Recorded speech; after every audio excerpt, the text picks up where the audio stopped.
Damn, damn, now your boy feeling like he's underwater. Do you hear it? Do you really want to know and come and see it? Now you got it, my gosh, up in here. Let's do this. Oh my dear. Oh, my nose. Fucking hell.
Yeah, yeah, you've got a really annoy. What's it gonna mean, my friends? You're coming round, you know it. I wanna sing to the song. Ooh, that was a powerful use of silence there, wasn't it? Really cut across the song.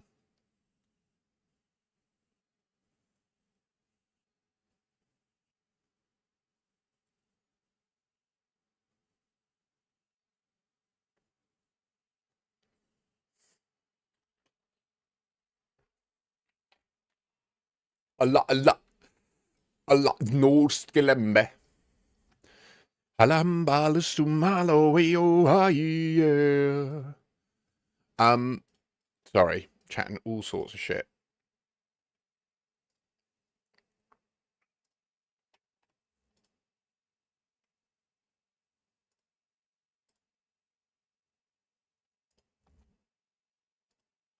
Oh, Love Mate had an excellent performance in Wordle this morning. Oh, I feel good today, actually. I had a good sleep. I ploughed through my alarm, but I needed it. I was up till 3, grinding half sword. We will be playing it on stream today. I'm in two minds whether to wipe the account and start from scratch again on stream. It's really hard, but I've now learned a lot and I can make it a lot quicker. It would also be a good opportunity to show people that are interested in the game a lot of the stuff I've learned firsthand, you know, like benefiting directly from it. So in that sense, I'm interested. But the goal for the stream today is we'll be doing the Wordle as per my notification and that. I'll be doing the Wordle.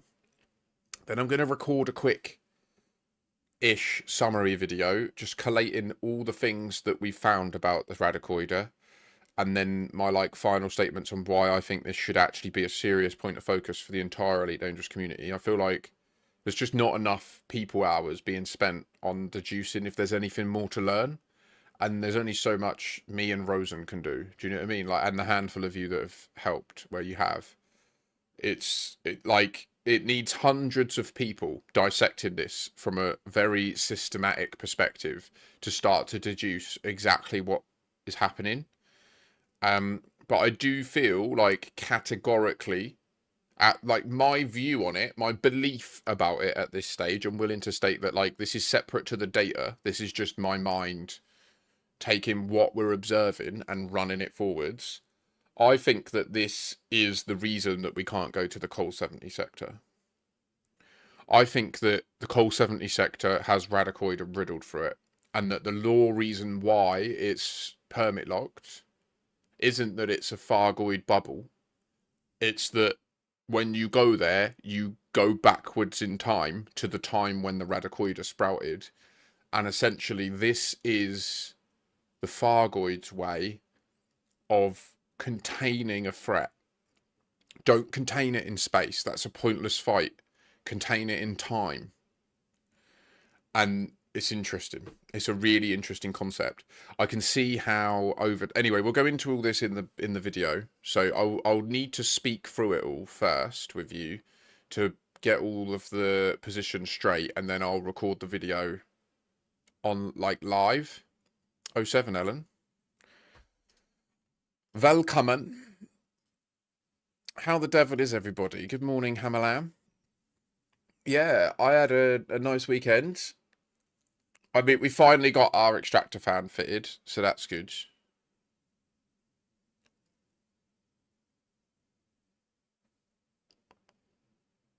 Hamalam, what you doing, bruh? Are you the assassin? Are you assassin on...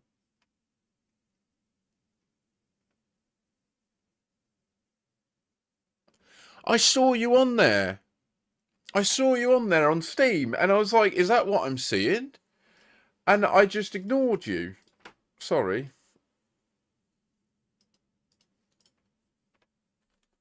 At least I own it. Like, I saw you and thought, wow, good on him. About time.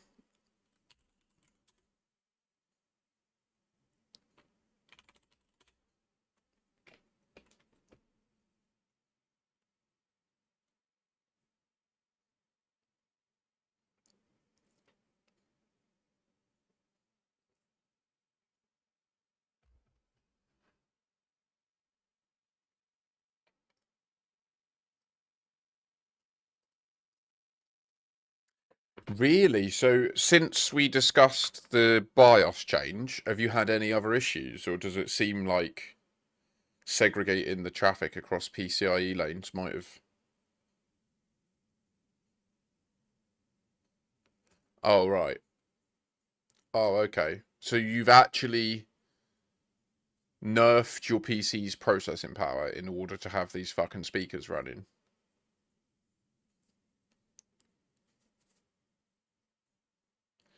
We literally... we are so different people. It's unbelievable. Like, I can't believe you're doing this for these speakers. I would literally just throw the speakers away and buy a headset. Like, I've no idea why you're going through so much hassle, mate.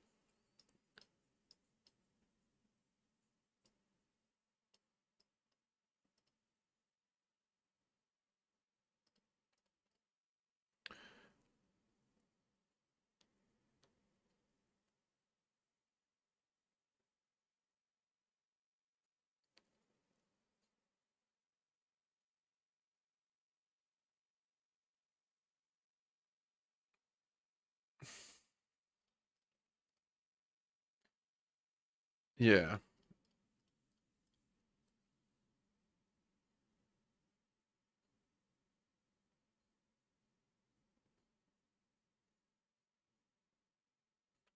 Right now, I'm in this mode. Shike? Shive. Shile. Shime.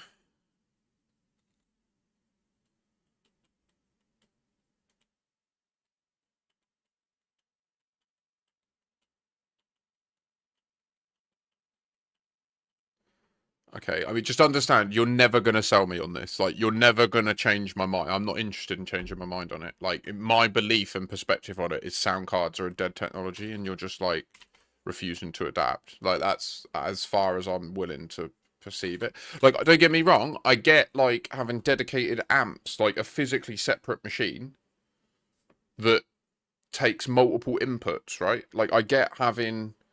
like your PC plugged into an amp, which also has your Skybox and something else plugged into it. Like, I get that, but yeah, the amount of hoops you're jumping through to have this Sound Blaster card working, it don't seem worth it to me. I can't imagine what the feature is that you're getting that justifies nerfing your CPU. I mean, don't get me wrong. Exactly. Like, even then, I'm going on a stretch just to try and show, like, I can see a world where you would have a device like that. But even then, I would say no, just modernize, do everything digitally through streaming and have a fucking headset. Like, it's just easy. Do you know what I mean? But I love this headset. It's really good. And it does everything I could ever imagine. So,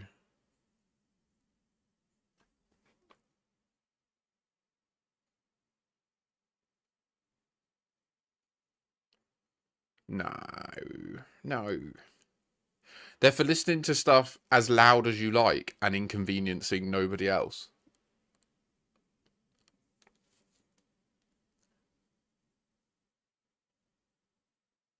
Like, do you know what I mean? Like, I can literally sit here and fully rock out when my mum's in bed in the room next to me and she doesn't even hear anything. Whereas if I had all that situation going on, at a certain point in the night, I'd be like, oh, I'd better go onto the headset. Like,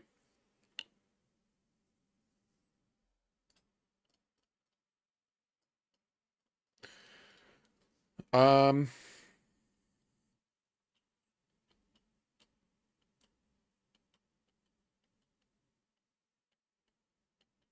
really? Why? Ice? Ice, ice, baby.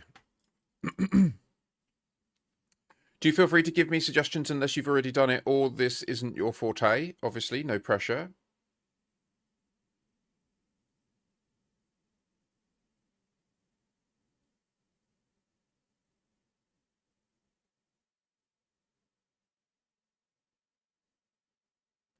Oh, you see, this is where you need me. I love situations like that. I'll just be like, sit down or get the fuck off. And they'd be like, what? And I'll be like, I'm not fucking joking. And then they'd shit themselves. And then they'd probably get off. I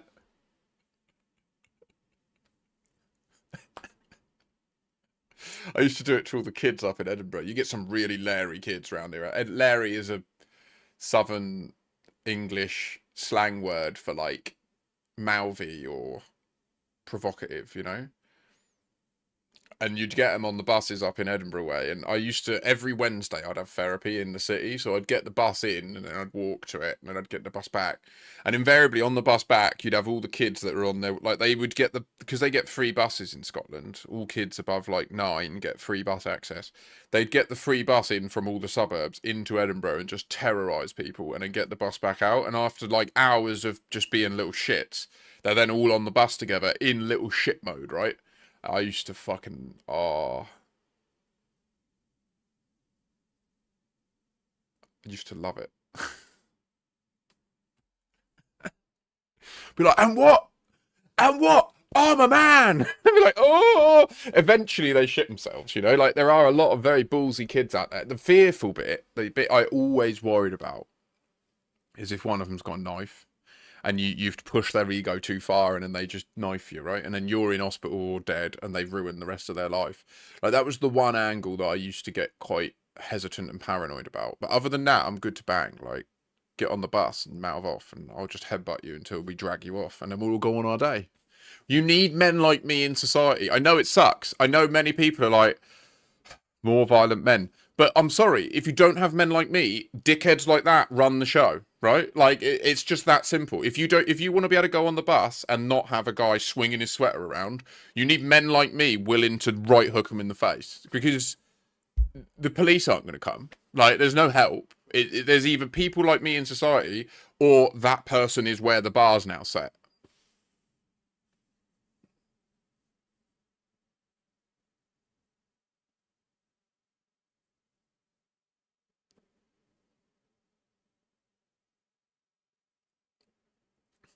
The problem is, like, I've had a lot of issues where I do end up, even though I do what's like. Let me be clear: I will always do everything possible to avoid any physical violence, and none of the scenarios I'm describing have ever escalated to actual physical violence. Like, there are ways to just be imposing enough that people go, "Nah, fuck this."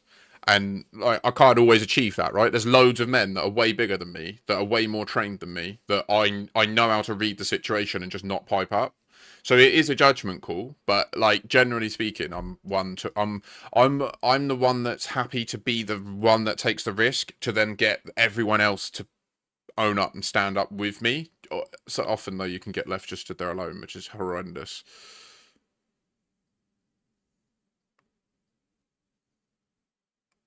No, but that's where, like, by a member of the public confronting him and then him being forced to make the decision to double down on his behavior, that's when then the driver can go, right, this person's now threatening other people or making them uncomfortable, call the transit security. But all the time, everyone's just sat there essentially complicit in the disruptive behavior by not challenging it.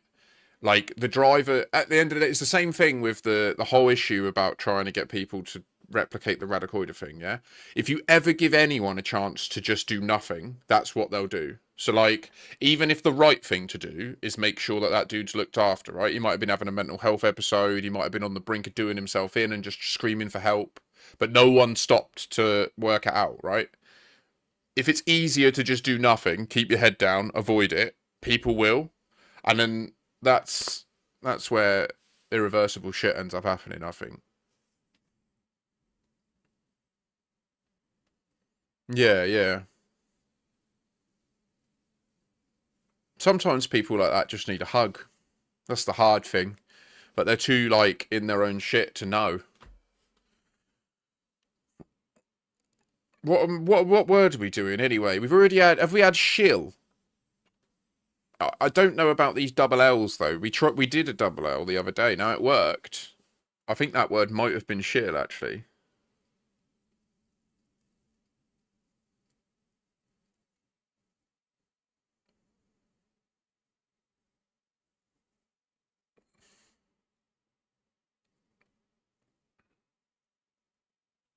I'm gonna go for chime. Okay.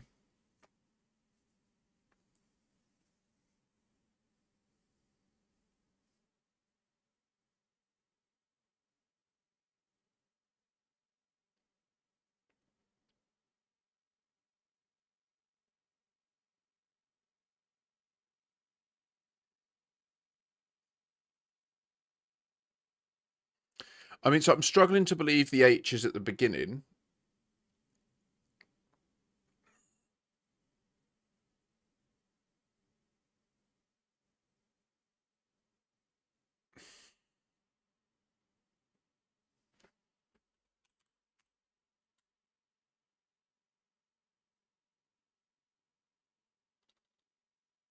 The X, sorry, is just the missing word. I just can't do a space. So no, I'm just trying to see, like, see them in place. You know what I mean?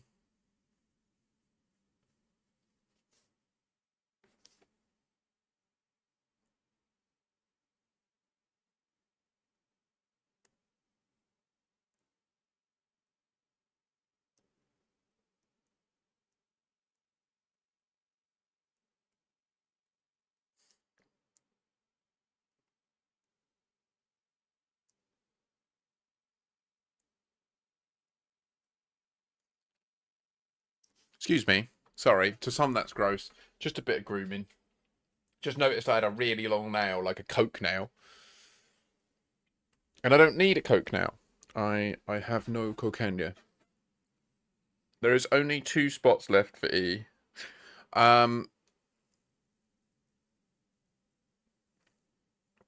Just bit 2 nails off. Trimmed the nails with my face. But I'm very clean. I just had a mega shower. It was really nice. I needed it bad. It was gross. I need to change my bedding tonight as well. It's going to be lovely. I do that all the time. So if it was HEI, then we would have 2 letters left. Hind, Hyvy, Highly, Haley. Like a German nationalist? No? Okay.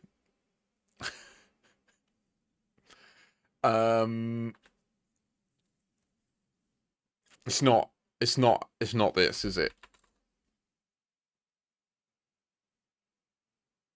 Could it be way? Your boy up and here, get me go on. Come on round and ting. What that mean, brother? Um.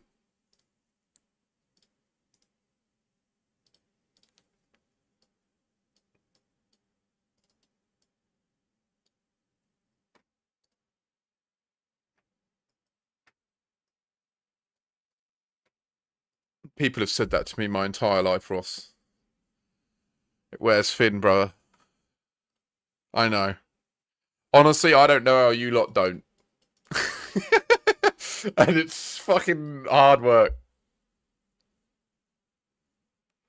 Oh no! Ross! Are we ever going to play Elite together again?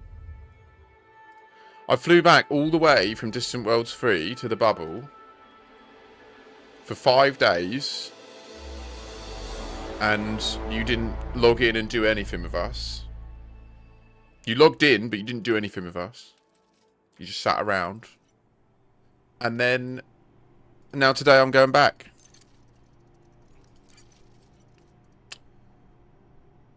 No, I'm not always busy with all sorts. You don't know.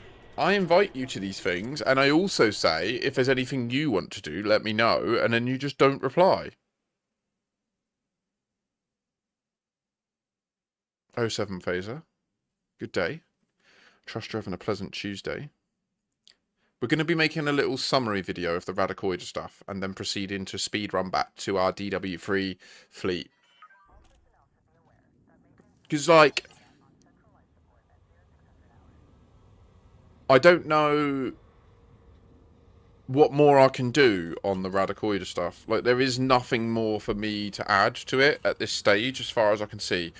Unless it turns out there is an emergent concept, right? So, it could be, like, and these are could-bes, these are what-ifs, these are hypotheticals. I have no data to solidly underpin this other than the date time that the time misplacement is pointing at, right? So it's pointing at May, June, July of 3301, 2015, which is 8 months after the game was released. Well and truly post beta gamma window. It's around about the time that the Thargoids were first being rediscovered. It's around about the time that the community started working out that if you sold a large quantity of unknown probes to a station, it would cause the station to shut down, and it would cause malfunctions and stuff like that. Now, one thing I'd like to just state, and I would love it if anyone in the community from back in the day can corroborate this. To my memory, Frontier have never actually come out and said that that was a thing. Like, let me be clear, there were Galnet articles. Once the community had got together and verified this as a large-scale group, and there were forum posts and Reddit posts, and it was clearly verified that selling a large quantity of unknown artifacts to a station caused it to break apart, like all the services to shut down and stuff. At that point, Frontier never acknowledged it. They never released a forum post. They released a Galnet article saying independent pilots have confirmed the reason these stations are dying is because of unknown probes. Can anyone else confirm that? To my memory, that's how it went down. It wasn't that they said, we've now made it so that if you sell lots of unknown probes to stations, they'll break over time. They never laid that out for us. They never spelled that out at all. They just did it, and if we realised it and started to do it, then that would progress the story. And the reality seems to be, if no one did realise it, then after a period of time, they would have likely started breaking some stations and saying that unknown probes are being sold there, right? If that's the direction they wanted the story to go in. So, I've got a feeling that maybe the reason that they're sending us back to that point in time could be having multiple strokes to it. I think that it could be partly the time component is something you've never considered in other mysteries. It could be partly this is the Thargoid superweapon that's going to slowly lock certain parts of the galaxy in a time period where time no longer proceeds normally. Like when you jump in, you'll revert back to a point in time, which would be fascinating. And it could explain why certain regions of the galaxy are no-go zones to our computers. And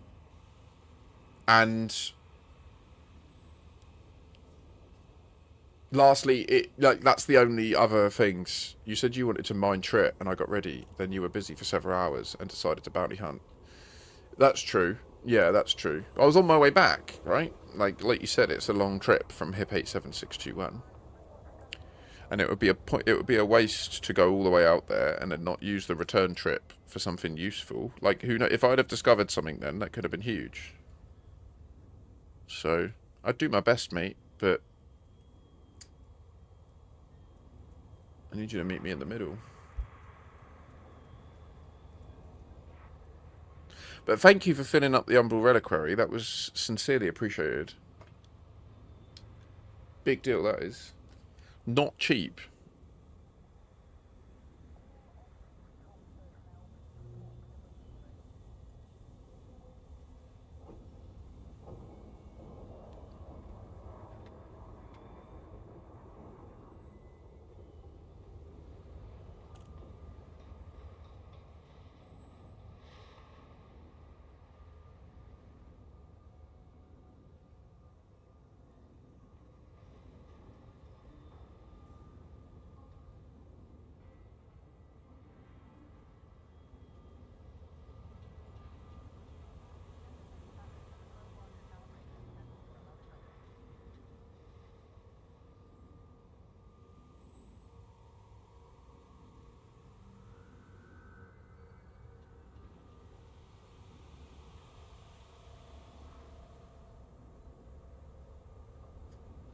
I'm sure you'll be okay then.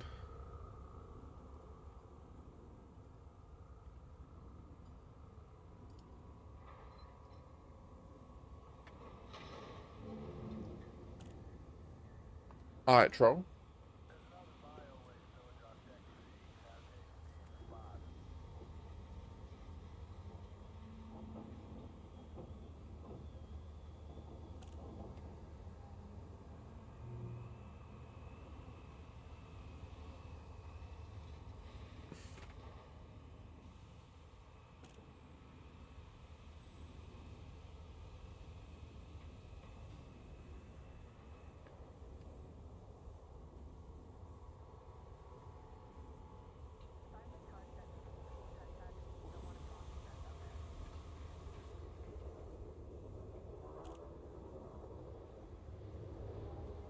What, so you've actually not tested if my idea did anything?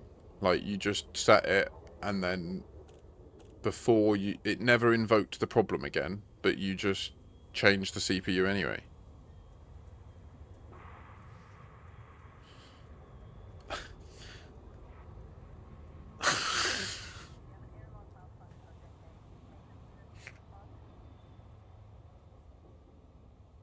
So you have no idea if changing the CPU is what's fixed it, or changing the CPU. Like, you've changed two things, and then...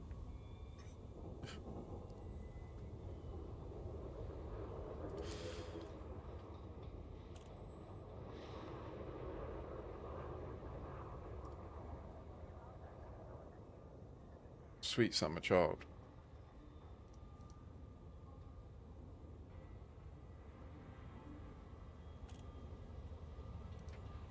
The answer is just simply yes, Ross. You don't know. The reality is, if it doesn't happen again, you will never know if it was changing the CPU or changing the setting I told you to change, right? Like, you can try and mitigate it all you want, but that is the truth of it. Like, you made that decision, and you'll never know now.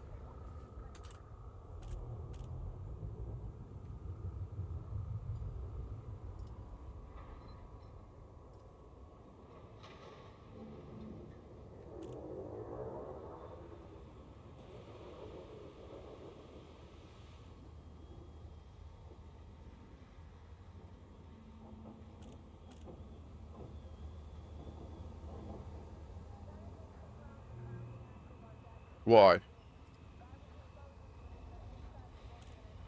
Why? Let me rebuke your reasonable certainty. Why would it make a difference which CPU you put in when the physical PCIe lanes, which go from the PCIe slot up to your CPU, are the same physical ones? Why would that make any difference? That's not correct. You're literally incorrect. Literally incorrect. Generally speaking, it's wisest to default to the most supported platform, not the newest.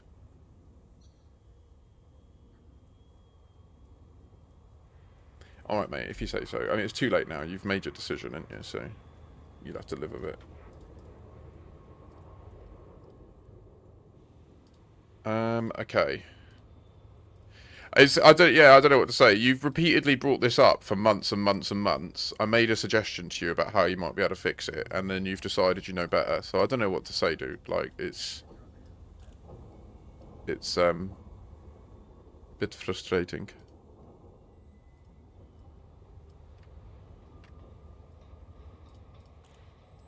So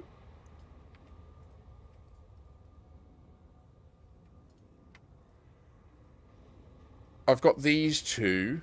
What else do I need to show? I want the post. I want the post. And then I need the issue on the issue tracker.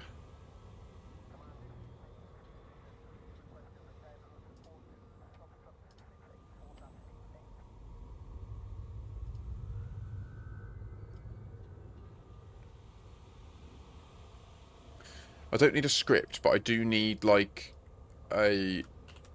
just the beats. Beats to hit. Summarize what we've found.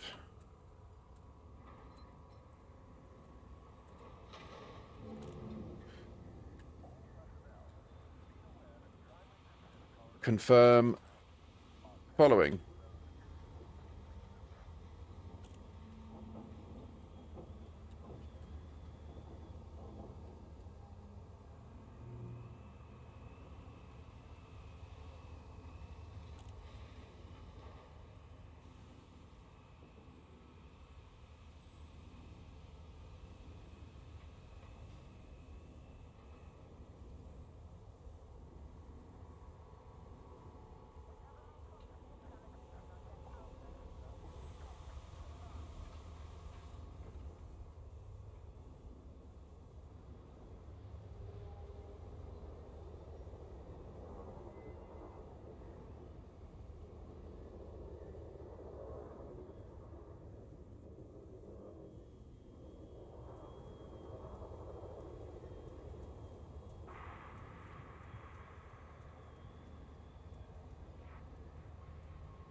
No.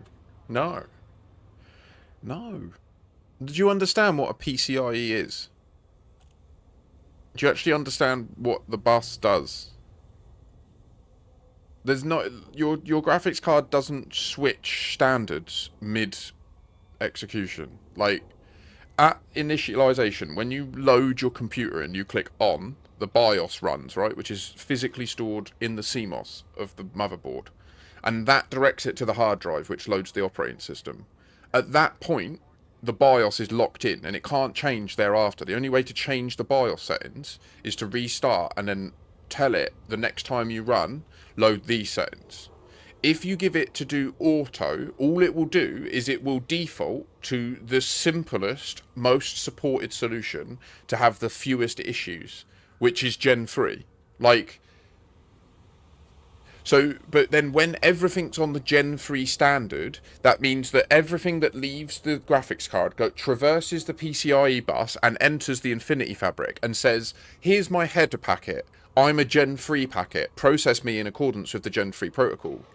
But the Infinity Fabric has a finite capacity that it can process of inbound commands. So what you're saying is, by moving the traffic onto the Gen 4 layer of the Infinity Fabric, it would have no effect. But of course it would, because the nature of the Infinity Fabric is that it delineates the standard of processing by protocol based. That's what Infinity Fabric is. Like, it segregates Gen 4 to Gen 3 to Gen 2. So I just don't know what you're talking. Like, I don't think you know enough about it, but you might know more than me. I don't know, but to the best of my knowledge, that's how it works. So that's why I suggested it, because I didn't realise that you were running on auto. No, it's not that it never runs in auto. You're not listening to the explicit words I'm saying. It defaults to the simplest, most supported protocol, which on your motherboard is probably Gen 3, because you support Gen 3. right? But if you bought a new motherboard that doesn't even have Gen 3 support, it's just Gen 4, then Gen 5, it would default to Gen 4, right?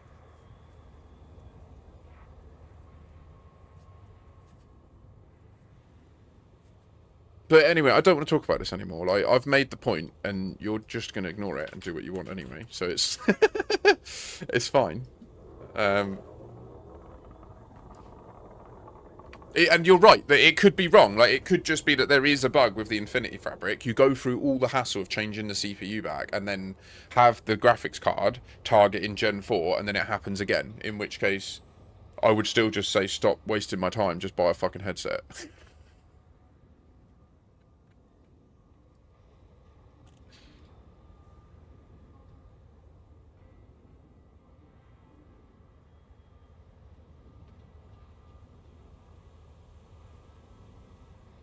um.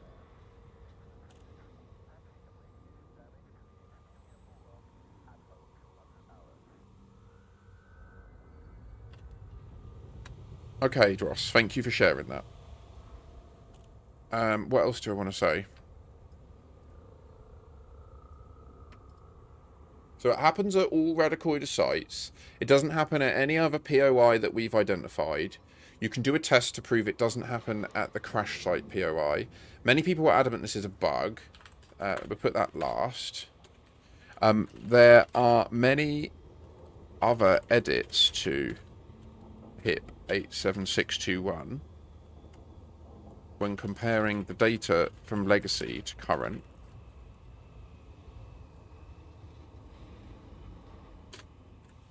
There is no explanation for this. October Consortium stated that the previous data was spoofed. How is it that the most distant GG gained 100 Earth masses?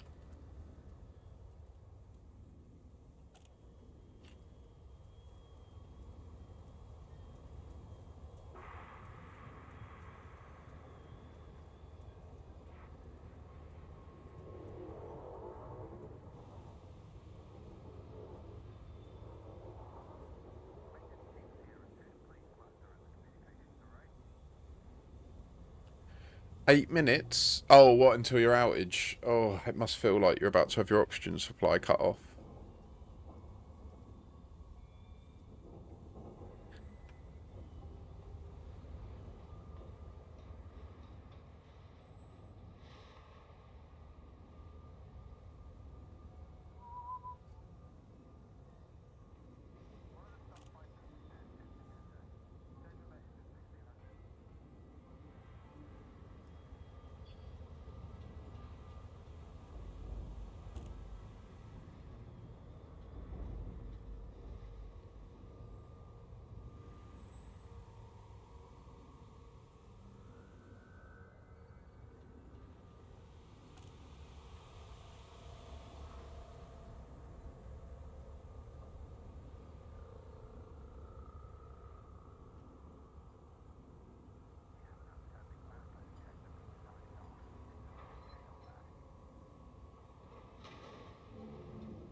Okay, so the goal for this video is it will be a summary of what we've found.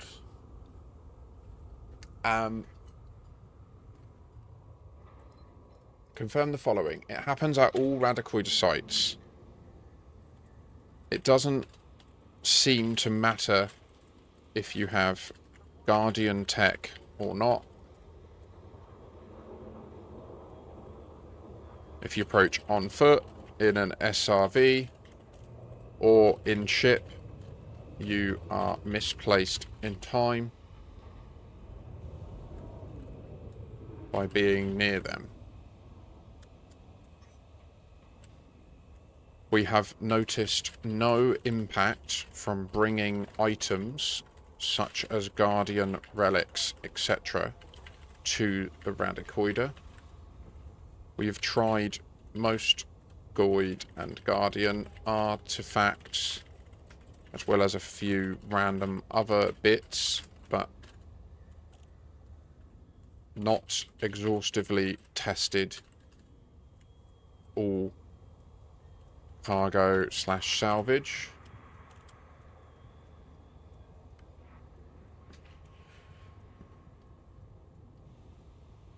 The time misplacement appears to be consistent for everyone. Approximately 3,350 was it?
Any other testing we've done?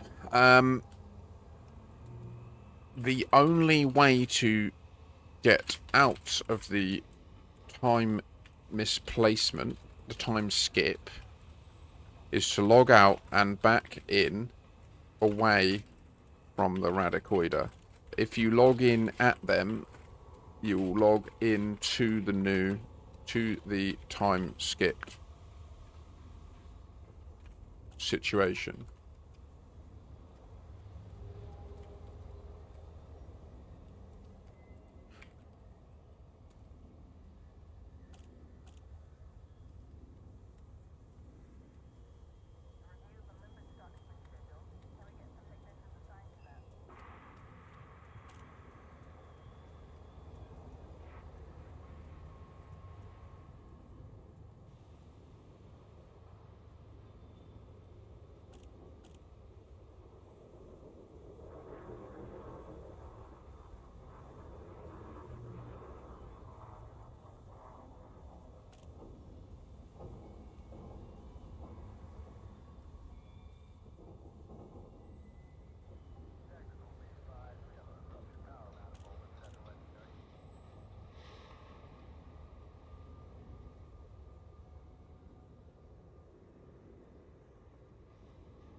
Right, we will actually play the game soon. I just want to get this recorded so that we're all... No, no, no, no, no, no, no, no. What? It's not in the future. No. We don't know for sure, but all evidence indicates it's in the past.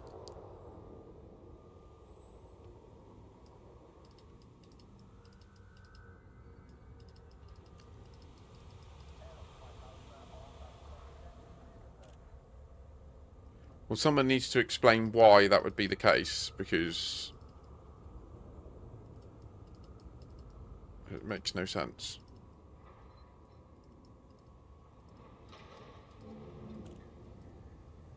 But the best thing to have done would have been to just test it rather than changing something else. Because now we'll never know, right?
Right, Ross, I'm going to be recording a video. Please stop sending messages in chat about this fucking issue with your CPU and that, mate. Like, I'm kind of over it, mate, to be honest.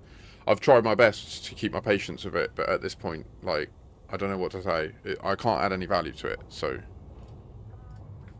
Like, I get it. It's important to you. I don't give a fuck, if I'm honest. Like, just get a fucking headset and you won't have this problem.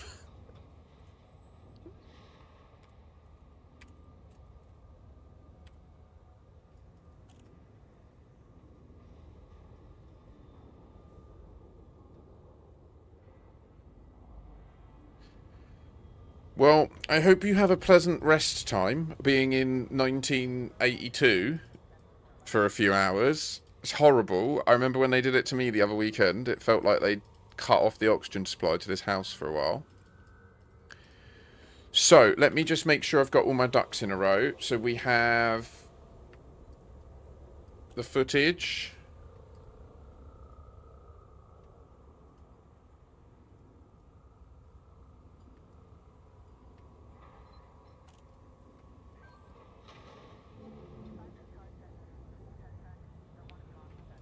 Ugh. It should be, Phaser. I'd be down for that. I'd write it in. I'd underwrite that as a law.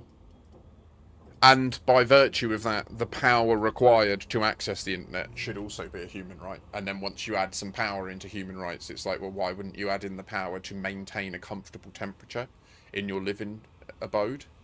Right? So that's whether you're in a hot place, you need aircon. Whether you're in a cold place, you need heating. And then suddenly it's like, we're in communism. Woohoo! I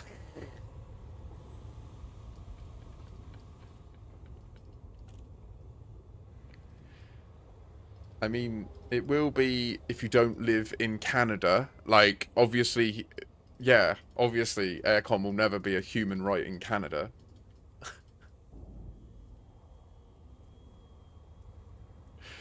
Like, don't even get me started. You talk about how you have to put your aircon on in the winter because your heating's too hot. Don't even fucking... Yeah, yeah, what the fuck? Right, can I record my video, please? I would sincerely appreciate any supportive +2s in chat, emojis, good reinforcement when I make points about the Radicoida stuff is valuable for YouTube videos. It shows people in YouTube that there are other people here watching this. It's not just a weird 30-something-year-old guy trying to push time travel theory in his favourite video game. So that would help. But obviously, completely non sequitur comments don't help. Like, really, please don't fuck up my YouTube recording. But equally, please do, if you can, be like, whoa! So, I'm going to just go for it, I think.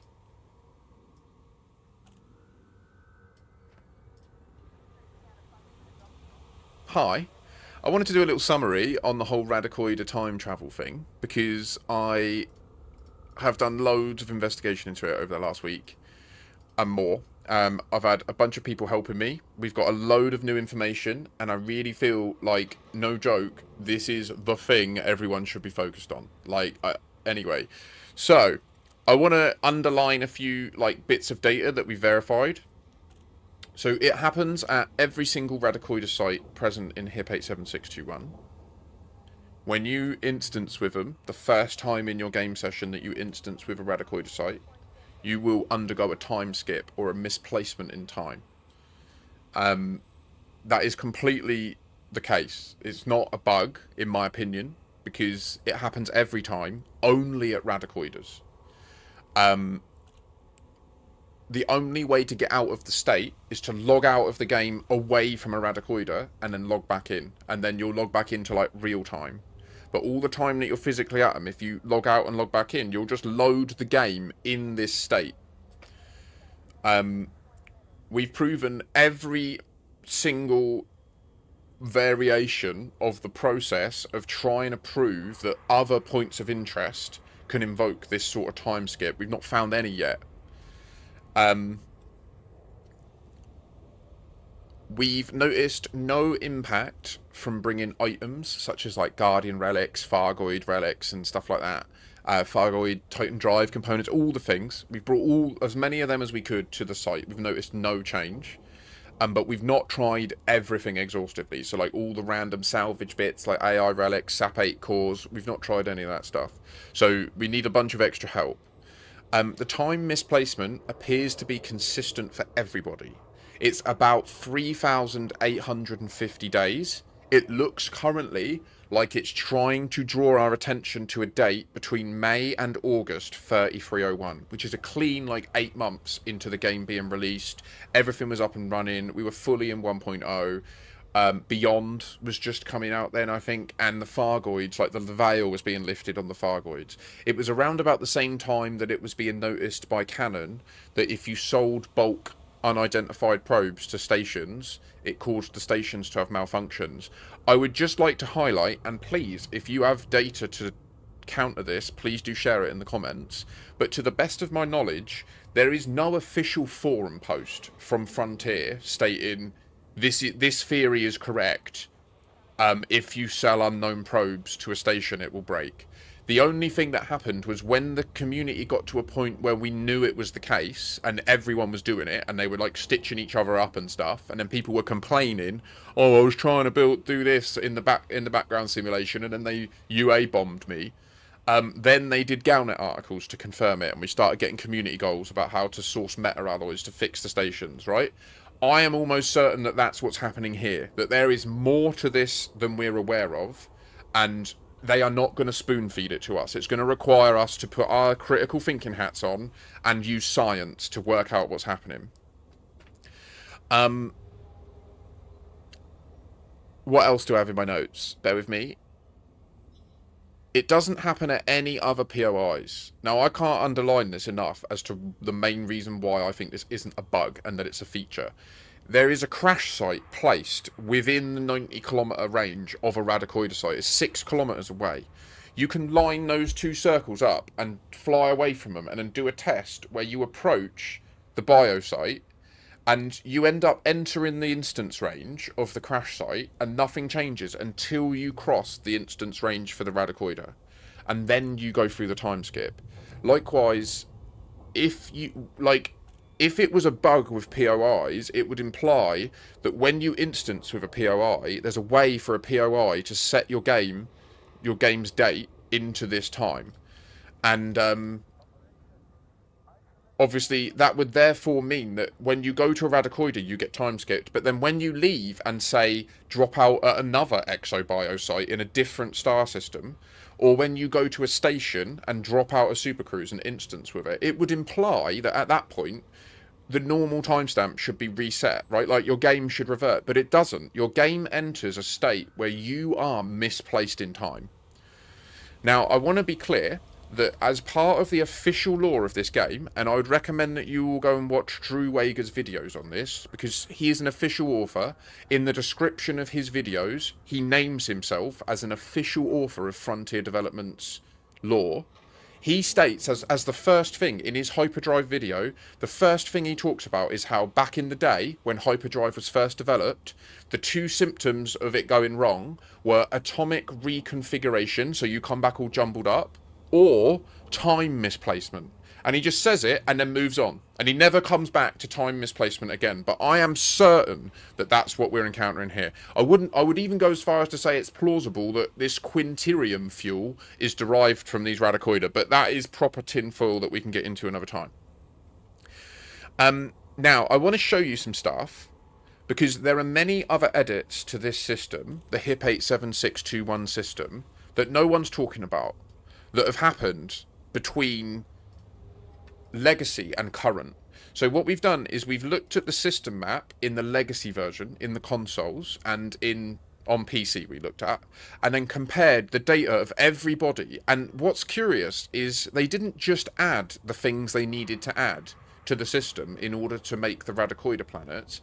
They also edited existing stuff. And from what I've been through, I mean, so there's two plausible realities to this. Either there is some sort of process they can run where they added in these planets and then they ran like an assessor on it to say, make this system make sense based on its generation name and what we've changed, right? So it could be that the Stellar Forge has this capacity where once you make edits to a system, it can then jig stuff about so that how you've edited it ends up how it should be procedurally generated.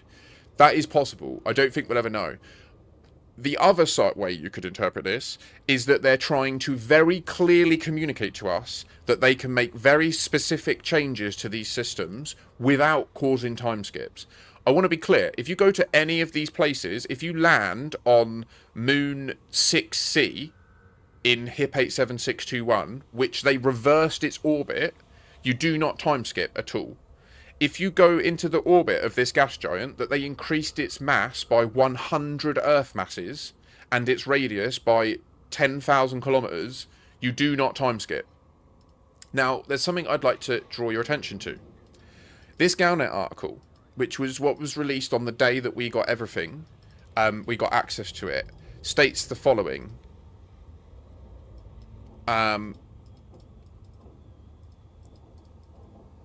Where does it state it? It's, if I got the wrong one, pilots receive access. Did I not actually check this before? I do apologise. It's meant to say that they have unprecedented abilities, and I can't believe that I've messed this up. It's this one. It's this one. In this, they say that they spoofed the data before. Fine. Okay. I mean, it doesn't answer why there's stuff that's changed other than just adding in the systems. But that's beside the point. And then they also state that people that have been there have reported finding exobiological flora unlike any previously catalogued. Now, I'm sorry, but when I arrived, I was particularly underwhelmed. Because, to my mind, I have seen this before. Between these, and this, and this, there's nothing new here. Like, they are big fonticulars that have a stank cloud over them, and you can go and scan multiple sites. You're just taking Thargoid Spire site gameplay and applying it to an existing exobiological type. The only unique, unexplainable thing that happens at them is that you travel in time when you visit them. And I understand people are very resistant to this, but please just go and do it and you'll see that it happens. Now, many people have said they believe it's not time travel because the internal clock isn't changing in your ship.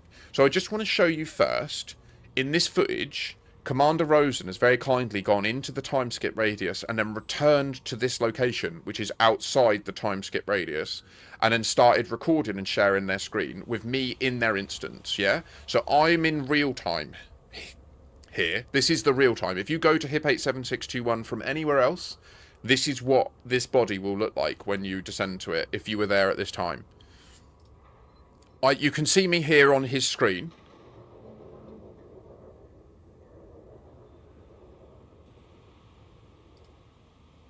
Why didn't it pause? Oh my gosh, this player.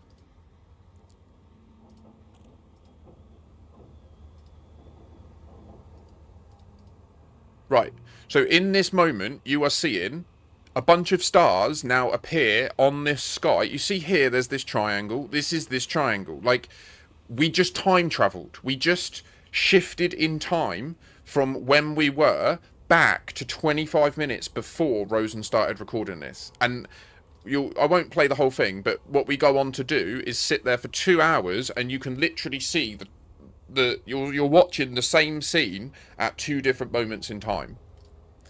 Now, people have said that because the internal clock in the ship isn't changing, it's not time travel. I want to be clear. We've managed to invoke this state. Watch the clock. Now, I had an electrician arrive as this happened, so I had to run off. And then I had to literally end the stream, and I'm not certain exactly what I did to invoke this. Well, I am certain. I know that I was meddling with the system time on my PC. And once I shifted it, it went crazy and started doing this stuff. Which is why I'm saying what we're seeing at the Radicoida is a feature. This is the bug. Like, that is a bug, what you're seeing there. They have built time travel into this game. Now, I'm going to leave a little bit of tinfoil at the end for anyone that's interested what I think is going on here based on my knowledge of the lore. I think that this is the Thargoid's ultimate superweapon. I think that the reason Col 70 sector is permit-locked is not some great conspiracy. I think that it's trapped in time. I think that what the Thargoids do is they live in a plane of existence, which we call witch space, where there is no time. I believe that the Thargoids exist outside of time. And they have a reason to access space-time. It's useful to them. But what we see as Thargoids arriving at a point in time, seeding barnacles, and then coming back thousands of years later to get the resource, isn't to them a thing. They just travel to a place, and then they come back at a different time to get the thing they need. And, like, their ultimate weapon is that they can just break time in regions of space-time. So they can just grow this Radicoida that this is what I think happened with the Guardians. I think it's why the Guardians ran, because they realised that. But so that's quite tinfoily, and believe me, like, please segregate the things. Like, that at the end is my theory. Everything I've discussed before this is based on literal science that we've been doing, like tests, like controlled tests with hundreds of people watching on YouTube and Twitch. So please do get stuck in. I'm convinced that, I'm afraid to say, I think the Distant Worlds 3 expedition is going to turn out to be a thing the club have orchestrated in order to distract people away from the bubble. I think that it's plausible we're in for a situation where over the next 6 to 8 months, slowly, as the Radicoida sites grow, this time skip bubble is going to not just be local to them, it's going to be local to the whole system. Just like the just like the anti-Guardian field started off local to the orifices, if that's what they're called, sorry, and then eventually spread to the whole of HIP 22640. I think that we're going to end up in a situation where when you jump into HIP 87621, this time skip starts. And then from there, it will continue to grow. And it will eventually be any of the systems around it are isolated in time. And then there'll be new gameplay that evolves from there. But right now, what we need is way more science conducted and hundreds more upvotes on the issue tracker so that we can find out definitively, is this a bug or is this a feature? That's the only way to find out, okay? The only way to force the developers to tell us is if everyone that views this video tests it. Please test it and upvote the issue. Thank you so much. Thank you to all of you that have come by the stream and supported me during this. It's been fantastic talking about the lore with you all. And I think this is a really exciting predicament. I really look forward to seeing how this impacts the future of the game. So, 07, take care, Commanders. Bye! Did I get everything? Did I show everything on screen? The little videos, the pictures, the Galnet article?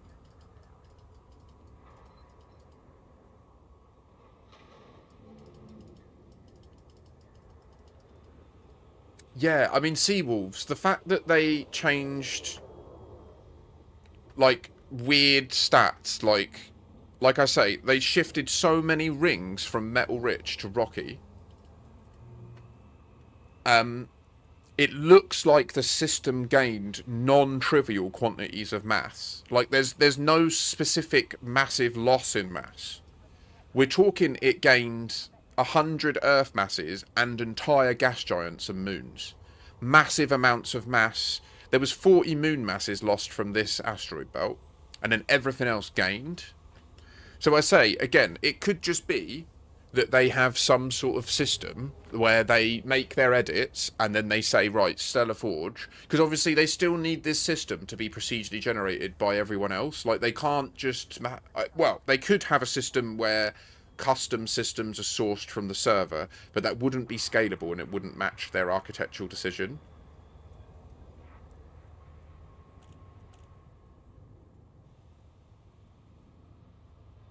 Do you know what? That is an interesting point that we've not noted. I've not verbalised in that video, and I don't like. We did mention it, didn't we, when we were together on the weekend? But yeah, I Rosen.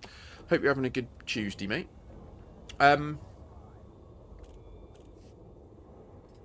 Thank you for anyone who did put like little comments and stuff on the chat. I think it will help, even though there's only a few of you.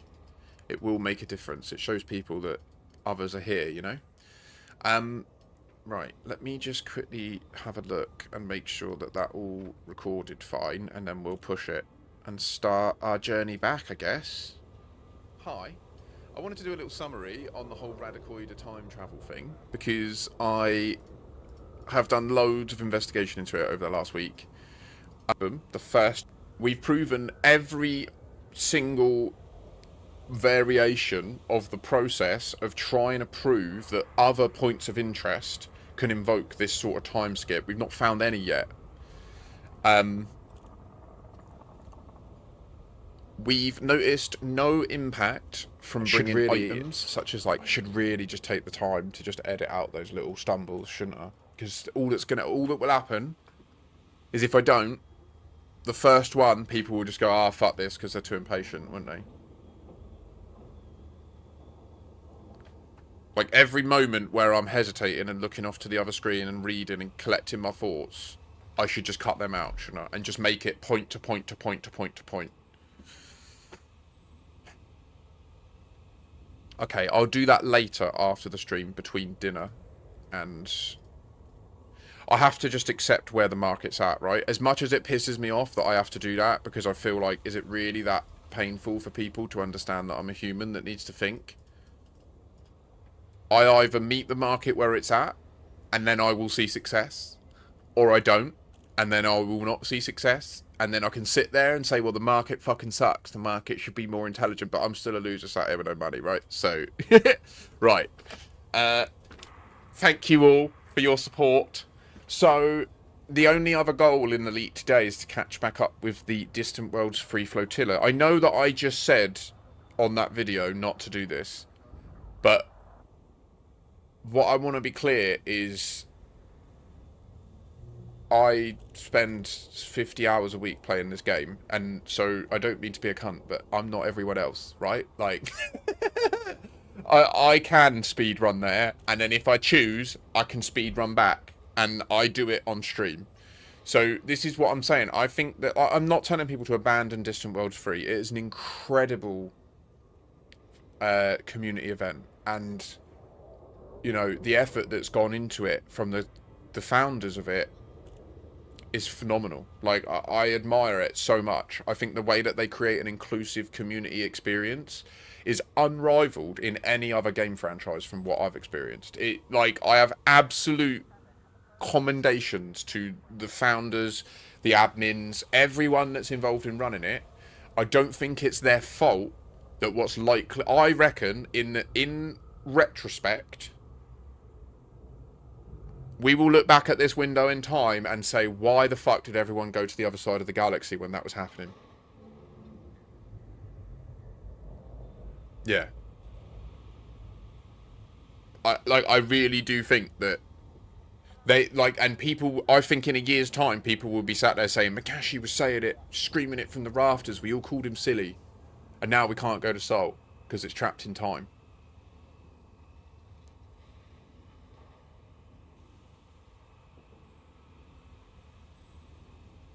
Like, if you think about it, our growth as a species is dependent on time, right? Like, you know that image that the Fargoid sent out showing the humans reproduce, or that's what it looks like it shows. 2 become 4, become 8. That's only true if time continues to pass here, right? If they make it so that every time we jump into a system, we get sent back to a certain point in time, we will be trapped in time. And every time we jump to a new system, we'll just reset back in time.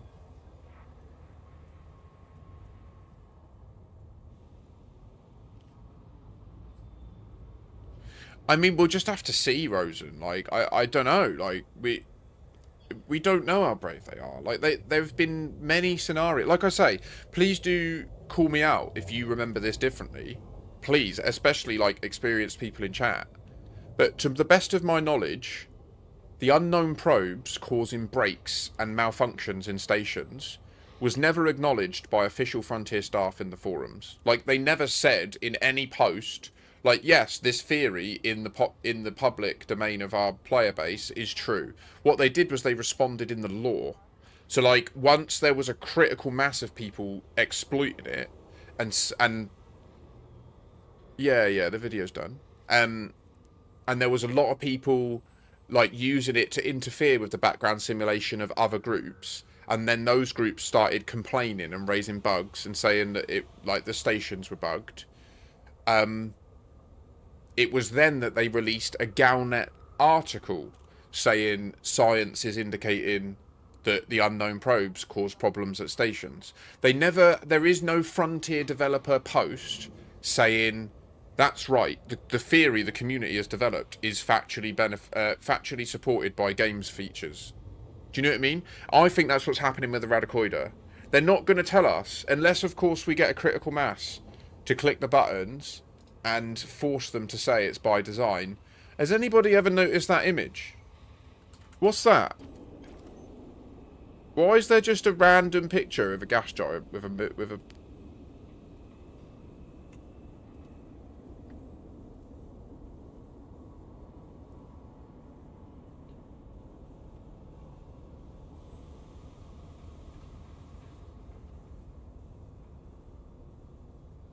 Right, I've earned a bowl.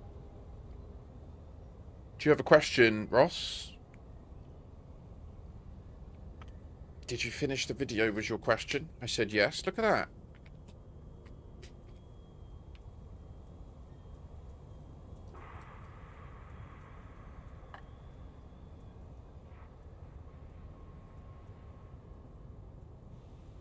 Ooh. Just fucking get off. I've got like an 8-meter cable and it's so tangled.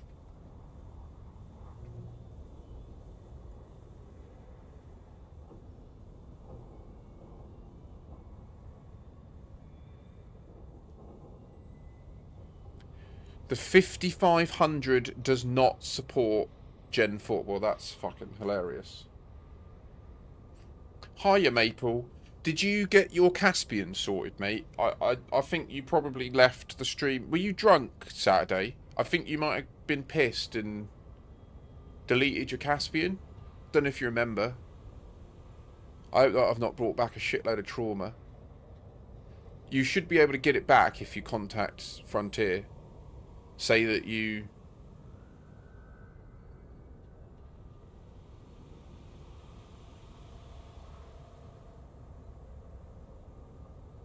I'm not upset with you, Ross. It's like you're like a dog with a bone. Like, you won't read between the lines that I'm not really interested in your problem with your sound card. Like, it pisses me off a bit. Not you don't piss me off.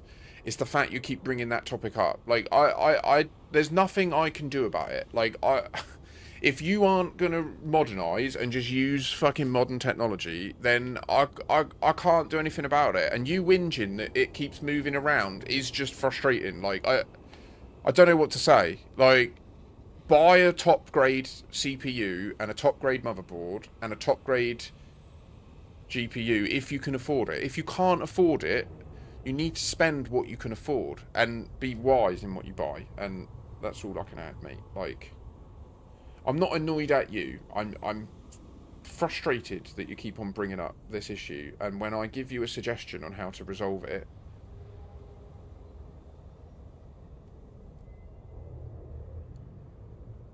hey.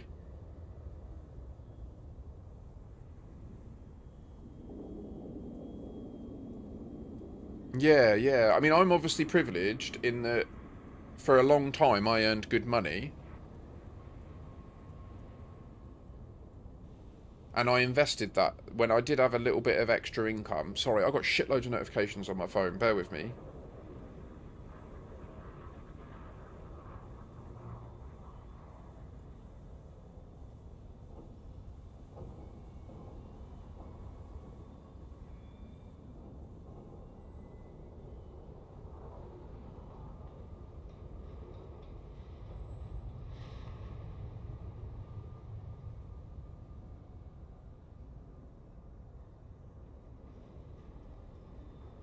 Alright, I'll be done. Go away, go away, go away. Right.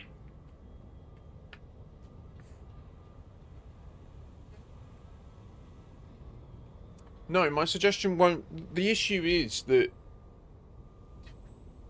Yeah, the generations of traffic should be segregated. But if you've bought a CPU that doesn't support Gen 4, then obviously that wouldn't work.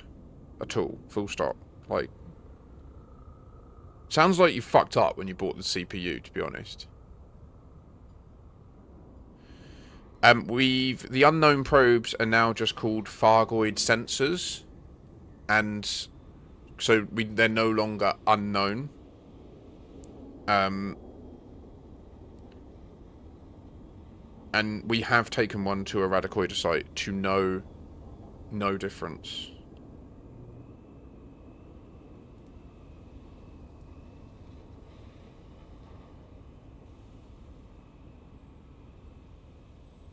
So this is the instance where, like I say, I was quite privileged because, I mean, I do know a lot about this stuff as well.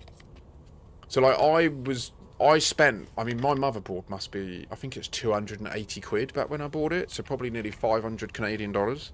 But I explicitly spent that extra money to not have issues like what you're having with upgrade paths. I don't know. No, you are pretty knowledgeable, aren't you? I know you've built quite a few machines in the past and that. You can't get that far through the process and build reliable machines if you don't know your stuff. But for a lot of people, there's a layer that is opaque to them, which is going down below the hardware into what actually runs, like the firmware and the assembly code layer, that even a lot of software developers remain completely ignorant to. And it's when you get into that shit that you then, I think that's where the core computer science knowledge really lies. Like, that's where all the computation is actually happening, right? In Turing machines that operate on ones and zeros. And we might have fucking 19 abstraction layers to go from that to human language so that we can interact with them. But the reality is, like, what we're actually dealing with is a computer designed chip that is doing ones and zeros at trillions of times a second.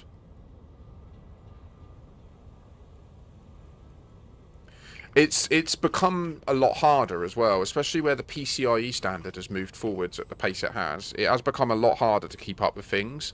Also, there's like so many issues with, you know, because PCIe at the beginning, PCIe 4, when it was first implemented, like they were already working on PCIe 5 and there were already devices being specced out that would leverage PCIe 5. So PCIe 4 was the most transitory PCIe standard ever. Like literally PCIe 4 came and went, and like I do have PCIe 4 RAM now, or DDR4 RAM, and I have a PCIe 4 M.2 and graphics card.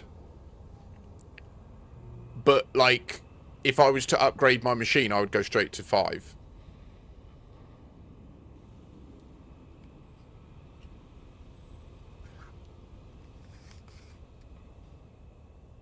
What confuses me is surely you've got, if it is a known defect in the CPU, surely you've got trading standards laws that mean you should be able to get a refund on it. The only issue being you've used it for so long now that it's probably null and void. But yeah, right, I've nearly got a bowl prepped. So how are we all feeling about this speed run? It's not going to be quick, but it also will be shocking how much we're about to traverse the galaxy in one blast.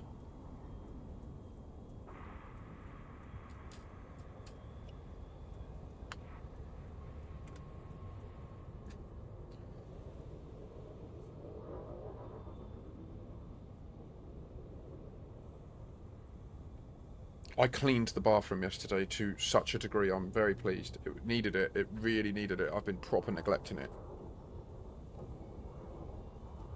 Proper, mate.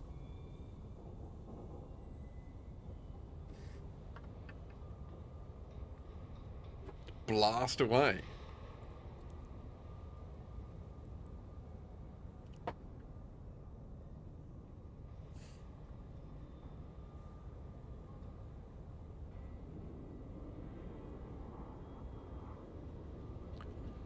Oh, phaser.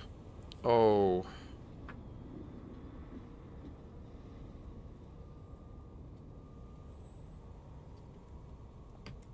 Is there anyone who wants to come with me? By the way, if you want to join the Distant Worlds free flotilla, there is I have room for 3 passengers. The only thing to note is you would need to be part of the Outlanders trial, so you'd be on foot for a while, and you'd be dependent on other commanders taking you on exploration trips. You'd be stuck on the fleet carrier, and you would have to wait for them to get to whatever system's going to get colonized by the community goal we already completed, and then when you're there you'd be able to buy a ship, but even then you'd be stuck with no engineering other than remote engineering. So there is caveats to bothering with this. Also, you could just like get the lift and then pay to transfer a ship out, but it will take like hundreds of hours. But yeah, if anyone wants to hop in the Caspian and join the Distant Worlds free flotilla, we've already proven with Ellen Jameson that this is viable. We transported her from Seoul to Colonia in the Caspian, managing to reunite her with her ships on the Distant Worlds free flotilla, which I think is possibly a first in Elite Dangerous. I don't think anyone's ever actually done that, and I mean, it won't make it into the newsletter because I've pissed off all the runners of the thing, but it should. It definitely should make it in, but it won't. It won't, because humans.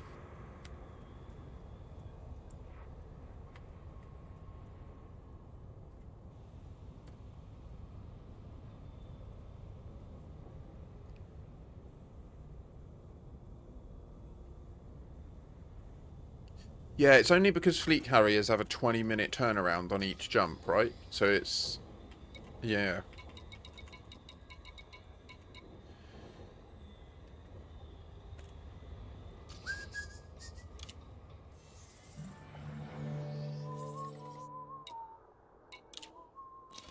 I mean, at least you're doing it in a healthy way, Phaser, because there's a lot of people that would be, like, logging in to schedule the jump and then...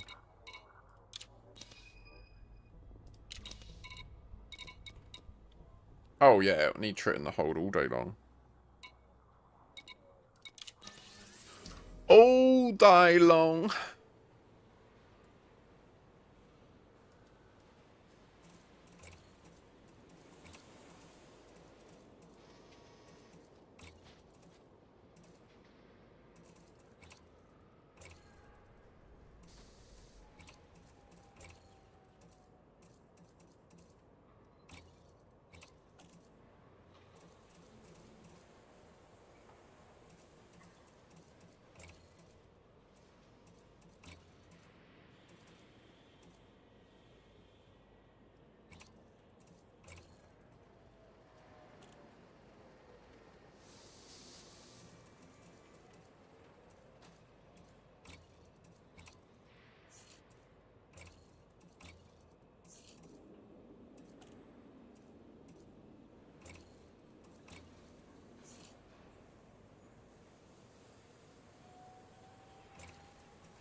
I'm a bit confused. Isn't one of these a hangar bay? And why isn't it... is it not restricted to a hangar? It can have a hangar, but... oh, okay. I'm tempted to run a Trident out there. I've already got... no, I've got it in my Type 11 out there already. I don't need to do this. I already dealt with it. No. Is there anything other components I want to bring? I am tempted to bring the extra Class 5 Engineer cargo rack, but that would involve waiting 44 minutes.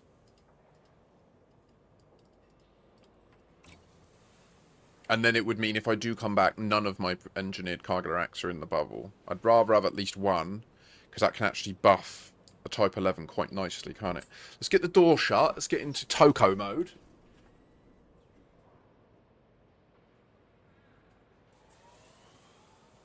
Down, down, shake it round, coming down, make that sound. Down, yeah, yeah. Gonna travel through the galaxy, my friends, yeah. Gonna catch up with the other people.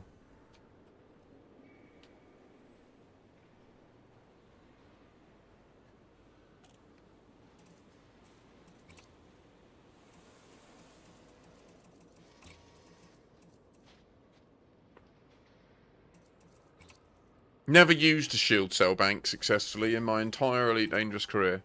Just don't bother. Just leave. Nice. I've had a few stints of retirement already at the young old age of 37. This most recent stint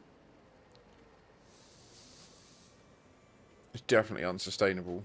But the previous ones were amazing, and I highly recommend it. If you ever get the opportunity to save enough to prepay your rent and bills for 6 months, which I know isn't easy for a lot of people. Like I worked hard and I was very privileged to be able to like save the excess to do that. But like it's worth it every day of the month. Like having 6 months in your 30s where you don't have to work. Now, I didn't use it as much as I'd like. I'm not a millionaire, right? I couldn't go and travel for 6 months and live on my credit card or whatever. But to just be able to chill out at home and just go about your business, eat decent food, 3 square meals a day, play games, chill out with your mates for 6 months, for me, it's worth doing now, given like I'll probably just get nuked anyway. So what's the point in planning for a retirement?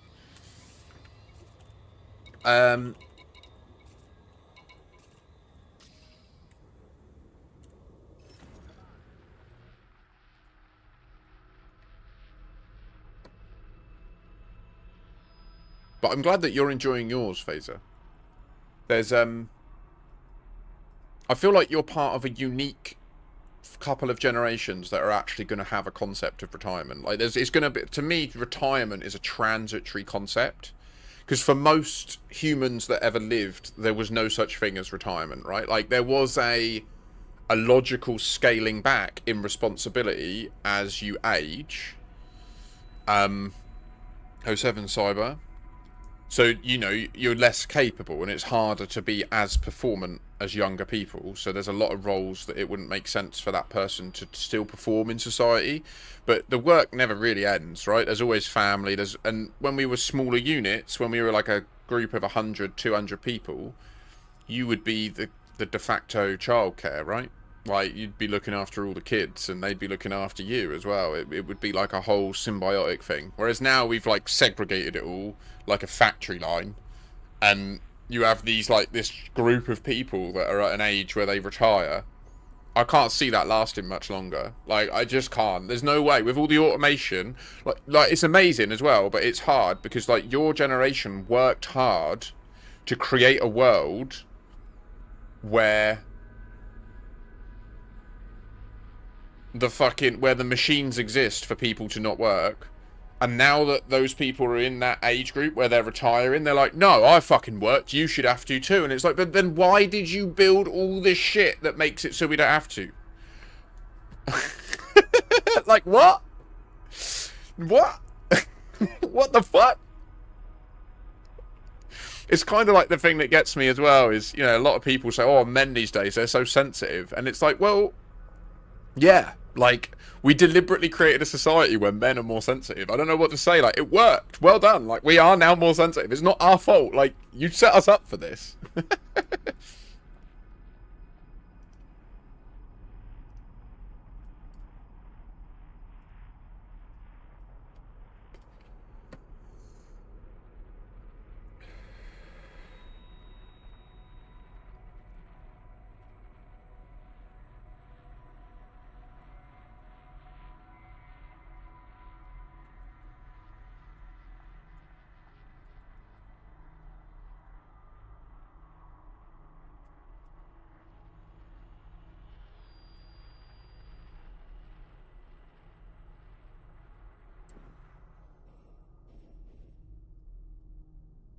I can't believe I've actually memorized the name of the home system. I hope that... Yeah, I don't know. I retired to look after my ailing mum. Well, I do trust or hope that's going well, and obviously if it's not, then Sag, I don't know what to say. It can be a difficult one. I never got the opportunity to care for my dad. I hope that I can be here for my mum.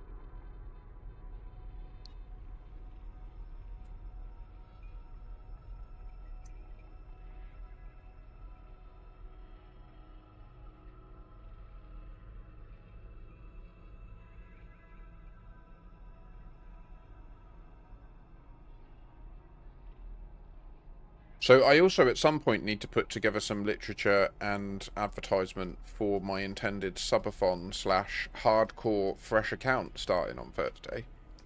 Somewhat inspired by Half Sword, to be honest. It's kind of like Half Sword meets Elite Dangerous. So just to ensure everybody present is aware, the goal is I will go live Thursday, normal time, 10ish, and I'm a bit hesitant to call it a subathon. I'm quite anxious about calling it that because I feel like I'll be quite sad if I call it that and then I don't hit any numbers and it doesn't continue past a normal stream. Do you know what I mean? But equally, if you don't put your eggs in a basket, sometimes you can't yield the result, right? So I don't know. Part of me is like, push it. Tell everyone I'm doing a subathon.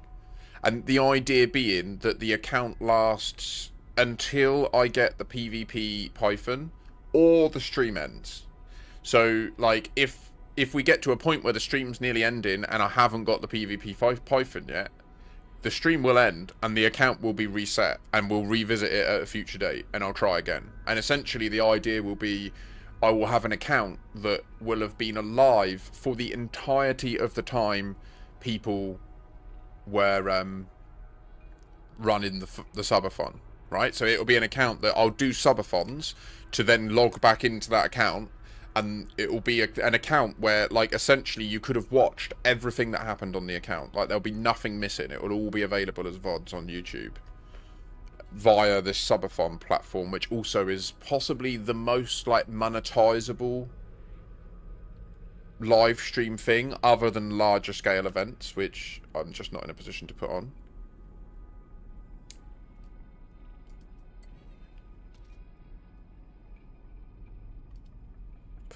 I've got 119 jumps.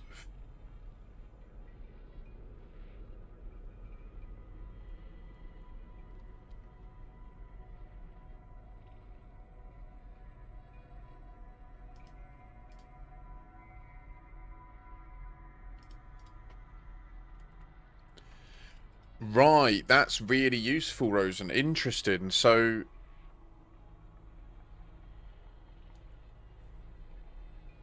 I think that is actually, now that I think about it, probably a data point that nudges in the direction of bug over feature, just to be objective about it.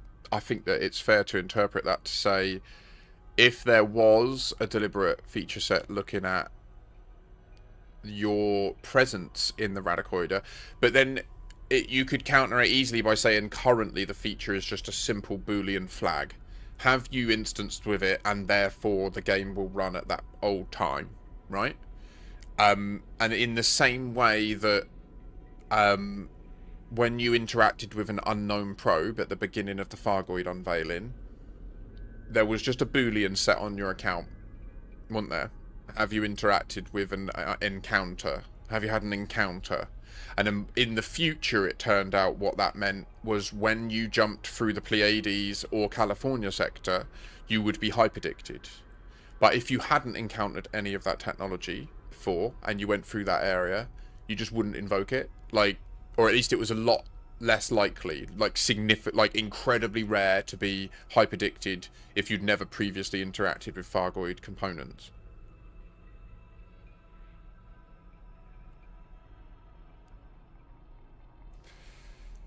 So that's, I guess, like the hard bit is just looking at the... what I want to base my opinion on is the demonstrable history of how Frontier developments run these things. Not...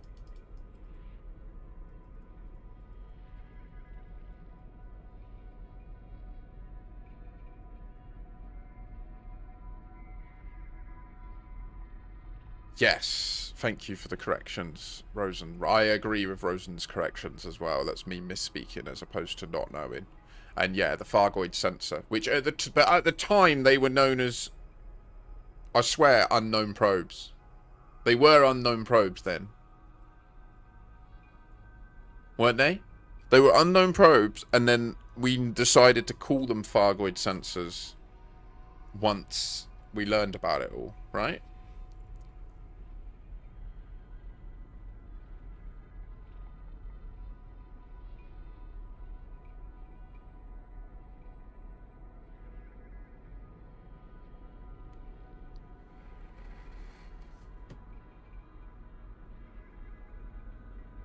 And interestingly, back then as well, if you blew them up, they didn't break up into sensor fragments, like, because obviously none of that existed yet, or at least it wasn't available in the game. That's the thing that we should remember.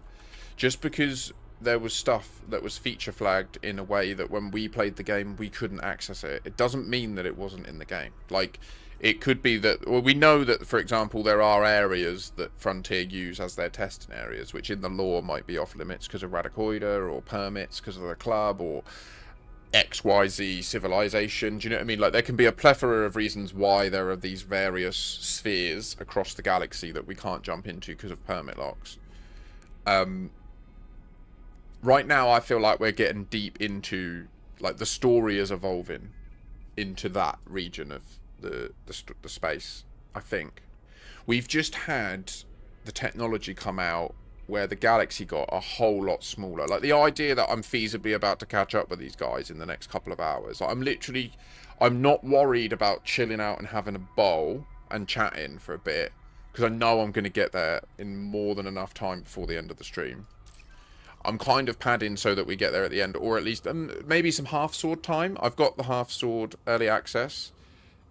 I think it might be the greatest game I've ever played.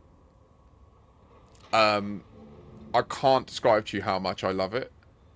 I just want to play it now, to be honest. I don't even want to do the speed run, but I'm gonna get it done. I think. I mean, I don't know, because if I don't speed run, it means we're nearby, and if more people do come on board, then we can do more science. And I do love doing the science here and being near the bubble and protecting humanity. So it is.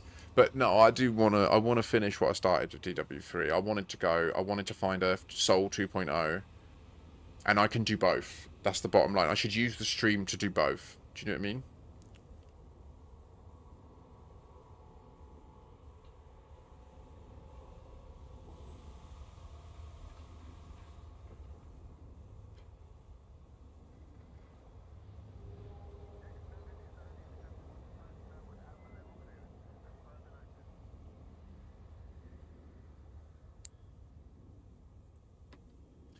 I'll do both. I'm going to go back. I'm going to go back to DW3.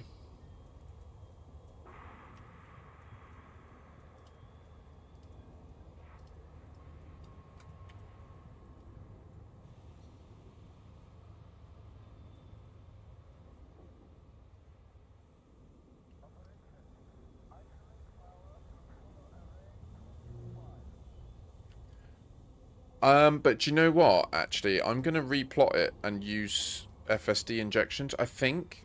Is it worth it, though? It takes so long to charge. I feel like you can do the 2 jumps as long as they're rooted and you know where you're going. Do you know what I mean? I feel like in the time it takes it to do 100% charge and do a double jump, you can just do both jumps if they're normal quick jumps that aren't slow loads. But if you get a slow load on one of them, then it's quicker to synth. Unless you get a slow load synth jump, in which case then it's just ultra fucked.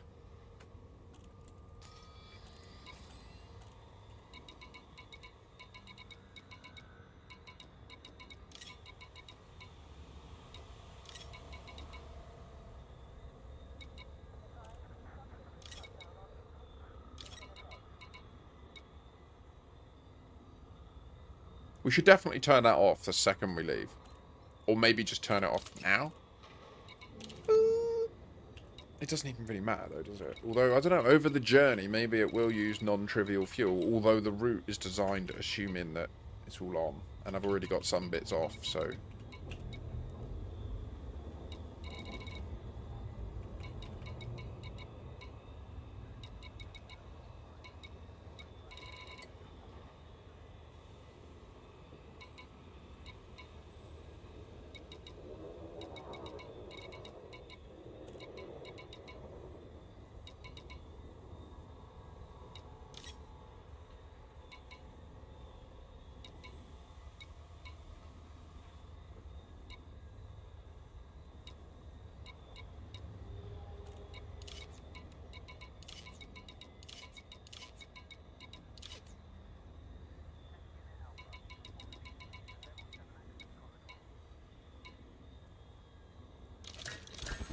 I'm just seeing, so I could have one on.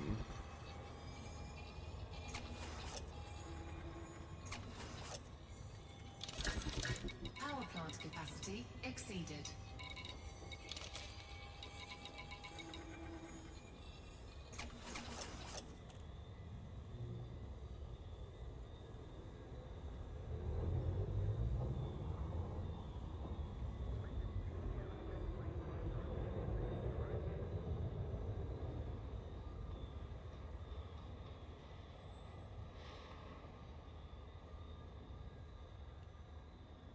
You mean in a like in a Mandalay or an older ship, or in the Caspian? Because I can't imagine. I mean, how many supercharges would you have to do? Or how long would you have to sit in the supercharge in order to do 20% damage to a Caspian's frameshift drive? Like, I can't even imagine doing that much damage to it.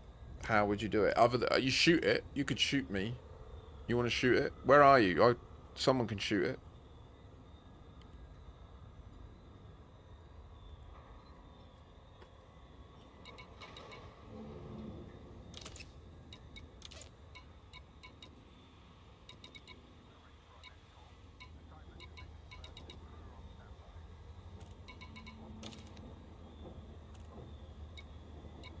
What's that symbol behind where it says Eng?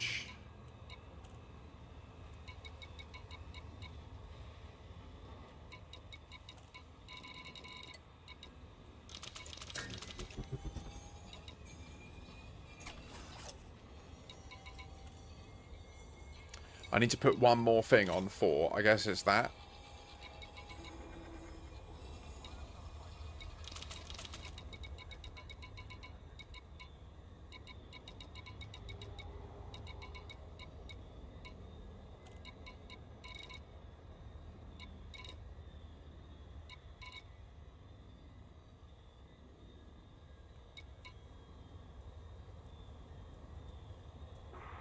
So is everybody having a pleasant Tuesday?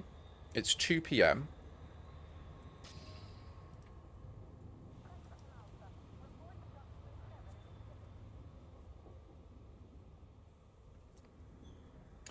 I mean, so far, the only official commentary I've seen on misjumps is that in the concept art and specification documentation for Elite pre-Kickstarter, when the Stellar Forge was something that they were like actively developing, but the broadest question of like what client-side feature set will the players use to interface with that like massive data set that they were like, do you know what I mean?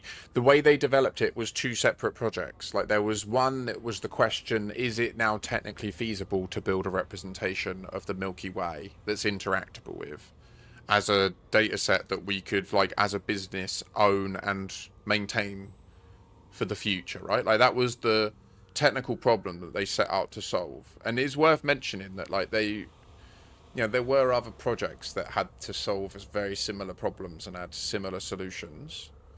And the solution they resolved upon is pretty sick and novel, you know?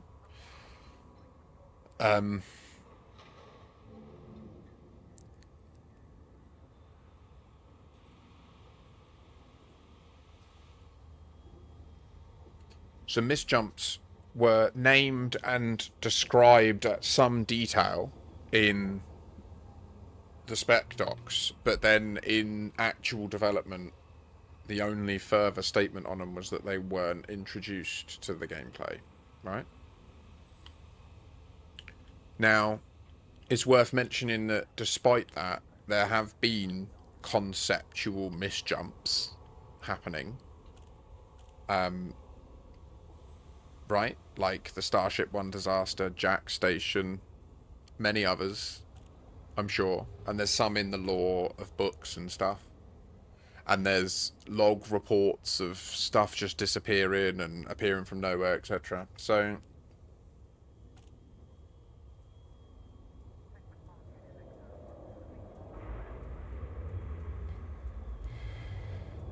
it is also worth noting that, like, there were points when Fargoid stuff was findable in the game, and Frontier Developments were actively saying that the Fargoids weren't in the game. Like, do you know what I mean? Like, there was a window of time when the game existed and was released, and they were denying that the things we were finding were Fargoid. Or perhaps, to be fair, their statements weren't confirming. Like, when asked, is this a Fargoid probe, it looks similar to the stuff from the past, or how you... Like, do you know what I mean? Because no one had seen interceptors yet. No one had seen scouts yet. No one had... Do you know what I mean? And they were choosing when to add in the new assets for, like, the crashed interceptor. So they were controlling the release of the actual material. There was a window where it's not that they were saying they weren't Fargoids. To be fair, I'm being too strong with it for hyperbole. They were just choosing to, yeah, they wouldn't say it was, right?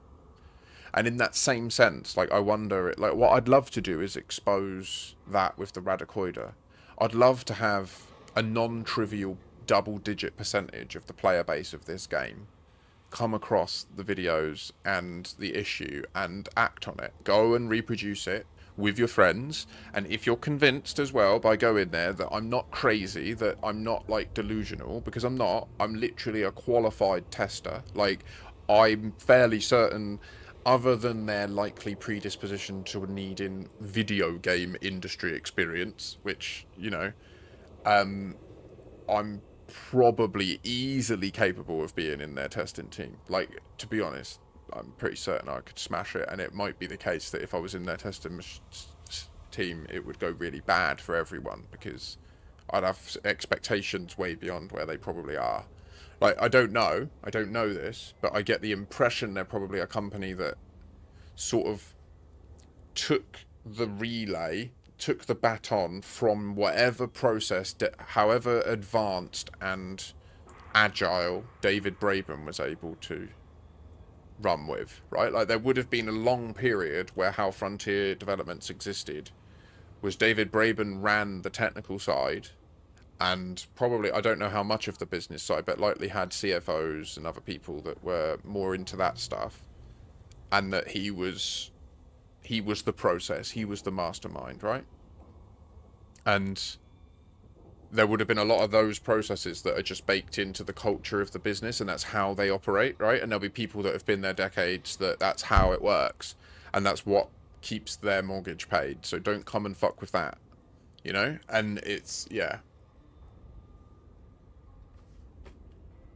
But then some of the recent evidence shows promising trends. So I really hope, like, I can't state this enough, the key signal I'm looking to witness demonstrably in delivered features is their ability to, like, agnosticize and then deploy and, like, support in their core Cobra engine any of the new capabilities that they develop for other IPs, so that they can just become free. Like, that in my brain now, it should be structured is they have their Cobra platform team, and their job is to interact with, like, the tech leads and architects of the other IPs to understand what they're developing custom for their games, and then work out how to back support that into new versions of the Cobra engine, which then, like, the Elite Dangerous crew can then be told, like, on this date, and this might be what's happening, and it might just be that it takes time to do all this stuff.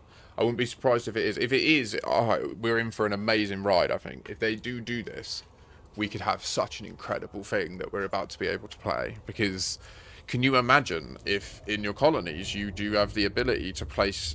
I mean, this isn't craziness, right? Look, like, I can't stress this enough either. Like, I'm not just pulling it out of le anus. If you go into your Steam apps, common, you double click and you go into Elite Dangerous, and then you go into products, and then Odyssey, and then movies, right? You get to this. And this video's in here, and it's a fucking space elevator, what goes down to a city and that, right? You see what this is?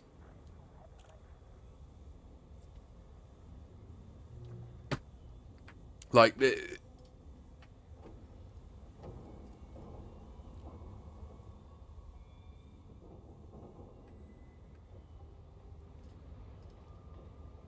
I think that I need to see it.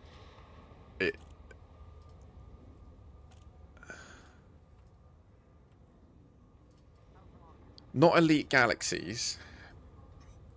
Just let us build our own cities slash towns slash parks slash all things. Let us build on atmospheric planets where we can take our helmets off and run around together. And we can have Jurassic Parks in the front. Like, can you imagine if they got it to that point where Elite Dangerous became like the place that consumes the new head of the Cobra engine's capabilities? So we start getting things like ray-traced solar systems with multiple sources. Can you imagine each star is a true single, like, point source, ray-traced source? And yeah, it would mean that it would be back again to, oh, fuck's sake, it barely runs for a lot of people, probably including me, if I had all those settings turned on. But golly gosh, could you get some incredible atmospheres? Like, we already do have a very privileged lighting model, you know?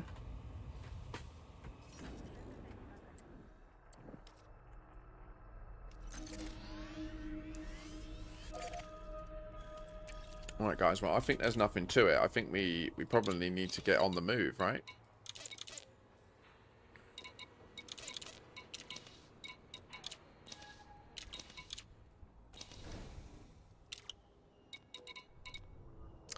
Do I have Radicoida on me, or did I hand it in?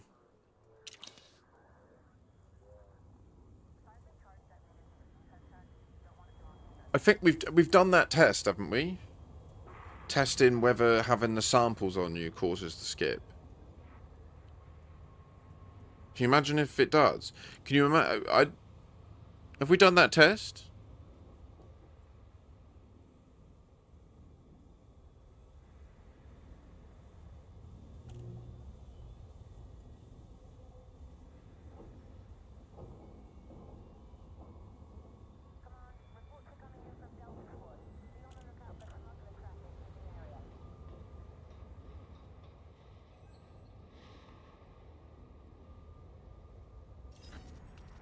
Has anyone done that test explicitly?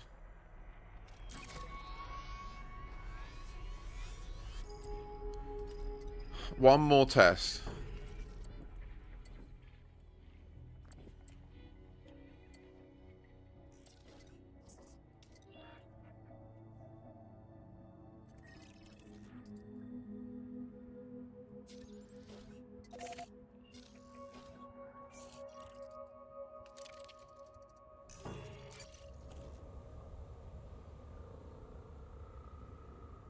Okay, but then I redo my route so that we can just leave from there, right? Hip 87621. Do I do this time skipped? The odds are we'll get relogged anyway on the journey. What is the charge? Eating a Platinum asteroid. succulent Chinese meat. Platinum asteroid. I should remove the Chinese, you know. A succulent It should just be succulent. I need to edit that. Thank you for redeeming it. I do love it. I need to...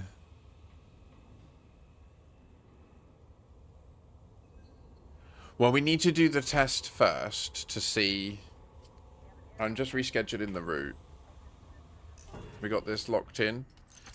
Okay, right, we're going to go to hitbait 7621 and test to see if taking a sample and then just going out of the time skip range and re-log in, if that logs you back into real time still, then that's the test.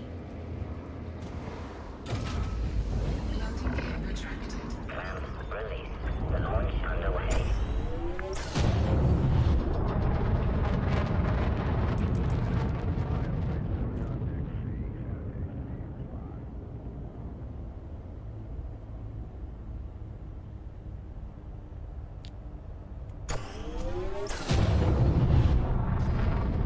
I need different music today. No, that's enough. I need to comb quick. Combe.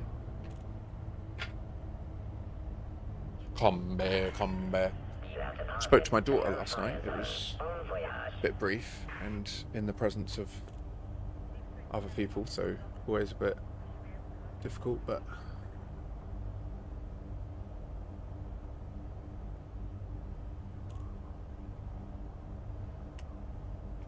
it's quite recharging for me to do that.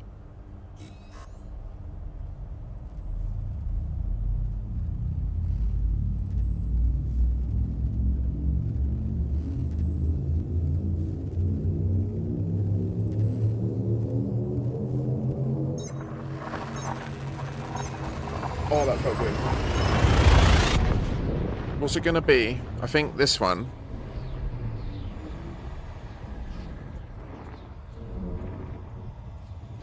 So, what do you mean by to see how long the time dilation lasts? I'm fairly certain, like, as long as I don't log out, I'll just stay time Fuel shifted. scooping.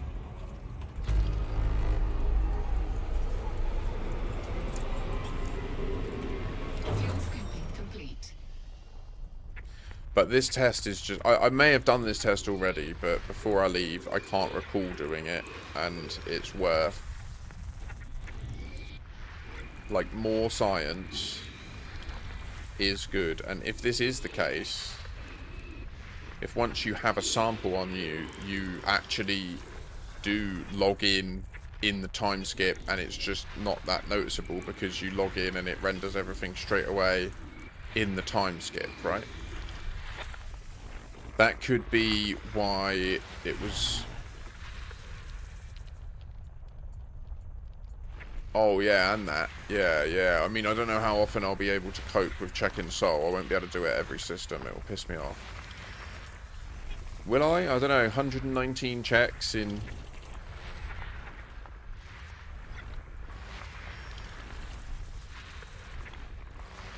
We could use Synthesis and then check Soul every jump, because it's fewer jumps, and we'd use the time it's synthesizing to check Soul and not be rushed.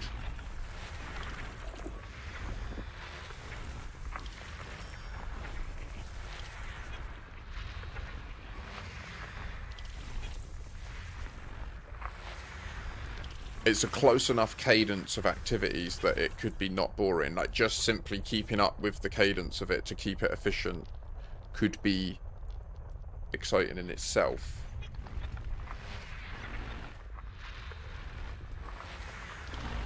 Also, at some point today, do you have any understanding of the level of violence I'm going to be bringing on to people? Although, what I would say is they have done an incredible job in Half Sword of... honestly, the system they've made to regulate how gory you are and how frequently you kill people is genius. Like, you have a direct gameplay incentive to be, like, merciful with people, which obviously makes sense in real life too, right? Like, in real life, when you spar with swords with people, right? Like, it is in your interest to make sure you don't accidentally, like, cut someone's leg off, right? Because obviously if the bar ends up being set in society, that you can just go full ham in sparring. Like I do to train my guys up. But yeah, and they've added a muscle system to Half Sword. So like you have to train your dude, which I think I'm going to do it. I'm going to redo it again using FSD injections just to...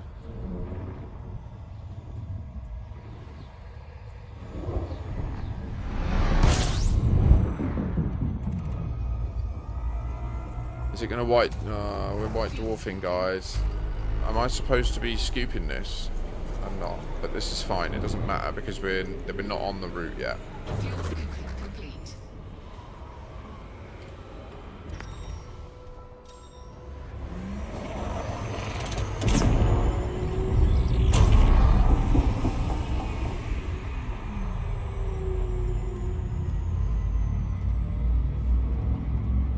600-ish light years. Maybe less, actually, than Sol.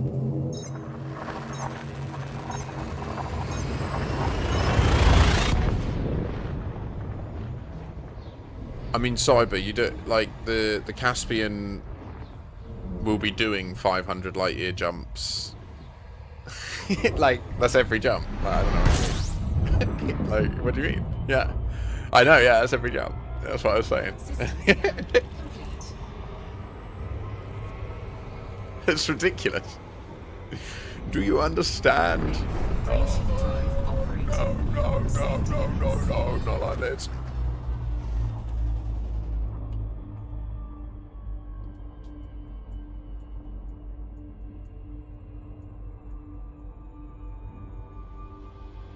Also, Sanity, I love the multi-channel communication. Warning. Frameshift drive operating beyond safety.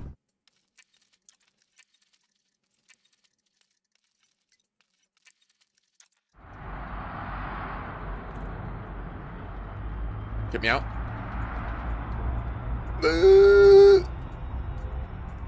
Get me away.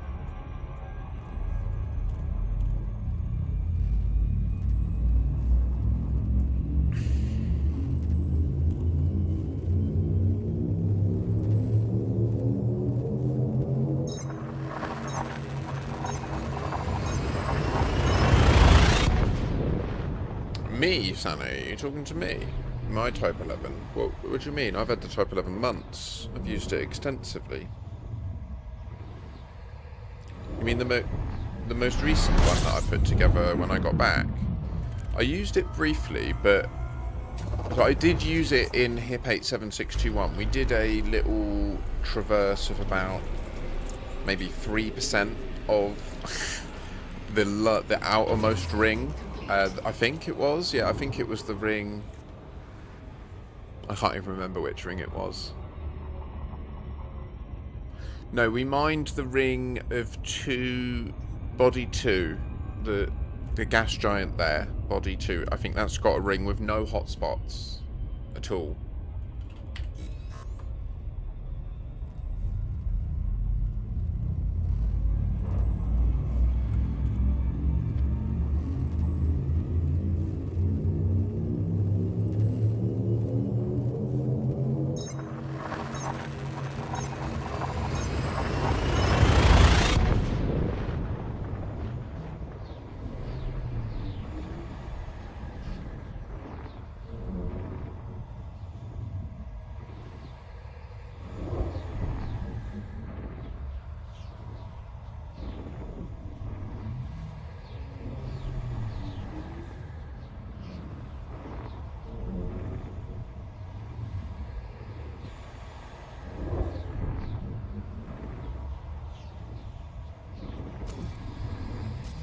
Unknown, unknown. What go on?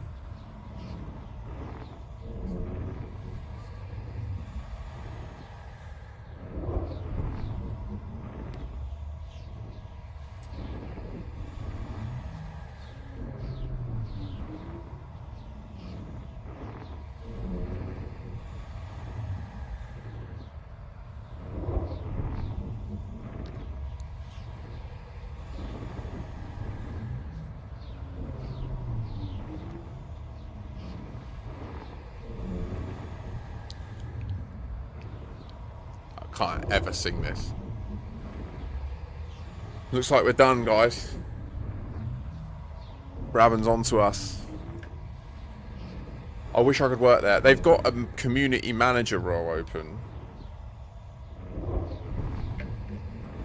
The issue is, to work with them, you have to move to Cambridge. I don't know, what would be lovely is if there was a way for them to open an Edinburgh office and then me head that up and move back there. That would be ideal. So I could work on Frontier officially where it's convenient to me to be in my daughter's life. But that's just trying to write... Do you know what I mean? Just trying to write my life to be perfect. Which, I mean, I guess we should all take a stab at that, right? Like, you only get one shot here. So you should probably try to live your example of perfection. I don't know if I'm necessarily doing that in many domains at the moment, Fuel scope complete. when I think about it, but we're here.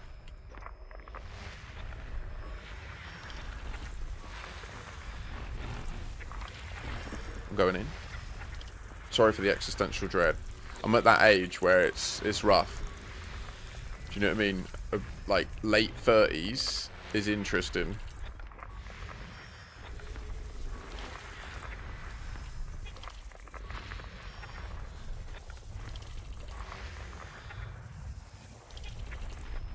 System scan complete. First grey hairs. Rough, man.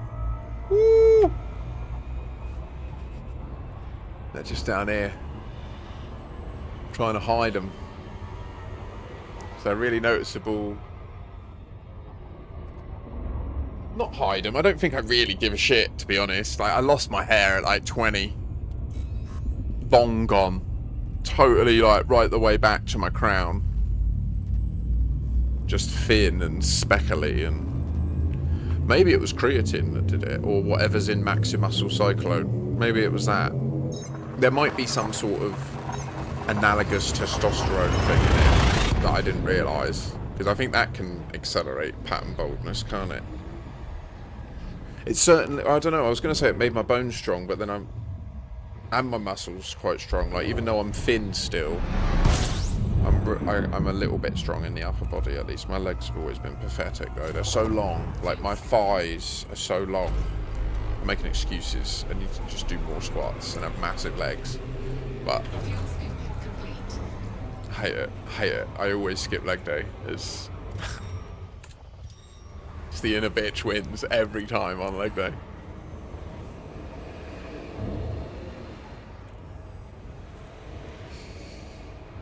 Yeah. I think that's true for most people, isn't it? Let's stand, though. Let's try a little bit. All who are able do rise. Oh.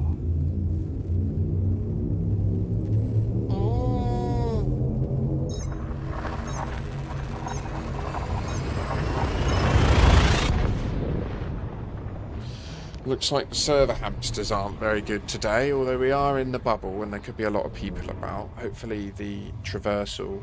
Maybe I'll switch to solo. That could be a good idea, couldn't it? Fuel scoping.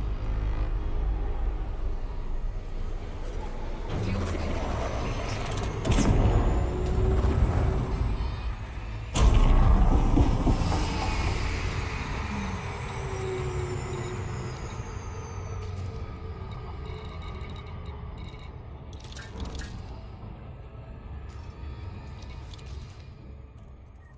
Don't fuck me.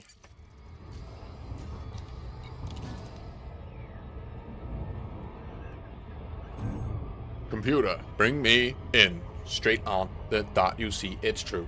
We lined it up. I was looking at it. So like when I'm in this screen, I'm also looking on the right-ish. Like you can only see the little bit of it. But like once I mentally see it once, I sort of know where I need to go. I don't know how to describe it. I feel like looking at the gravity circles of the planet that I'm approaching. and then the relative of the orbit, and then where it's pointing on the hologram in my brain. I like think of those things together, and then I see like a path that's like a curve that uses the gravity to make sure that we lose the speed we need to lose. And that's like, it takes a bit of intuition, and I'm not sure if everyone else would fully agree. I think that that's like a neurotype thing, how my brain works, is that that works for me. And so there's only a subset of people that have a similar situation that will help.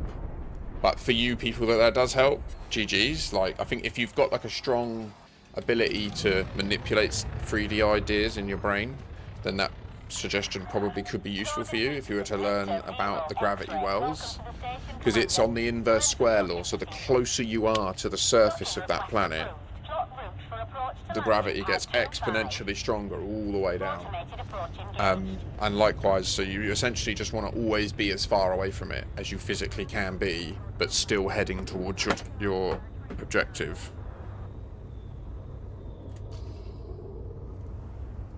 So the reason I know all this is because back in the day before SCO, like, you had to know how to optimally accelerate in Super Cruise, and like the way the engine works is, well, that's interesting. Yeah, so it is like, when I talk about it, because it does work based on gravitation as well. If you put all of the gravity of the planets, or all the mass of the system behind your ship, just geometrically, then that's the fastest acceleration you'll have in Super Cruise without SCO.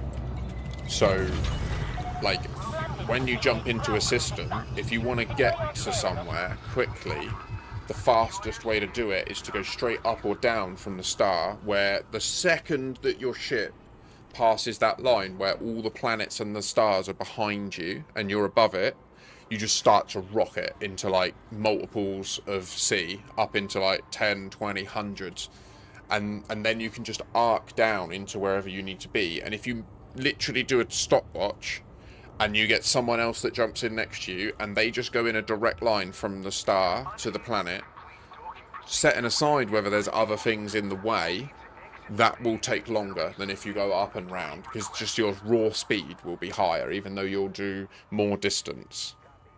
You'll get there in less time. It's crazy. Like, there's so many tips like that in this game that when you've played it a long time and you didn't have all the nice features, you learn like how the core mechanic works, and then they develop stuff on top that you never really get a chance to even get down into, because there's so much meat you can't get to the bone, you know. Let's settle that. We'll get down to nothingness.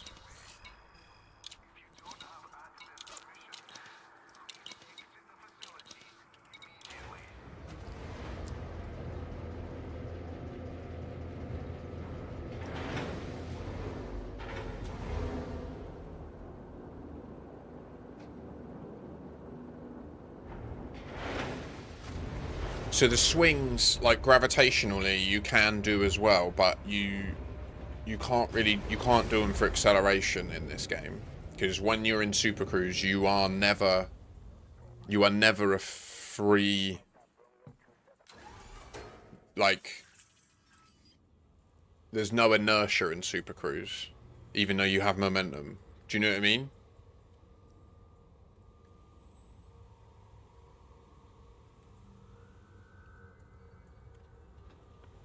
Yeah, there you go. That's a good one as well. Yeah, avoiding other orbital bodies, because they really wreck your ability to accelerate or maintain speed in Super Cruise. Sorry about the frame rate right now. This is how it goes sometimes in some stations.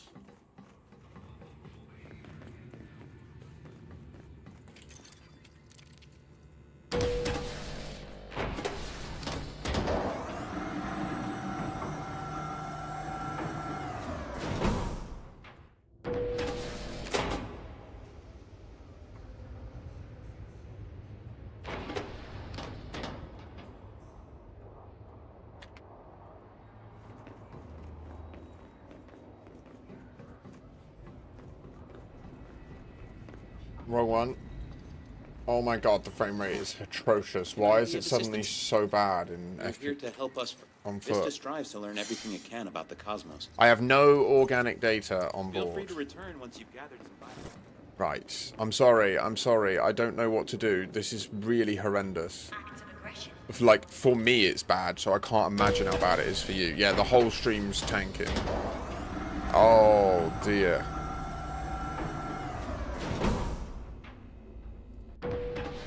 Leave? Oh.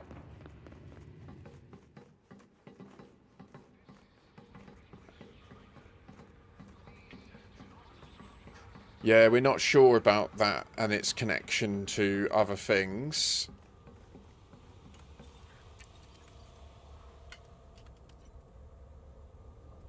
Like, the FPS is so bad then that I pressed on the board, I clicked it, but I guess I clicked it in one of the moments where it was lagging and it didn't count.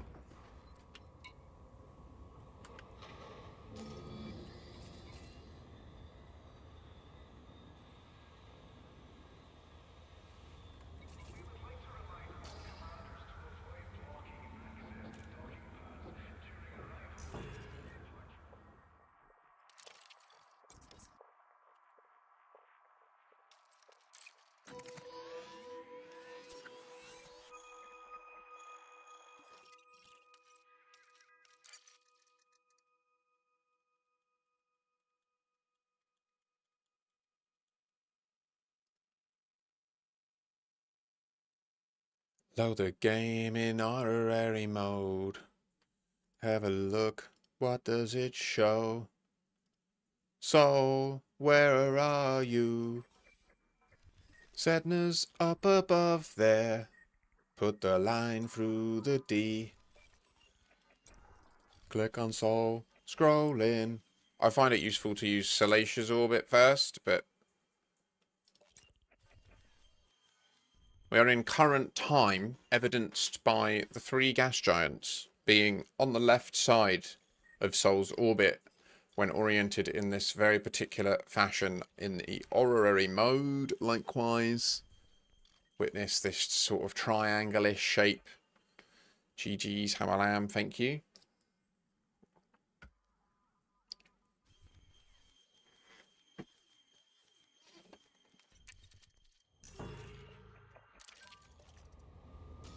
We're going to perform one test prior to leaving for the Distant Worlds Free Flotilla. That test will involve us establishing whether simply having the Radicoida sample on our person invokes the time skip, which may be the reason why loads of people aren't even noticing any difference. It could be that they've been collecting them and they might have a few extra that they've not handed in. I'm not certain of that. We'll have to see. I mean, I'm not really seeing anyone that's reported that they've seen no difference, sorry. And I'm fairly certain that this is just going to find no issue, but we will see. I don't know that. Got a client event until 7 now, mate. It's really, what a joke. Catch you in a bit. Mate, take it easy. Remember, every client event is an opportunity to meet new people, try and find like minds, new allies in other businesses. Really good opportunities.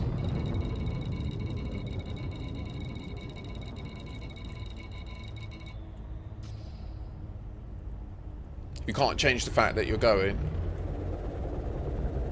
Glint it up, bruh.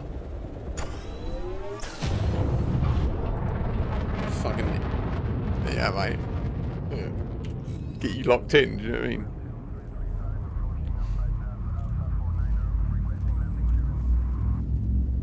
Find those synergies, brother. I like using that word. When it actually happens, when you synergize with someone, it's such an incredible experience. You know what I mean? My mate Andy, we do it sometimes on Rocket League. Well, we'll do like a triple pass in the air, pass it, and that. Oh, we're getting off on that. It's fun. It's fun. I'll never dedicate enough effort to it to be like great. Yeah, is it? It should now be recovering. It was that system. I think now that I've jumped, are we better now? It was when I went in that station, and until I left its instance, I was in a clusterfuck. We should now be nice and smooth.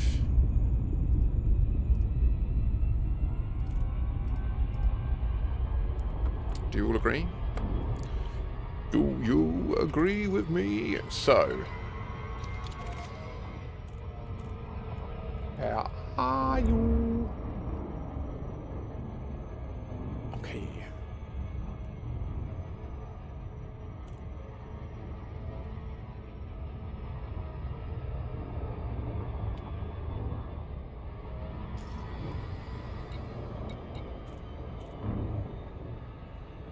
Why is it only got one? Okay, there we go. Okay.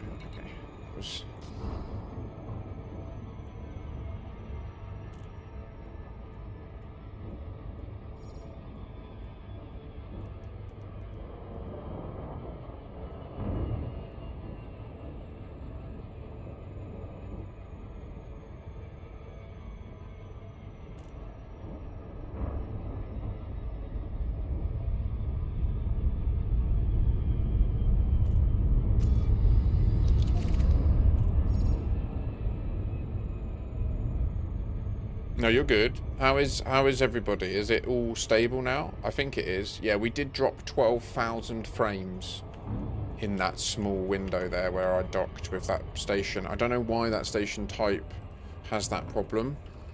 It seems to be quite consistent. It absolutely tanks my machine. It gets really hot as well. It's like there's some asset in it that just is hyper polygon count. Can you imagine if that station's like... Is it a Federation station? I need to check the numbers while time skipped. I've still not done it. I've been putting it off, to be honest. They annoy me. Seeing them accurately and repeatedly is a bitch.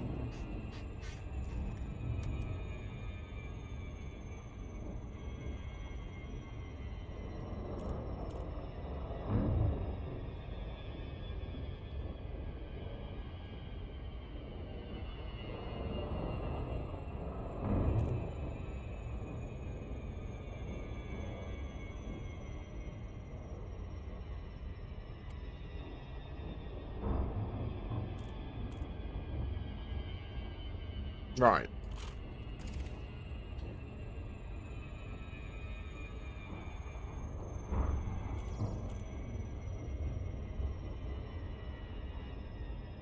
Watch this. There's planet 2, right? 106 light seconds away. Ready? It's going to teleport, I tell you. Are you ready? It's going to teleport in the sky to 352 light seconds behind us. What does this mean? What does this mean? Why can he predict these things? He is the master of time and the universe itself. Ah, yes.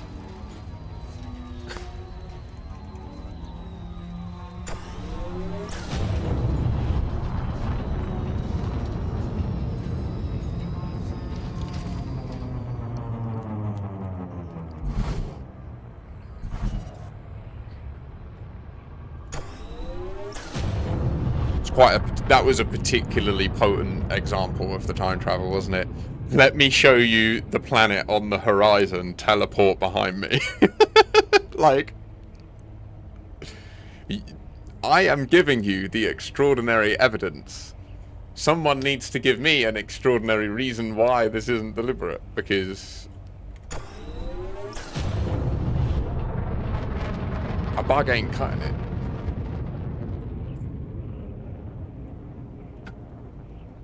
I've never seen shit teleport in this game.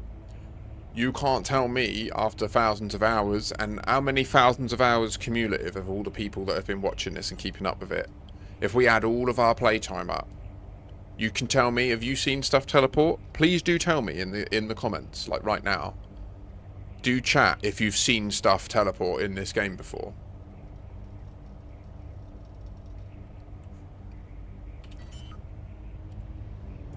That's it, you know, Cyberdamit, you know. Is that the Antifila device? Antikila, something like that. It begins with A. That's fact. So we are in the new time. The old time.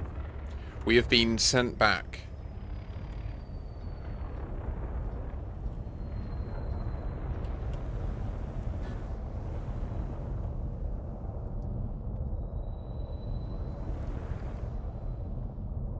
You would dare take me further? We shall use this opportunity to demonstrate this fact by visiting Seoul, opening it in Orrery mode. Lol, I've seen guides and commanders teleport, but that wasn't time shifting. It was just shite instancing. To be fair, yeah, now that I think about it, like, you mean like when you drop in and then you see like shit go all crazy initially as you're all connecting? And then also if you do have like a big lag event, you can see things where like an interceptor starts stuttering across and then all the commanders are just whirling round them. Yeah, okay, yeah, no, that's fair. Yeah, I have seen... Right, so you see how, like, now, as we've said before, like, before it was 1, 2, 3, right? They were, like, together, and now they're not together. There's a triangle of gas giants. And if we zoom in, we see that, like, no longer is Mars over here, and there's, like, a triangle. It's like everything's clustered, because we've time-traveled. If it is a bug, why behave like this in a system locally only? Surely it would happen everywhere.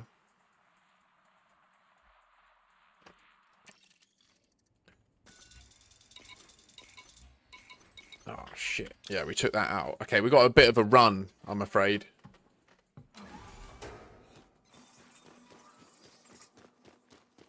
This system link error is interesting. That also happens when you instance with these. At the same point. Like, it's the main UI element that indicates that you've time traveled.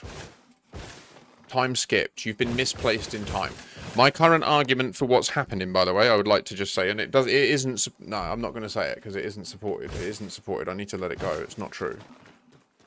I want to keep saying about the FSD, but it's not. If you run in from if you park 90 kilometers away, relog, and you'll be in normal time, and then you just sprint towards this on foot at about 85 kilometers, your shit gets misplaced, even though...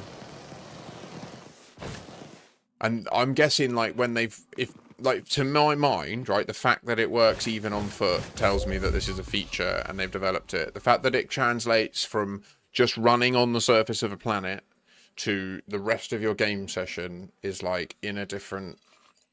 I mean, the only thing we'll know... Oh, we already had 2 samples on us. That was actually an incredibly more nuanced test than I believed. We had the 2 samples from here, from this planet, from our previous test. Right?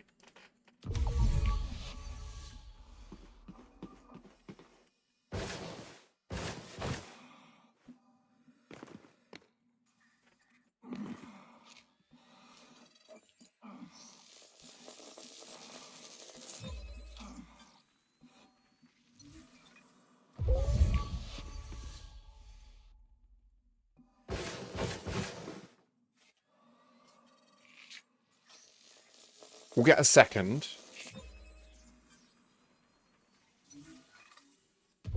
Like, we'll finish this.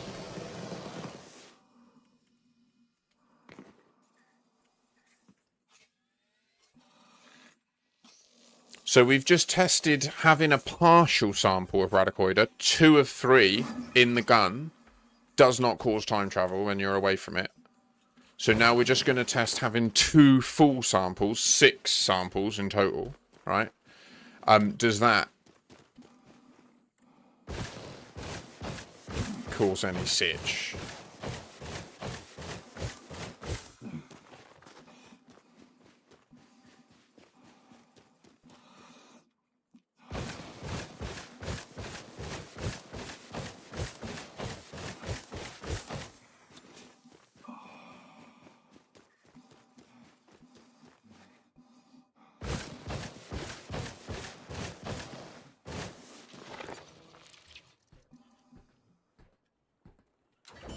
And we can easily do this by just literally... What am I doing?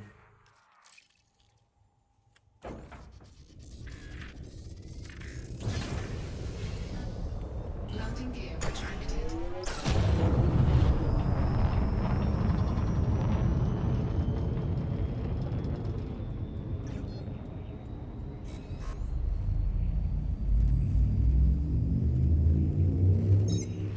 So I'm going to have to relog, which will mean I'll have to land one more time to time skip, and then we'll do the speed run.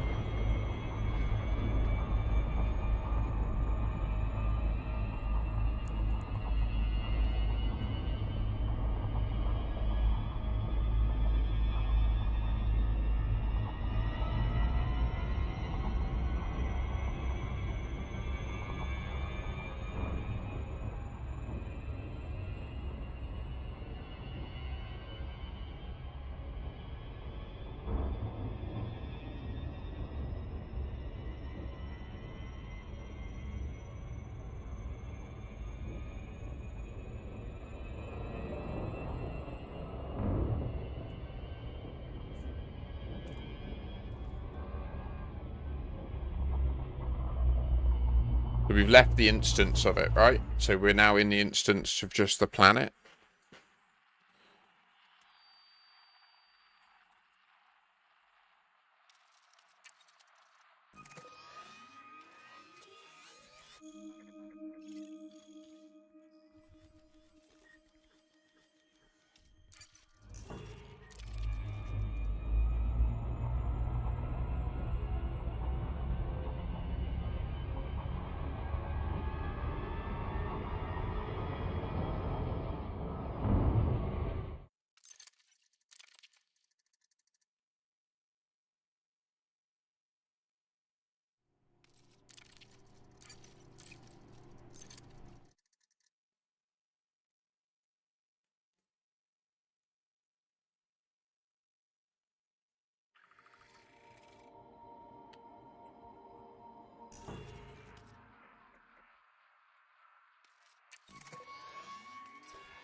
We're not time skipped. We are in the correct normal time.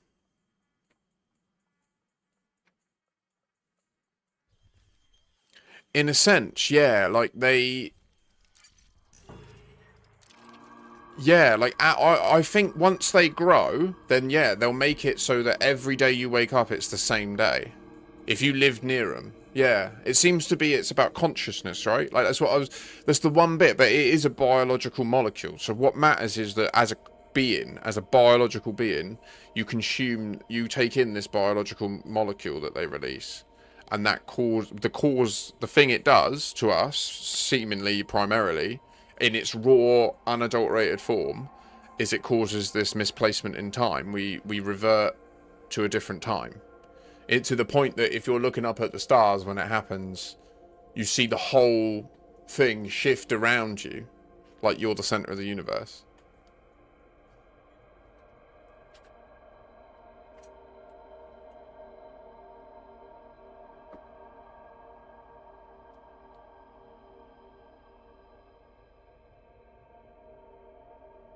But then it's a video game, right? So they've made it so that we can still interact with other commanders. Right? Everything else we don't know. Like everything else, we know that all of the stations are the same when we get to them. And all the clocks and stuff are the same. And the dates are unchanged in the game. So all that stuff could have been changed to show that this is a travel event, right?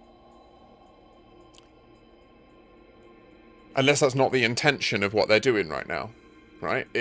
I think it's more likely that right now we're at the stage of this where it's like the unknown probes / unknown artifacts or whatever they were called. So we've confirmed that having the sample on you does not invoke...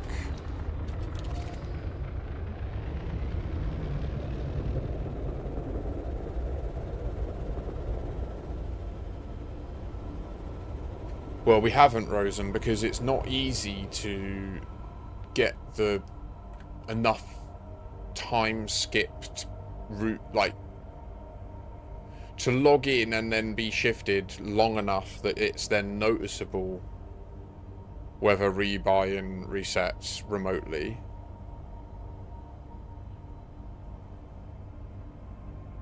What we know is being time skipped and having the samples on you and then going away and relogging that doesn't put you back in the time skip. You can have samples of the Radicoida on you and it's irrelevant.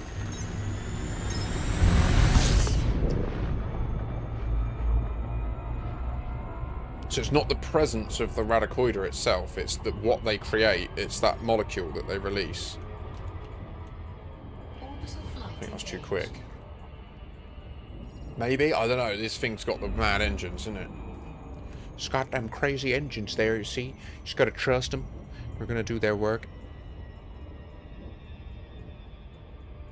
I'm cold and hungry.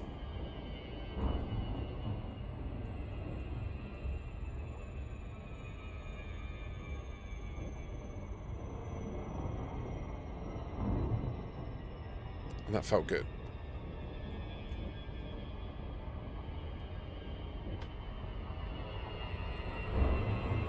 Fluffy hoodie.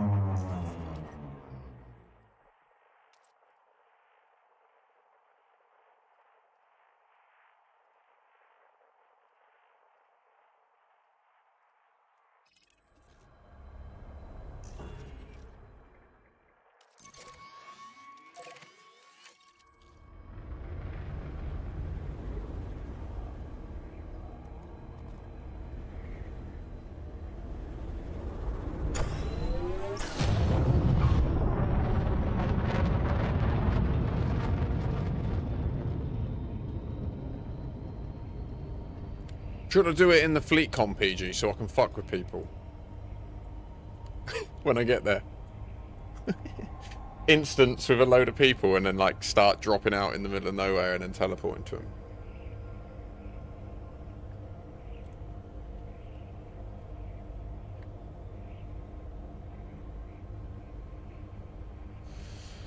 Yeah, we've done that, Ellen.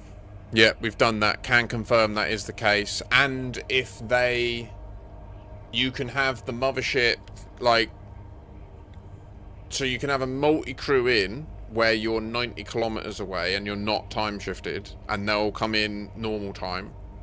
They can ship-launched fighter, fly in, shift, come back and dock, and then they're sat next to you, and for them it's completely different. Yeah. Like, literally, in the cockpit view, you can set the same camera mode and then have both nested, where you see both commanders, and then outside the window is completely different for each person. It's like the individual human time skips. Yeah.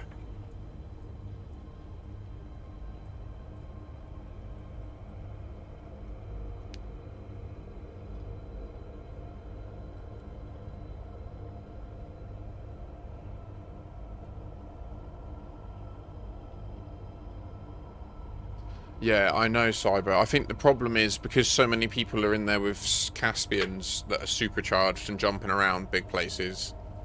I think, like, the sphere of potential connections is big, isn't it? And especially as you get near the core, I think solo's wise.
I'm heading back. I mean, I'm gonna do this first jump.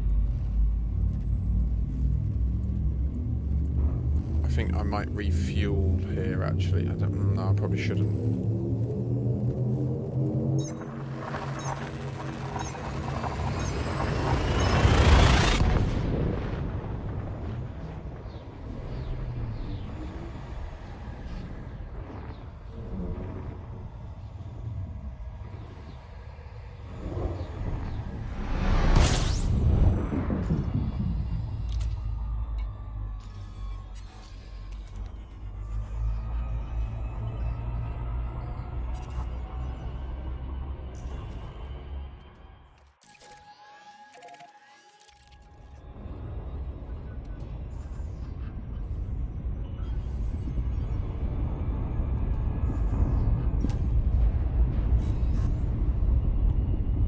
it's on that thing where I'm like mentally locked into the trip and I'm ignoring the fact that my body is literally screaming at me to go to the toilet and then also get some food.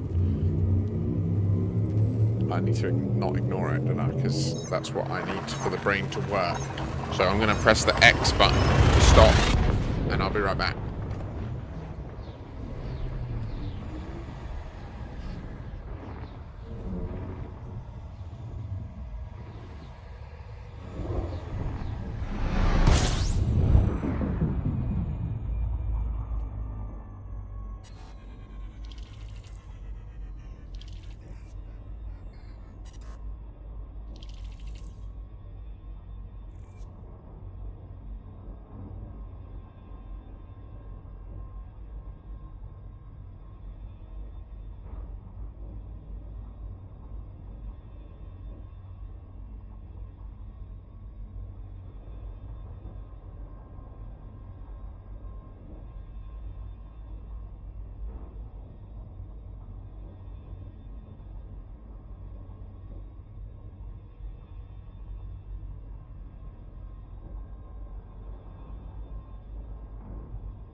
Right. That is true, Cyber. That was exactly what needed to happen. A little fuel scoop needed to go down. It's done. I should have kicked off the FSD, but it doesn't matter. It doesn't matter. There we go. Look, we got the order. Slightly less efficient. That's near bother. Power.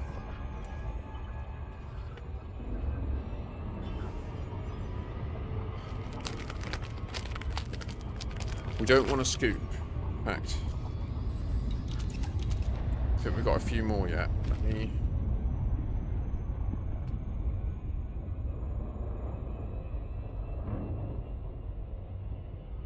Two more after this run.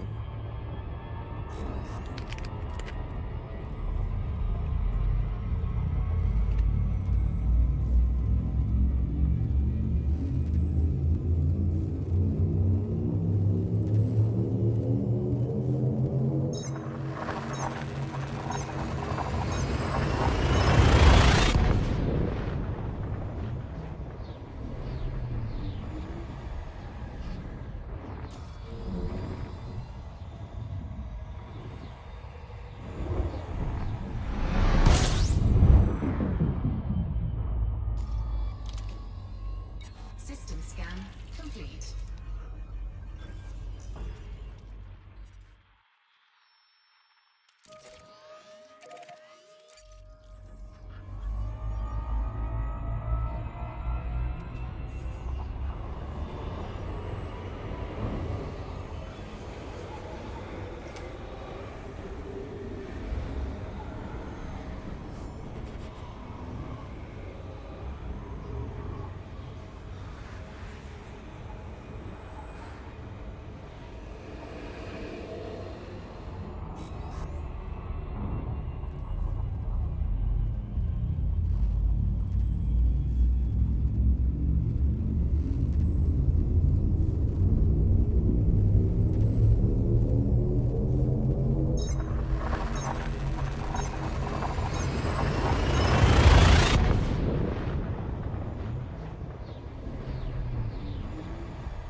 Mega frame rate again.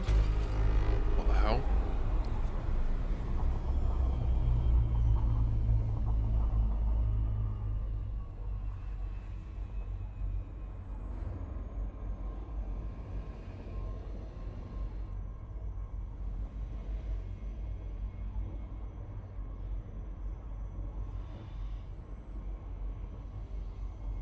Sorry, I just need to update some shit. I'm not going for any personal bests or anything, there's no...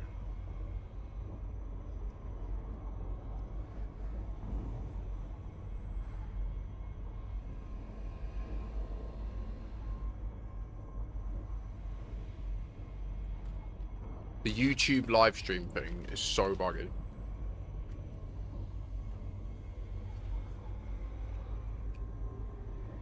Oh.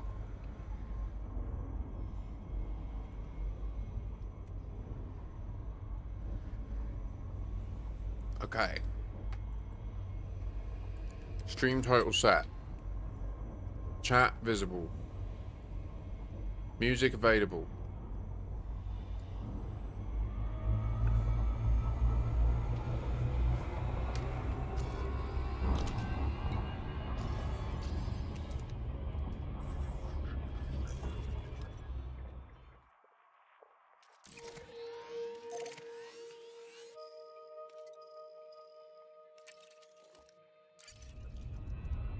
Cannot comply.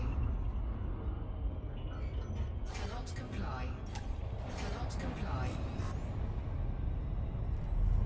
Not visible. There we go. We're en route.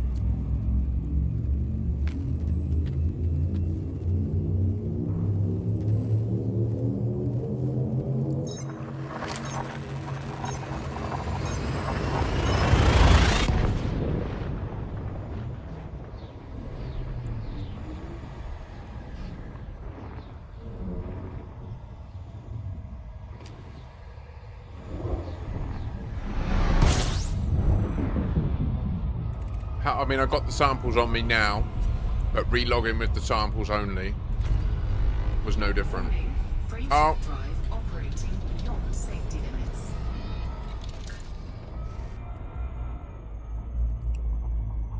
So I then loaded into solo, went back down, time skipped.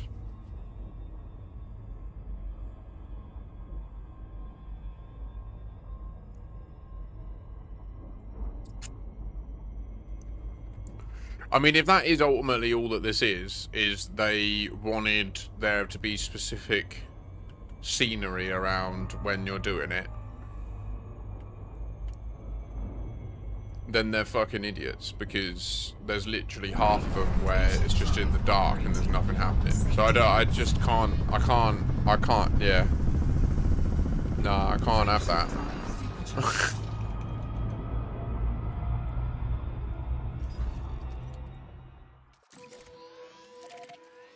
Like, if they chose to go live with that, knowing that a new feature they'd added was the ability to manipulate the game so that when you instance in, it like shifts stuff to give you a particular experience, then their effort to verify that the way they've implemented that is only localized to when you're there is so remarkably poor that it would be, if I worked there, it would not be fun for any of the people involved. That's all I can say. Because I would be like, I need to seriously assess whether I can trust you with anything. It's that simple. Like, that's how I would... what other position would you be in? Like, you'd have to try and understand, like, was there just a risk-based approach and the impact of it is inconsequential because you can just relog and then you go back to normal time, and all the time you're in the time skip, there's no issue. Like, you can do missions, you can do trade, you can do everything. Maybe they could have very quickly gone, that thing that's being reported and had videos out about is linked to this internal issue we highlighted and went to production with, and just mark it as aware, acknowledged, bug.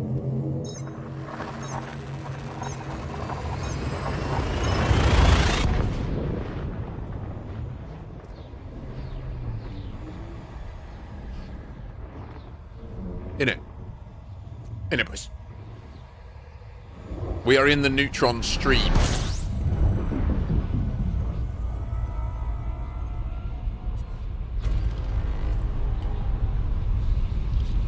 And bearing in mind, it's gone past the confirming stage. It's now in the voting stage, right? It was in, when I first raised it, it went into a state called confirming. And they've finished that stage and moved it into the stage where anyone that reproduces it can also use one of their 6 votes to say this is the thing that I think should be looked at as highest priority, right? So say there's on average, I mean, there's varying estimates. I mean, it's fair to say there's hundreds of thousands of people that play Elite regularly. But the ones that are like digitally active on other platforms, there is about 30,000.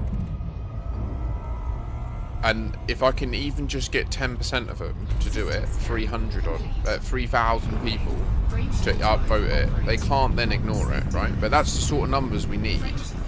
Like, none of this 26 stuff, which I know it's a start. Everything starts somewhere. But it could be that we take too long and we don't find out in time, and it evolves further. Like, I've got a theory that they'll grow, because there is small, medium, and large, right? They show that in time, the Radicoida does grow and spread. Like, I don't know if we've done any checks.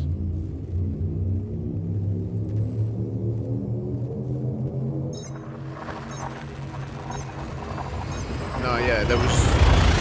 So there was I think they're called Dream Weavers, which was a technology which was like a stasis chamber.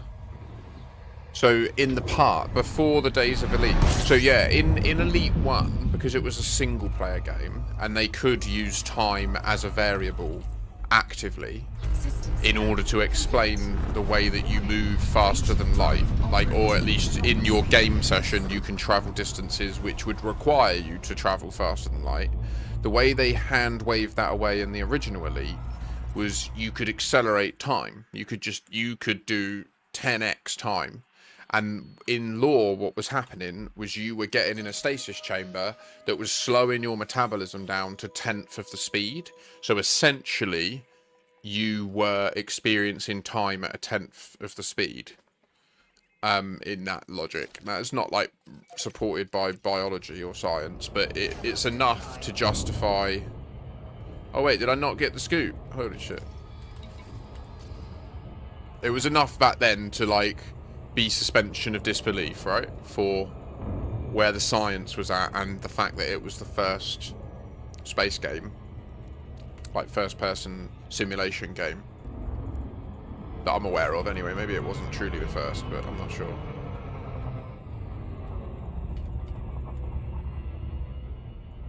Maybe it wasn't the first of that. Maybe I think it was definitely some firsts.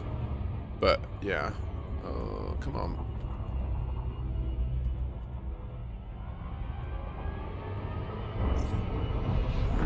Frameshift drive operating beyond safety limits.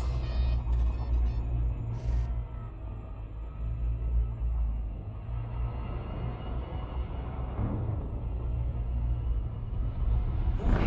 Frameshift drive operating beyond safety limits. That took a long time, didn't it, that one? But obviously, as the game's grown and the scope of it has increased, so has the detail with which, or so the space that hand wavium takes up has been ring fenced, right? And constrained as far as they could based on current known physics, so that they could still build a fun game and ignore the distances, but make an MMO. And it would appear the way they did that was they still are using the time variable. It's just they're using it in a subtler way that we're not Operating beyond safety totally, limits. we haven't mapped yet. Frameshift drive supercharged.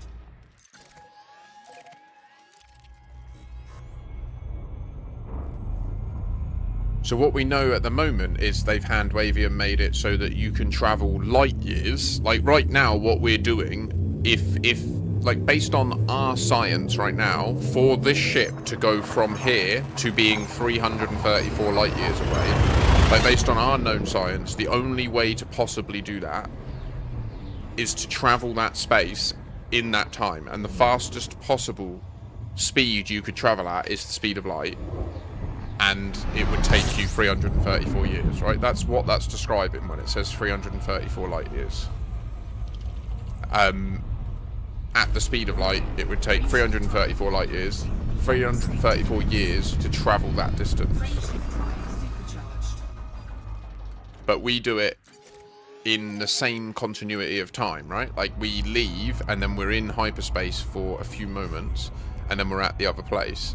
And if we jump straight back, if we supercharge and jump straight back, if there was a mate waiting there, it's not like the orreries all move 600 years when we do 330 years and 330 years back. Right? Because the drive anchors you to now. Even though, like, now we're not in time. Like, now we are not in space-time. We're in space. Which space? Which has no time. There is no time here. Therefore, by definition, this is time travel, right? Because you are moving out of the dimension of time. Thargoids are like interdimensional. And they exist in a place where there's no time. I think that's what it is. Operating beyond safety limits. And they've got these Radicoida things that are they're gonna fucking destroy the bubble, man.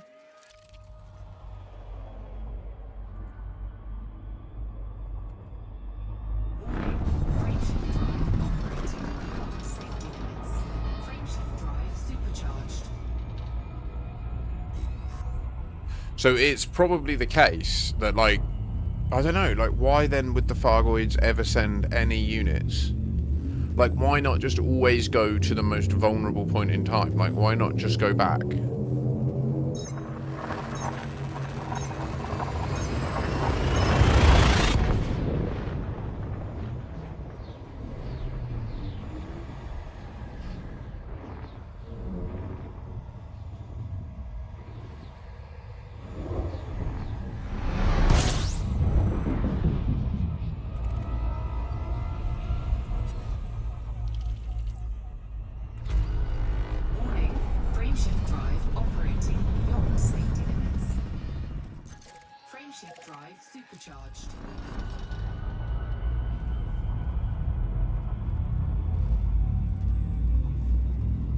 Check Sol in the next jump.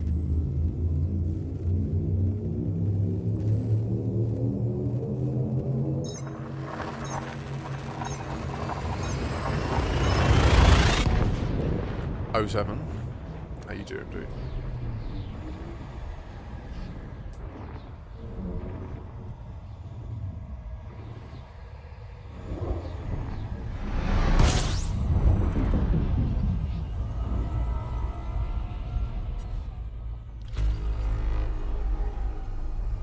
Warning, frameshift drive operating beyond safety limits.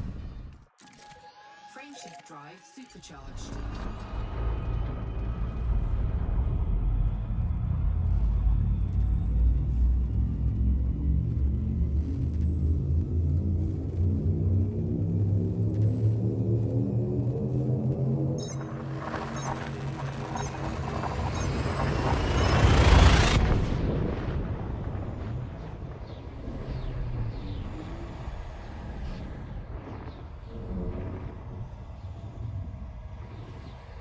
Well, no, of course it is. Of course it is. It is a unit of time. What? Of course it is. It literally says that in that sentence. What do you mean? It says the term is not a unit of time. But it is. What? It literally says a light year is the distance that light travels in a vacuum in 1 year.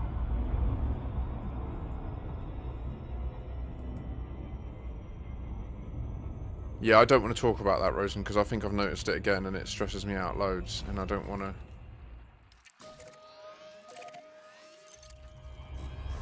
Certainly the home colony is unmapped again. Like, all of the planets say they're unmapped again, even though I have the first map tag. Don't even fucking... I've rebought it. I've rescanned them and bought it again since.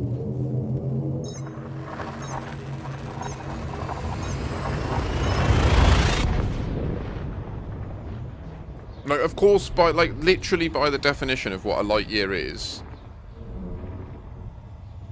I get it's not a unit of time. Well, it is. It is. It is a unit of time. It's a year. It's 1 year. Like, it is still a year. No, it does seem like it is also reverting back to a point in time. But I don't know when, and I don't know how that even works. I can't even begin to imagine what or why or how.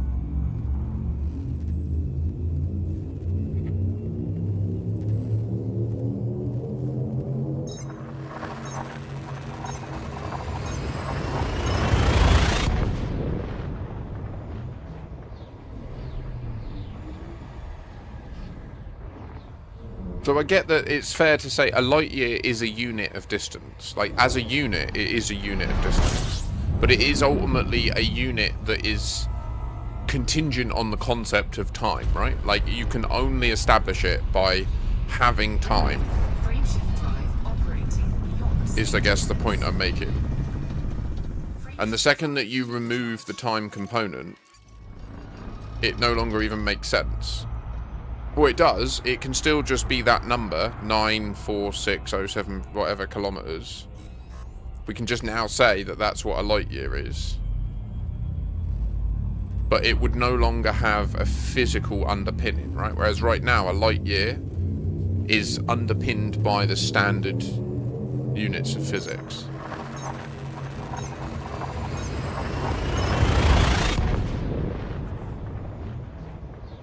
And as it says there, the International Astronomical Union define it. And the things that they're using to define it are the kilometre, which is a standard unit, and time. Warning, frameshift drive operating beyond safety limits.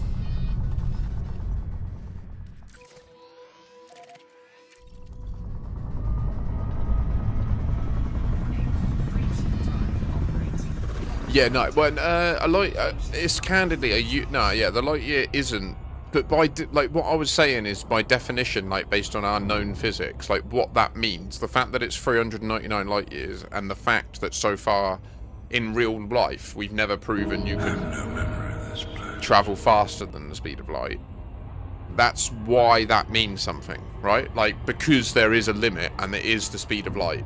So 399 light years means there and back is 798 years. Like, that's how long it takes, assuming you can do the speed of light. Obviously, these ships can hand wavium break that. They can just go, like right now I'm cruising at 14 times the speed of light. So for me, it's 14 times less. It's a 14th of 798 years, right? Even just at this.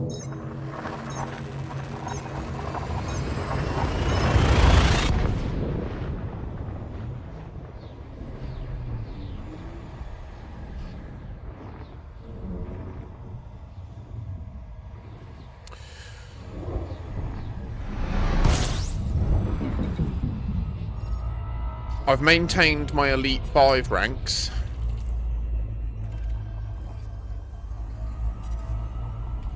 But I'm intrigued. I have no memory of this place. Oh, Rosen is right. It's just clicked like what you use. Oh, that was fucking poetic, man. Sorry, you didn't get anywhere near the real-time credit you deserve. That shit was gnarly. Why didn't we scoot?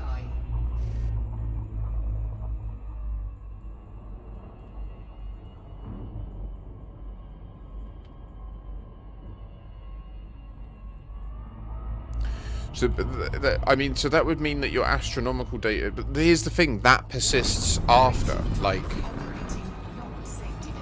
it's still unmapped for me, even though I reset, you know?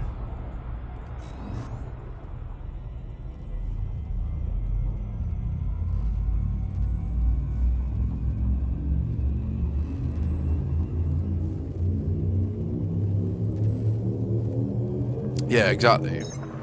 So, like, by definition, Cyber Danny, by travelling at 4,200 C, like, you are time travelling. Like, by definition of how that makes sense in physical space. Like, what you're doing is arriving somewhere before any event in a light cone. Like, no physical things light cone could be where you end up. Like, your light cone can't be where you end up based on our physics.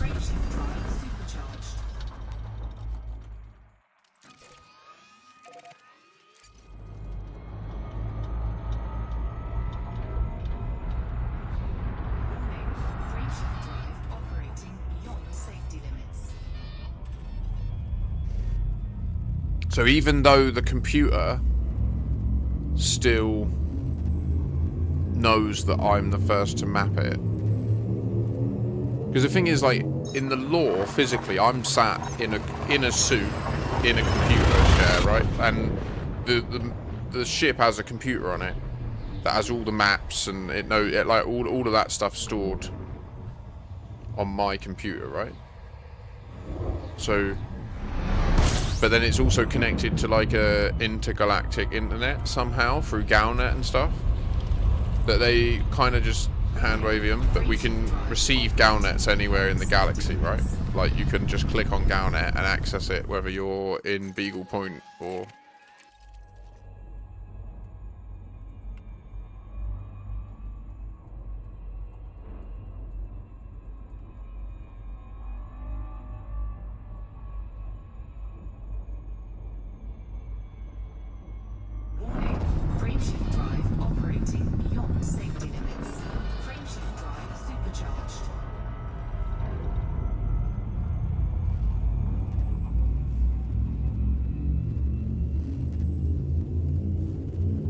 I mean, that is true. That, what you're saying there is true. And it would be cool to get my EDSM records.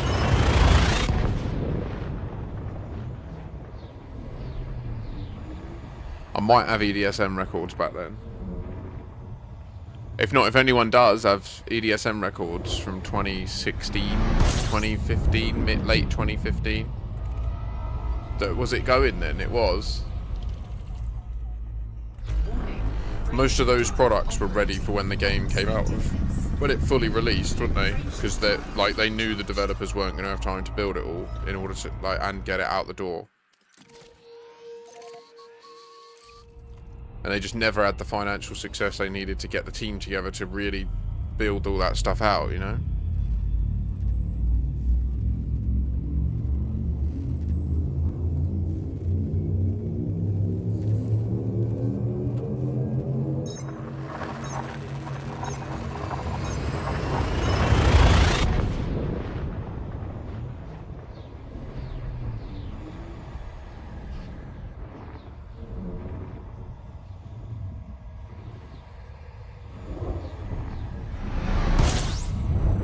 My oldest is October 25th, 2016. Warning, frameshift drive operating beyond safety limits. And even then, it doesn't say if I scanned it or not. So all I know is I was in Durga. That was my first ever upload to EDSM. Warning, frameshift drive operating beyond safety limits. Frameshift drive supercharged.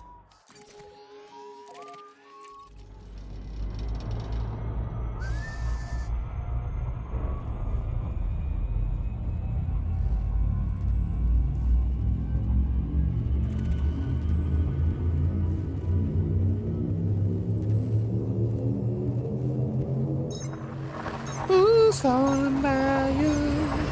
anyone who's not listening on Twitch, thought I'd give you a very rough rendition.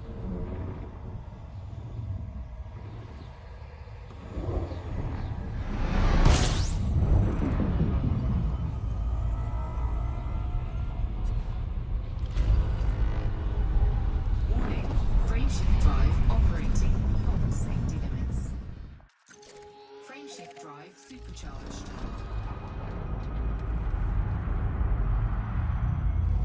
Yeah. Yeah. And do you want to know something I also learned? Gliding, entering your glide where you're like 110 kilometers away, and then gliding across, and then ending the glide 90 kilometers away, never time shifts you. It's only once you drop out of the glide completely and instance in that space that it hits you. So you can physically pass through the space. That's one edge that does scream like, that might, like, if it turns out to be a feature, that would be a bug in the feature. That it should still affect you even if you glide through it, I think. And if it's a bug, then it's just a bug. And, like, we've spent hundreds of hours exploring a bug to the nth degree, which is just something that is quite plausible for Elite Dangerous players to do. So I don't know what to say. Like, that's fine. We can do that. We learned a lot about each other, about how to do tests. It's a fucking cool bug. Some of the footage we got is mad. That someone suggested some cool footage, actually. That we didn't actually get this footage, but we could have, where you multi-crew. So, like, where I'm time skip and go in, then come out, then you multi-crew in, and then we both set our camera internally to the same internal camera, where you can see both commanders sat in the chairs, but with different backgrounds out the window. That would be quite cool. Like, and if we set it up like on Discord, where it's the nested windows.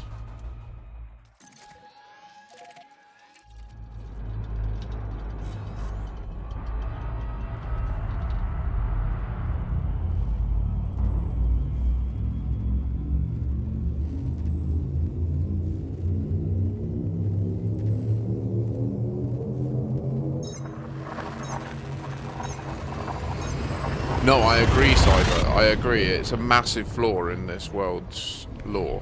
It's a huge flaw. And it also begs the question of, like, what happens when you get shot? Like, what actually happens? Like, why is that just fine? And they just ignore it. Like, you get shot to death in a conflict zone, and then you just, like, wake up back on one of the dropships. Like, what's happening?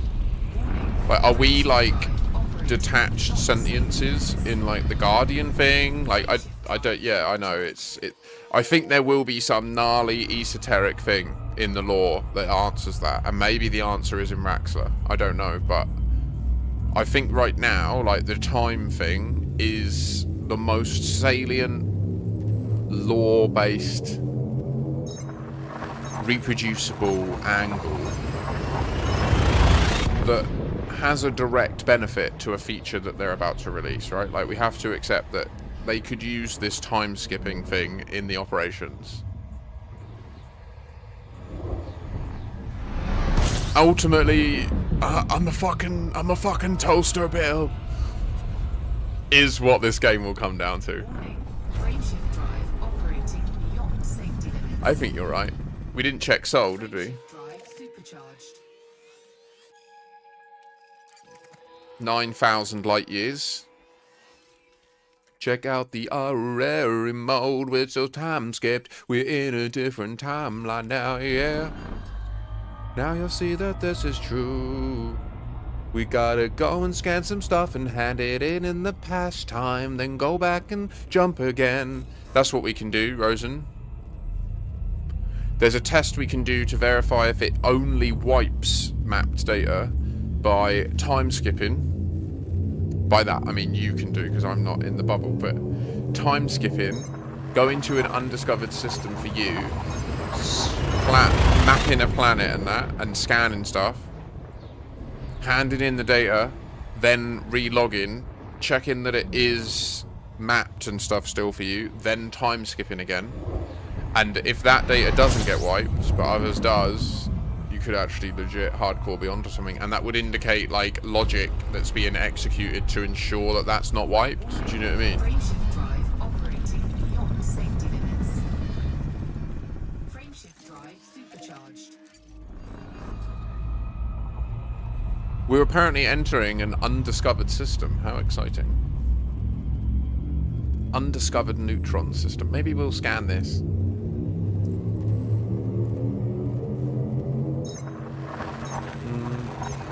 Still going to take us a while to get there, so maybe not. Maybe we'll just honk it. Yeah.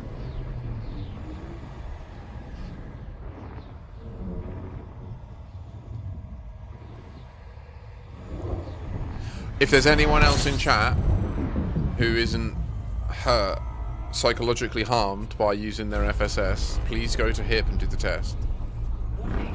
Frameshift drive operating. I don't want to cause cognitive harm to Rosen.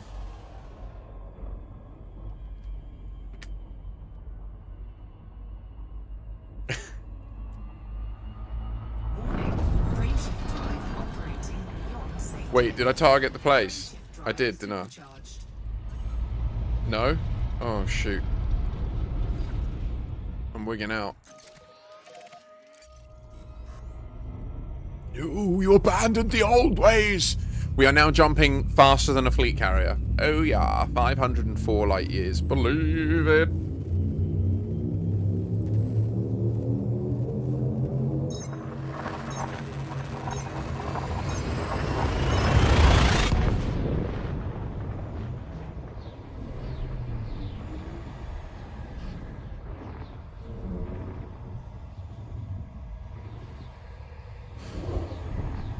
Yeah.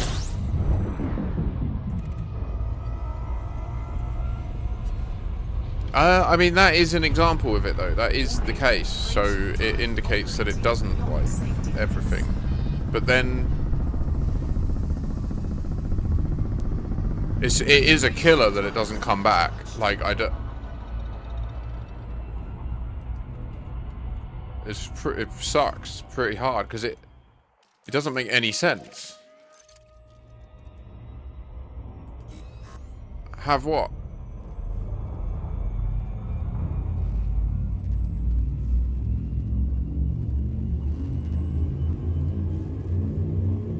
Cyber what? What is it? Where's the comb? It hides.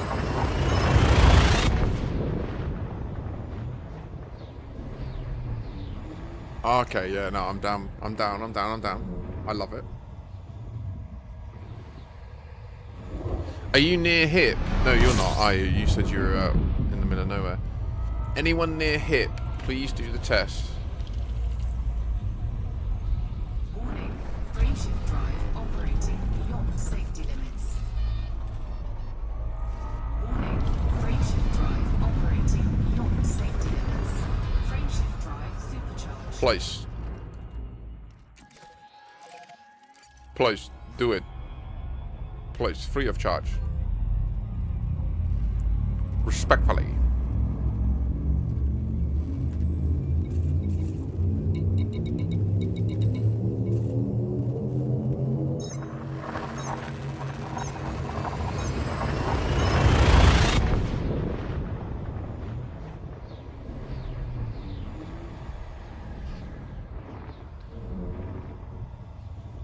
It's outrageous, isn't it?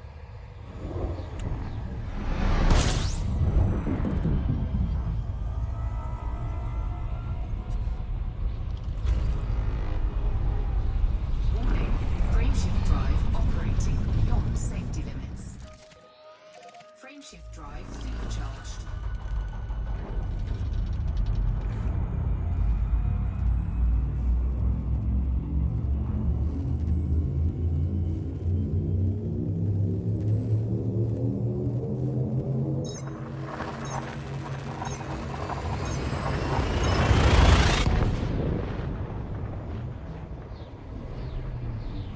Oh yeah. Oh, you shifted the moment you entered the glide. No, yeah, I think I fucked up. It's not when you have to make it so that you enter the glide on the other side of it. Sorry.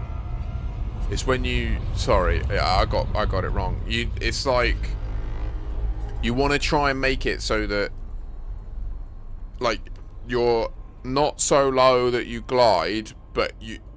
It's fucked. Does that make sense though? Do you get what I mean? Like. Frameshift drive operating beyond There is a, safety if you imagine the dome, there is a line you can make through it, where you go through it. I don't know, maybe I didn't get it as accurate as I thought, and I don't know, maybe I'm wrong. Also, that is another thing.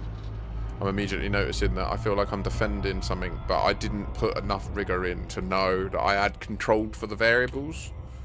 Do you know what I mean?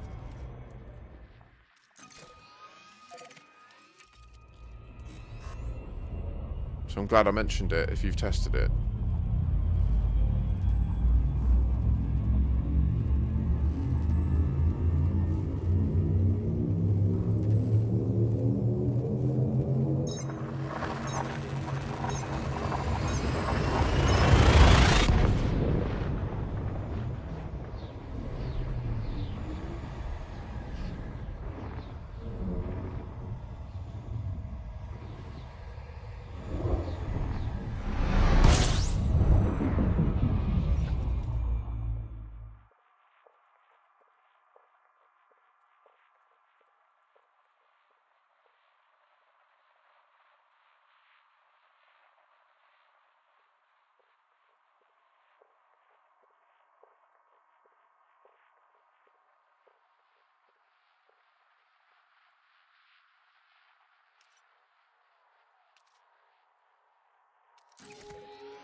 It wouldn't. Was it? Is Striker what it says? Striker? Or is that meant to be sector? frameshift drive operating And they didn't find it. frameshift drive supercharged.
It's got like a different name. No, you're good. You're good. Whee! Warning, frameshift drive operating beyond safety limits. Frameshift drive supercharged.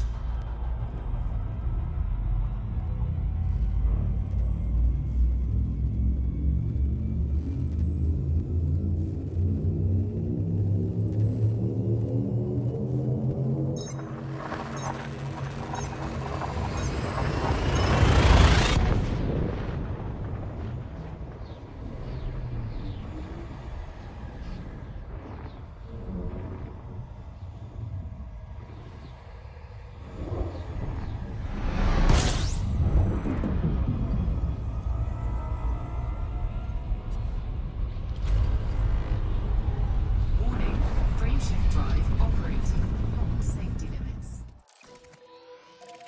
Frameshift drive supercharged.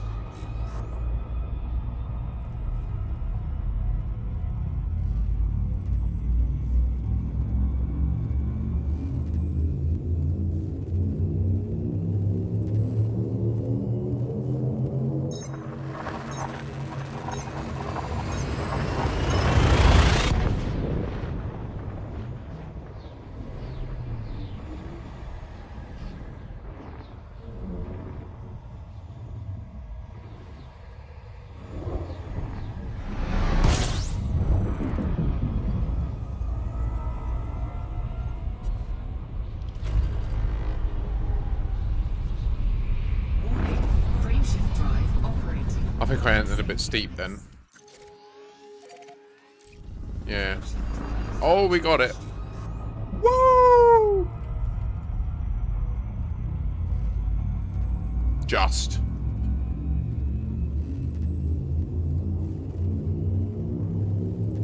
Do you know what I mean? Like, I dipped really steeply into it. Like, based on the width of it at that point. Sent me through, but we just got enough, so that was fine. Didn't have to turn around. You're not gonna have to turn around.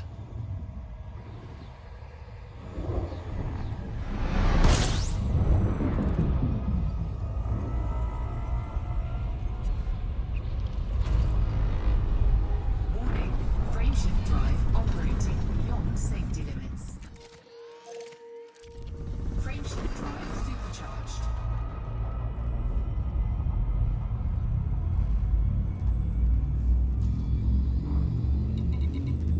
We're down to 3%. Yeah, so I think it takes 0.1 damage per neutron scoop. That'll make about right sense. Well, we're on 42, top 42. So maybe it's like 0.8, 0.08.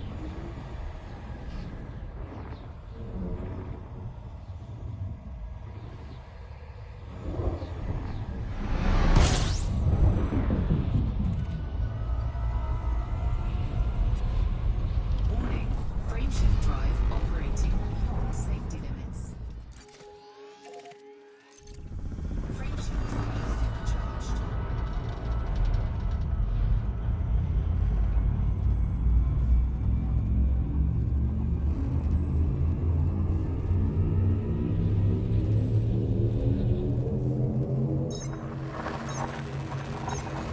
And exited the wrong way then.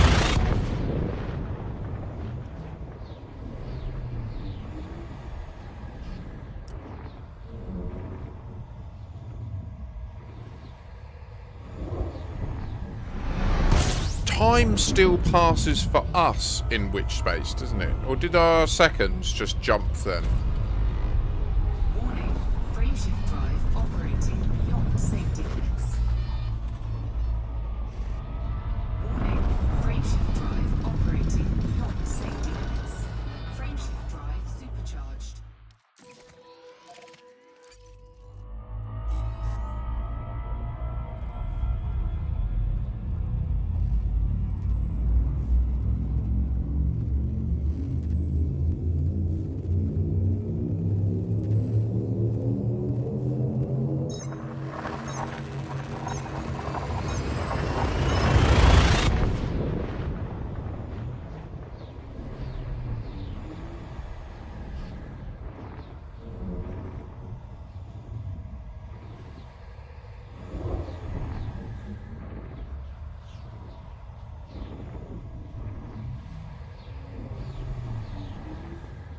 You're waiting for 4 o'clock.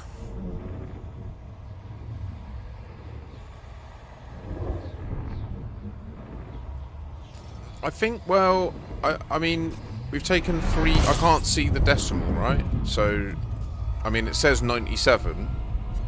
I think it might be 0.01, because we're on, like...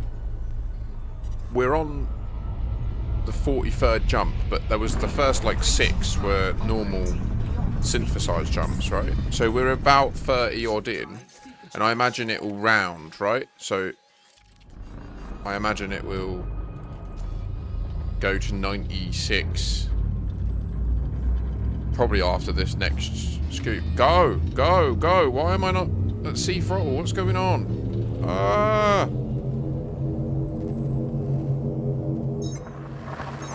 I got all confused then.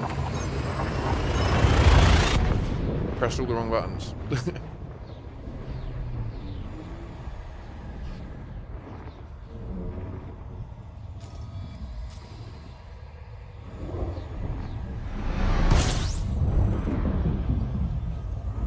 So I reckon this one might bring it down to 96.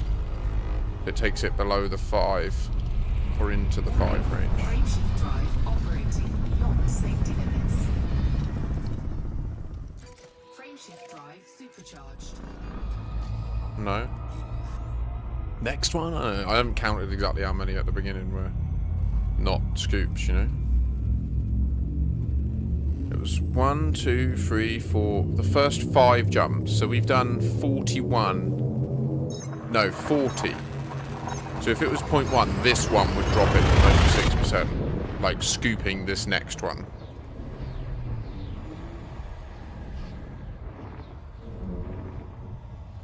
Yeah, yeah. Yeah, I think I might have, when I dropped out, it might have like had a frame rate glitch and then caught up, you know, in that one, because it seems just consistently to monitor seconds, doesn't it, like you'd expect, Warning. Frameshift drive. as it always has, to be fair. Safety limits. Frameshift drive supercharged.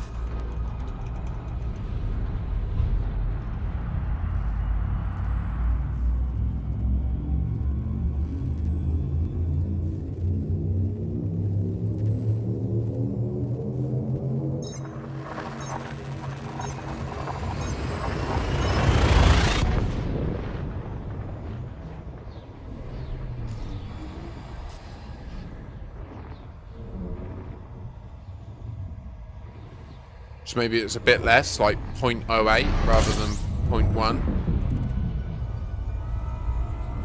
0.075, something like that. System scan complete. Warning. Frameshift drive operating beyond safety limits. Frameshift drive supercharged.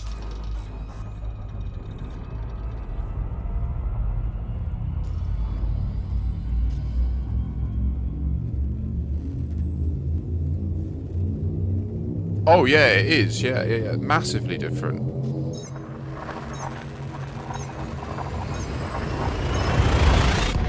It's ridiculous. I mean, yeah, yeah. It might even be that I don't know, it seems like it's doing less and less, to be honest, as well, over time. It seems like the lower my FSD health is, the less damage a scoop does. System scan complete. Warning. Frameshift drive operating beyond safety limits. Frameshift drive supercharged. It's just not going into 96, is it? Like, we're now on route hop 49 of 115.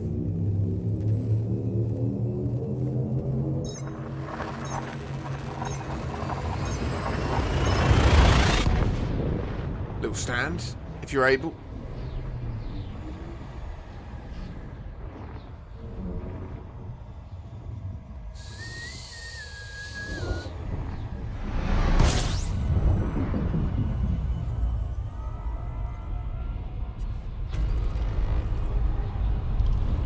Warning. Frameshift drive operating. Went straight through then. Limits.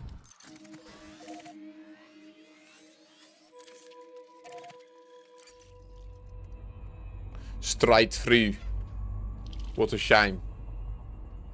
Turning ground very slow. Going to get my fuel. Warning, frameshift drive operating beyond safety limits.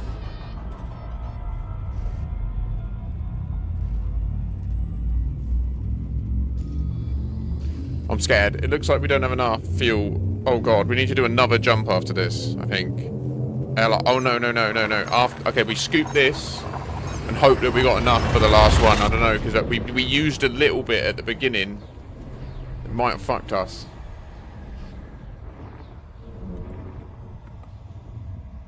No, the next one's 526 light years.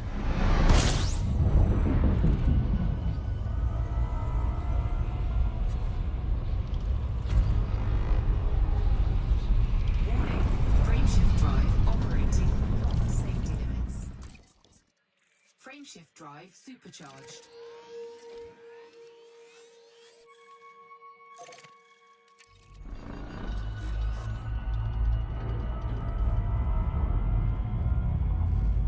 Oh, it actually says it at the top now. Refuel. Yay.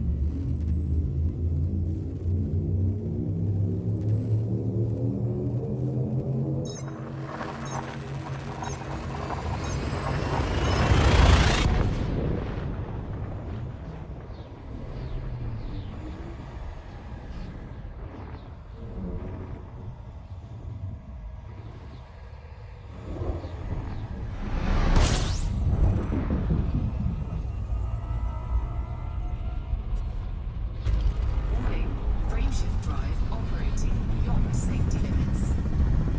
Frameshift drive supercharged.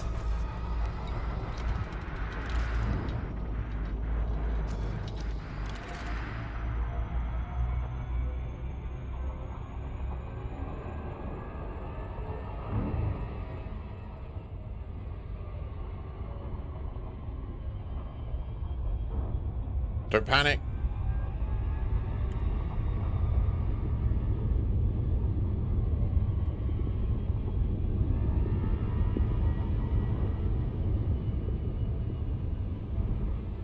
Enter the light.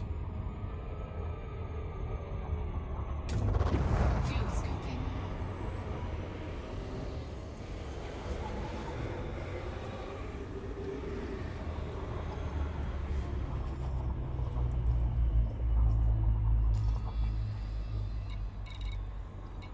Embrace the num-nums.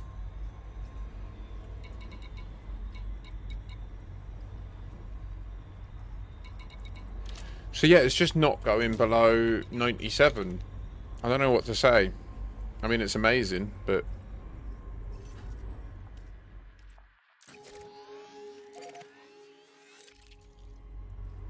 I'm pretty sure as well, when I did the last speed run back to the bubble from Rendezvous Point, I'm pretty sure it was at 96% when I got back. So it seems to be like 0.1 for a bit, and then it tapers off until basically meaningless to scoop. I'll take it. I fuck with that. The speed of galactic traversal is... I didn't realise when they announced the Caspian just how big of a leap it was going to be.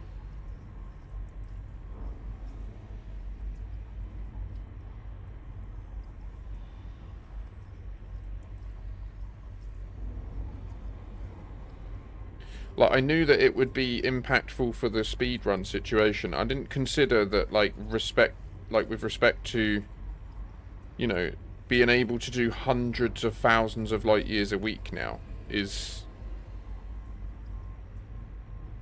Since the Caspian came out, I've hit so many new light years covered records. Because, like, the last EDSM report I got, I get a newsletter every 2 weeks. I highly recommend having it on. It's really nice. It sends you like what you've been up to, and then it gives you like a little comparison of what your other mates have been up to, like how far they've travelled and stuff. And 148,000 light years I covered in the last report. You don't need an AFMU. I'd bring it exclusively because what if I crash a few times, you know? These refuel stops are quite nice though. It gives me a little mental break. And you could optionally choose to heal the FSD here, but yeah, I feel like the fact that it seems to taper off the damage really does mitigate the need to heal the FSD in the field. What would be nice is, since we're burning for a bit of fuel in our reserve tank, we'll do some SCO pumps here.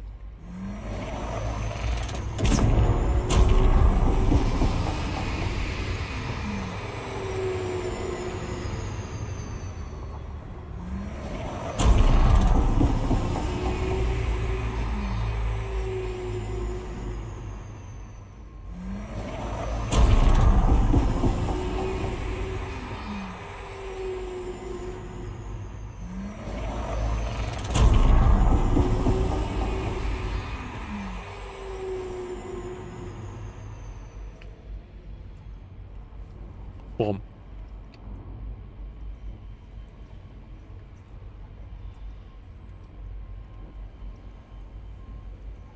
I think the killer bit is we don't know how much of it possibly could have been earlier. Like, we just don't know. We don't know the capabilities. Like, for example, Fargoids are able to drop out of high wakes anywhere they choose, right? Like, they can high wake into an instance of a non-human signal source because they have the ability to target where they exit, and we have the ability to do that with our fleet carriers to a degree, right? But there's no reason why, if we'd have gone down a peaceful path, we couldn't have developed that technology so we could jump directly into locations that we know of. And they've shown that it's an option. They did it with the fleet carriers. We just never went down that path, and it's likely that we'll never get that now because we went a different route. You know, now we've got Guardian weapons, which are fucking badass, don't get me wrong. Like,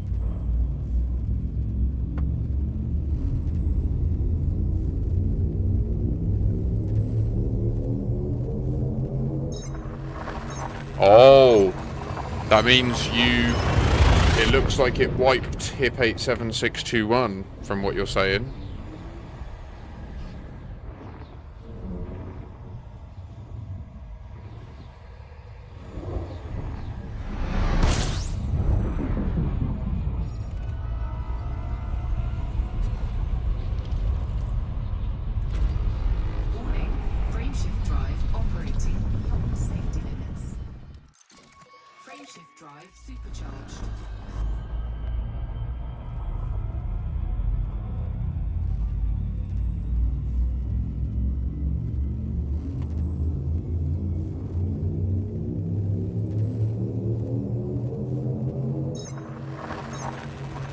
I mean, I can also do the test. I'm currently time skipped, and I know that I mapped it all the other day because I explicitly mapped it all in order to be able to do the hotspots and stuff, right?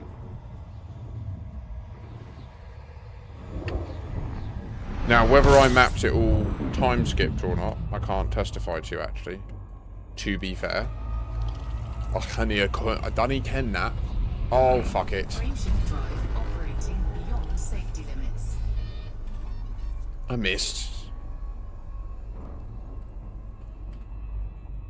I'm sorry I swear so much. I was raised very working class, and like later in life, the house appreciation meant that we slowly clawed into lower middle class at best. But I definitely grew up in the pubs of Pompey. Do you know what I mean? With a bunch of geezers. They don't give a fuck. They'll speak how they want. In front of a kid, in front of a geezer, in front of a copper. Don't give a shit, mate. You know what I mean? And that's that. Yeah, that lives within. That's in my core. That is.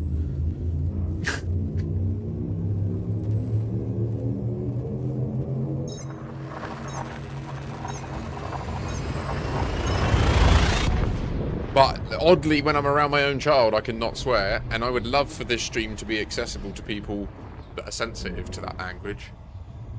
But I just don't, I can't do it. I can't sit in my own room and not just be my pure self who swears like a trooper. It's just not an option for me. Like, if I had an office to go to, I reckon I could do it, where I show up and I'd have like streams where it's PG and I can not, but yeah, where I'm just sat in my bedroom all the time, I can't do it. I can't pretend that I'm at work. Like, don't get me wrong. You know when I get sometimes those consultancy gigs where, like, I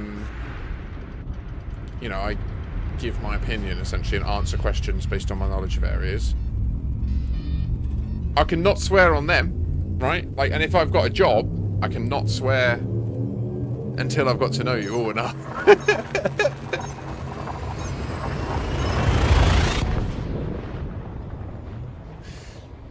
But then often...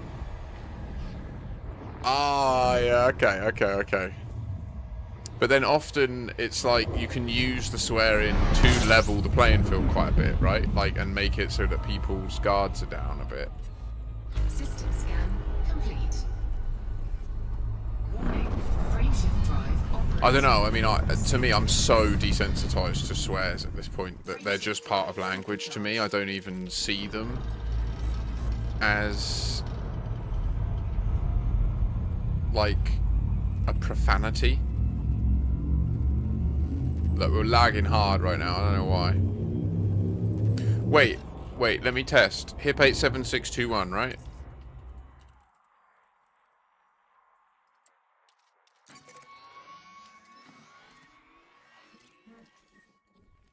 So like this one, we definitely... You have mapped this planet. You have mapped this planet. You have mapped this planet. I have mapped them all. It has persisted, even though I have time skipped today.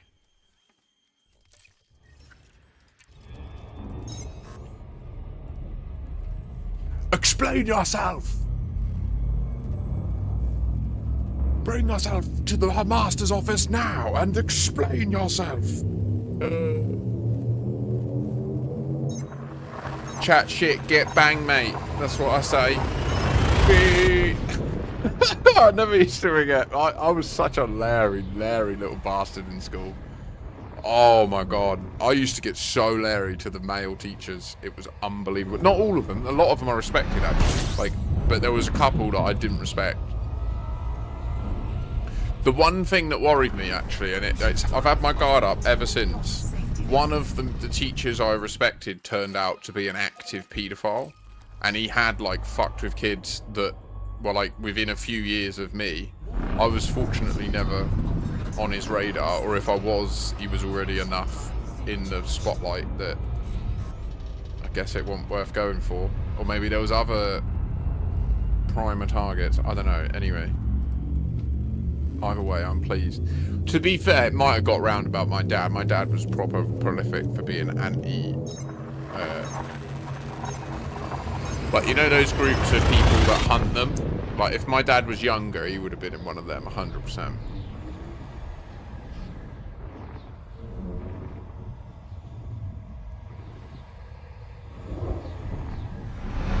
Complete nut job. Lovely man, like, when you were his progeny. Well. Warning. Frameshift drive operating beyond safety limits. Nice. Supercharged. I say he was a lovely man. He was as generous as he could be, I guess, is the way to put it. He wasn't a particularly...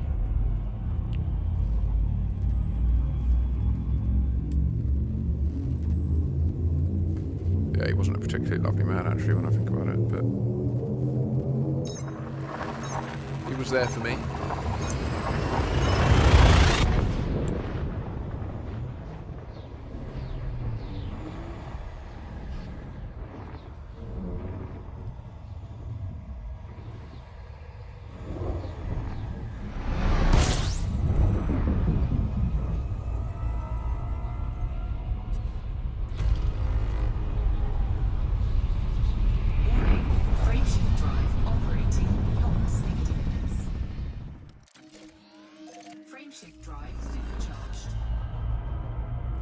Go, go, go!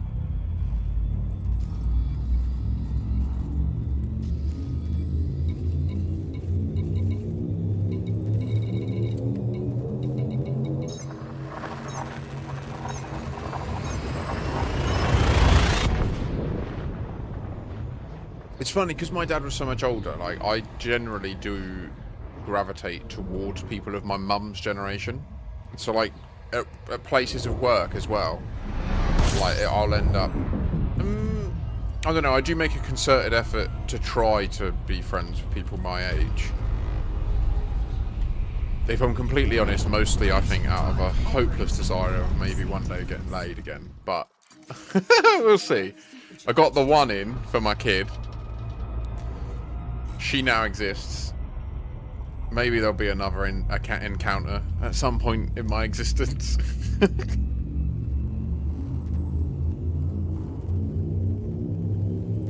Or maybe I just need to accept to go up in the... I mean, that's what I did for the kid, right? My ex is 6 years my elder. Which, you know, isn't a tiny age gap. Like, there was a point where she was out partying, getting smashed in, and I was still sitting my basic exams to go into secondary school. Like, when you think about it like that, it's a bit like, whoa! Like, she was literally partying in Ibiza, going crazy with loads of guys, and I was like a little kid going to school.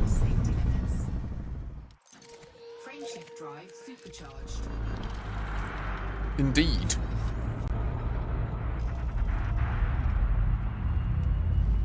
Indeed.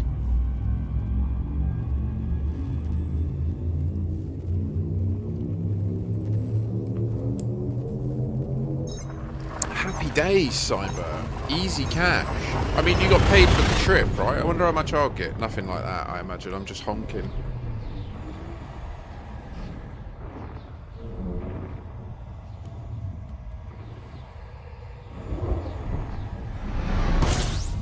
Yeah, the first footfall bonus on Exo Bio is outrageous. I'm really not sure what it's balanced against. Like, I don't know when they made the decision about the numbers. Is there a typo in it? And then it was just like, now they've done it, and if they revert it, everyone will go mad.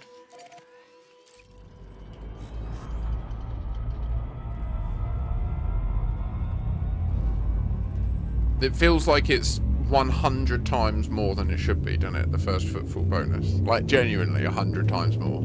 Like, it often don't make sense. Like, I look at it and I'm like, you're paying me 800 grand for the actual sample, but because I'm the first person to give it in, you'll give me like 150 mil. Wait, what?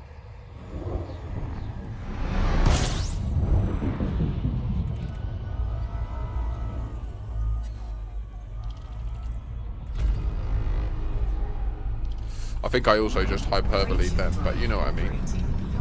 It's something like that, the ratio. It's outrageous. Frameshift drive supercharged.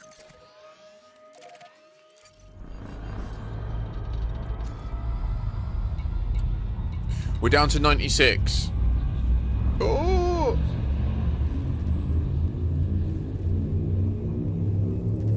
I know what you mean, Cyber. It's taken me a long time. The biggest issue I had getting into speedrunning was breaking exactly that. Like, my instinct is to open the FSS under the reason that, like, why wouldn't you? Like, it's just extra money and it takes a second. But for these long distance speedruns, those few seconds add up a lot. Warning, frameshift drive operating beyond safety limits.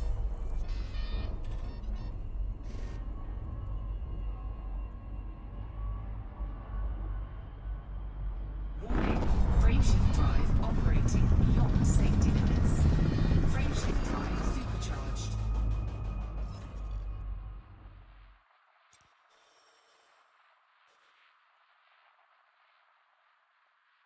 Is there a control to get over to the box? There isn't, is there? I have to use the mouse.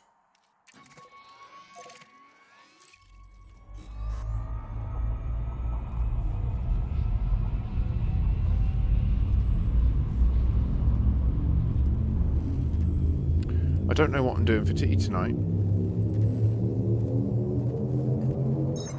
Didn't agree on the list. Just woke up yesterday and it was here. All the food was here. I've seen a pie. I'm quite keen on it. steak pie. Maybe with some nice mash. Tell you what, the Maris Pipers available in Tesco's on the south coast have been a joke for the last, like... There's a big farm in Lincolnshire that I'm convinced fucked up. They had a bunch of soggy potatoes at the bottom of their field, and they've, like, mixed them in with all the good shit. And we got a shit bag that was, no joke, first centimetre of each potato, like, the layer on the outside, you had to just, like, peel away, and even then it was questionable. Like, I mashed them still. All, like, brown shit. I'm pretty sure it's where they were, like, too wet.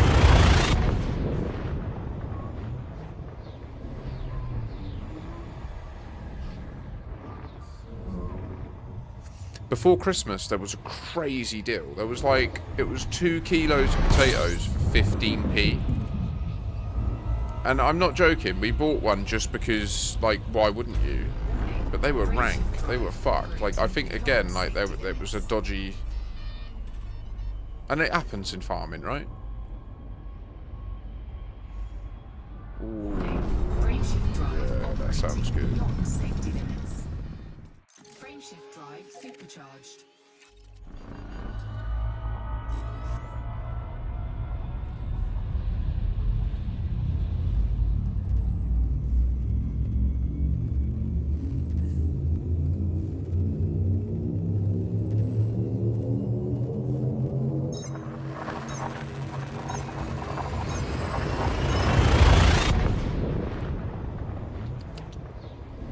I'm real hungry now. I don't know what time my old dear's coming back. It's miserable outside.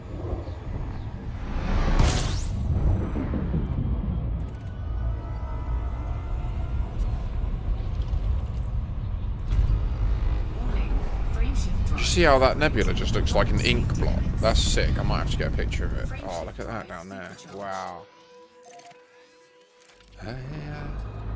We might even get a better picture at the next destination. Let's see.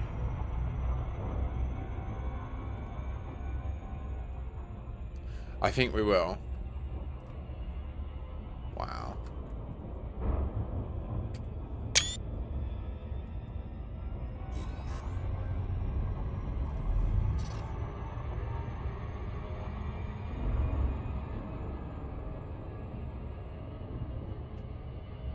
I think we've got a leak as well. It's not good. Oh wow, congratulations. I've not even done that. I don't have 10 built. Did I not jump? Sorry. Just wasting fuel. Cruising at 15 times the speed of light. Which is like, it's equivalent, right? Like when it says you're doing 17 times the speed of light, what it actually means is if you were to drop out of Super Cruise here, like, there's a whole bunch of time that it has to hand wave him away in order for when you drop out to make time continuity sense, right? So it's saying that you're breaking the speed of light because that's the only way for it to be a thing that we can communicate to each other because we have space-time. But, like, the frameshift drive...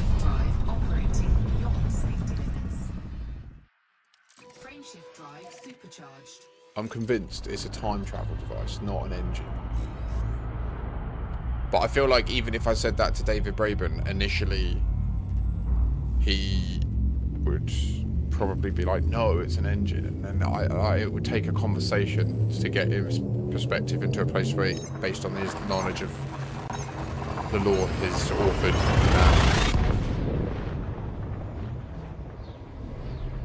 But I reckon he would agree.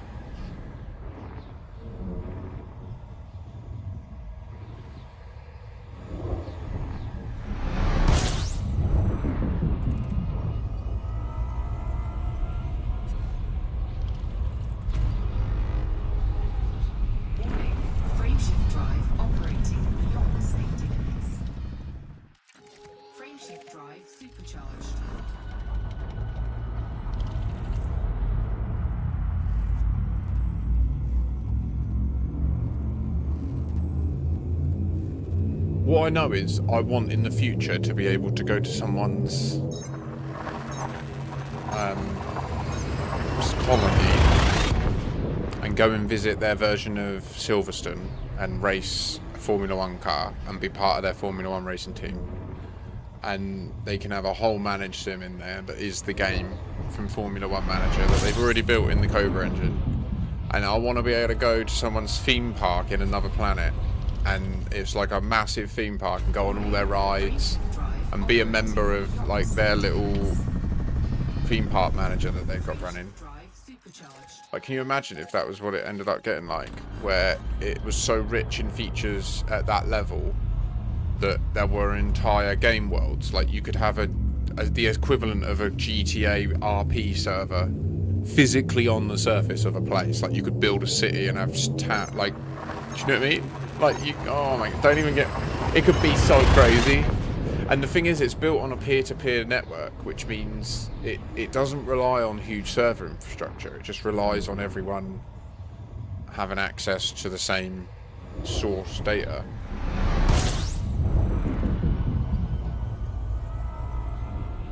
Which is a huge strength. Warning, frameshift drive operating beyond safety limits. Frameshift drive supercharged.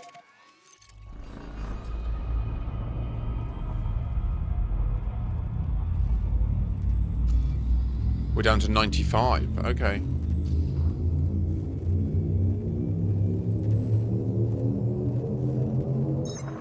%. Yes. And then, like, if I was them, what I would then do is build a tooling system that lets the public create their own stuff. Like, do you know what I mean? Kind of like Spore.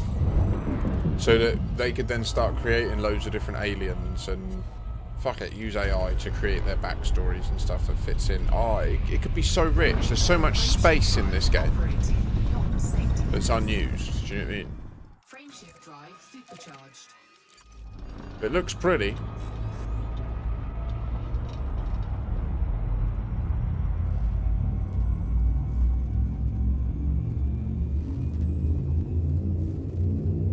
Bwah! That was pretty decent. I think that was pretty decent. Bwah. How you doing, Breaker?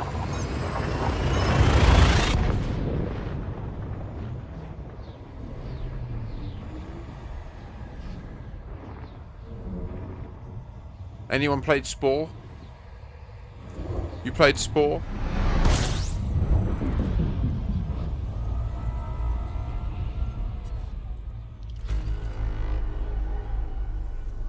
Warning, frameshift drive operating beyond safety limits. Frameshift drive supercharged.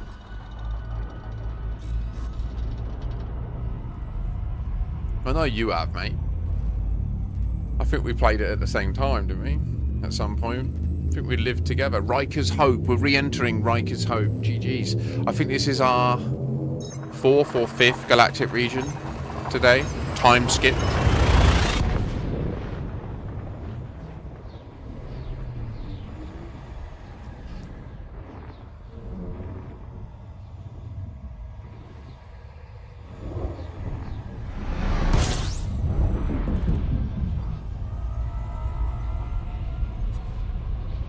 System scan complete. Warning, frameshift drive operating beyond safety I've already... limits. let me just turn it on to 195 because it's literally just cooling down, so...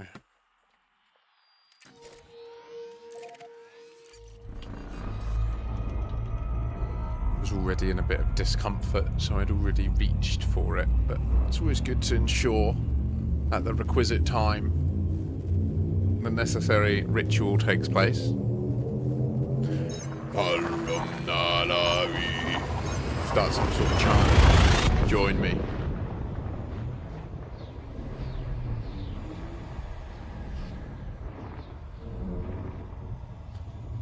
Oh, don't even. Don't even. Can you even imagine if he'd have just discovered that he had like a treatable illness and he could have had another 20 years of like himself just where he has to take meds and like make some other changes? which obviously is rough, and who knows, like, given the decision he made, maybe in light of that he might have still made the same decision, you know, like for some people there's only so much discomfort they can tolerate, or pain. Often, I guess that's what does push people, isn't it?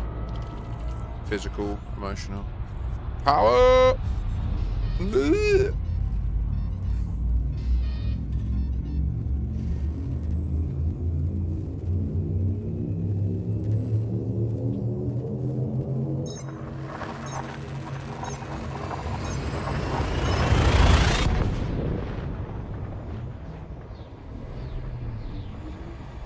No, no, no.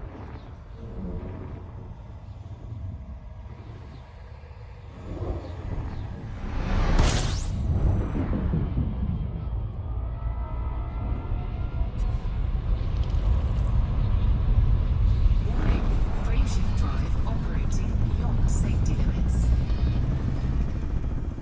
Frameshift drive supercharged.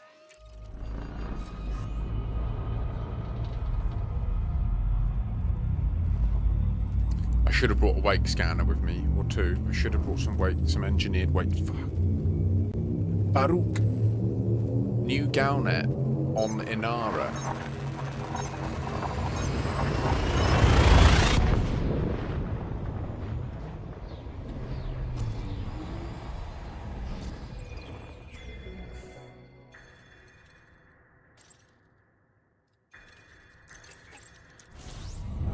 Coalition announces non-aggression pact amid HIP 87621 hostilities. The group, comprising of Aisling Deval, Warning. Frameshift drive operating beyond safety limits. Yuri Grom, Frameshift drive supercharged.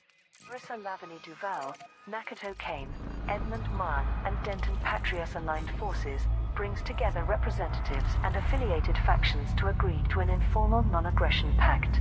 The agreement is described as intending to guarantee mutual support and reduce further escalation in the enclave. Pranav Antal's forces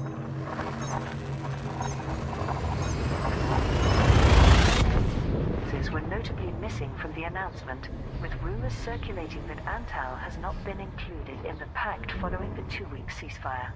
Speaking to Vox Galactica, a spokesperson for the coalition claims that it represents an independently organized group of pilots, arguing that coordinated restraint is necessary to try to avoid any further confrontation. Warning. Frameshift drive operating beyond safety limits. In the enclave. Frameshift drive supercharged.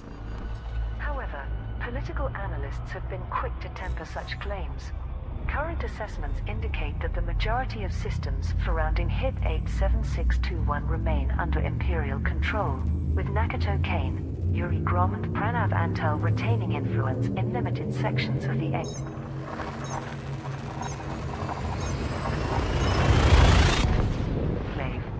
The pact applies to pledged forces and independent pilots specifically within the enclave area. Analysts suggest that an ulterior motive for the pact is to allow renewed focus on conflicts within the core systems. War correspondent Ernesto Rios commented, System scan complete. the non-aggression pact Warning. Frameshift drive operating beyond safety limits. introduces an unexpected Frameshift drive supercharged. variable as large-scale engagements in the enclave appear to be winding down. It remains unclear how this arrangement affects October Consortium's authority within HIP 87621, or how long these coalition pilots will maintain their discipline. Questions also remain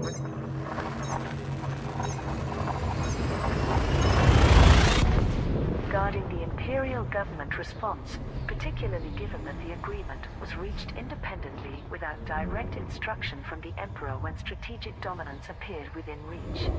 Although fighting has largely subsided, sporadic clashes continue in outlying systems.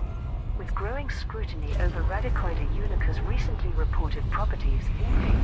Frameshift drive operating beyond safety limits. Braven, man, he knows. What are you going to say? Frameshift drive supercharged.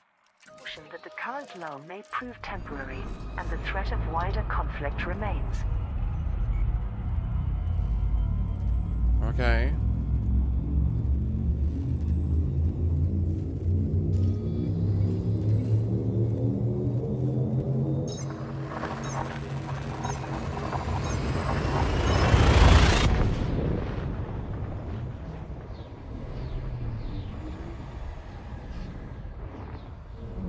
I bet you were. In between, or just like embedded into the top of like a crowned molar or something. And I agree, Cyber, about Bill Hicks too. Bill Hicks is gold. Frameshift drive operating. And beyond Terrence safety McKenna. limits. Oh, that's what I'm going to put on, even though you won't hear it. So sorry about that, but I'd say.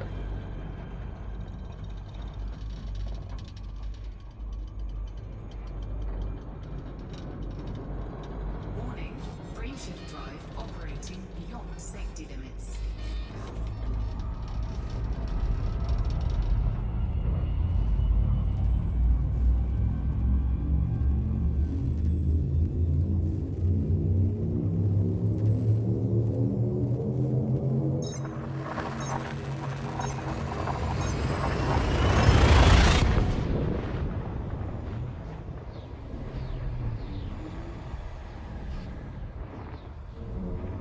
I don't want this.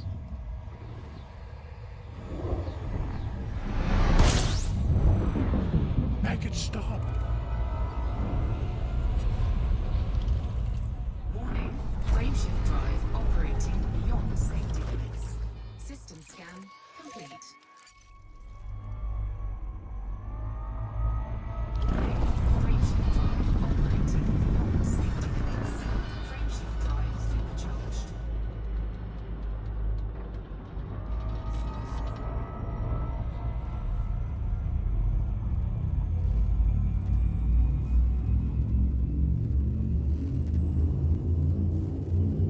It meant he doesn't know yet.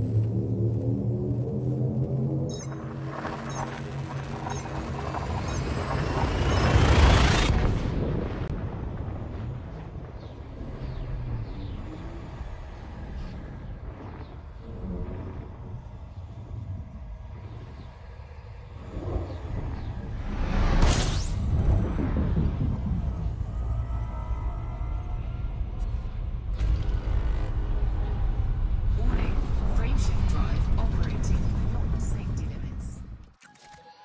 Frameshift drive supercharged.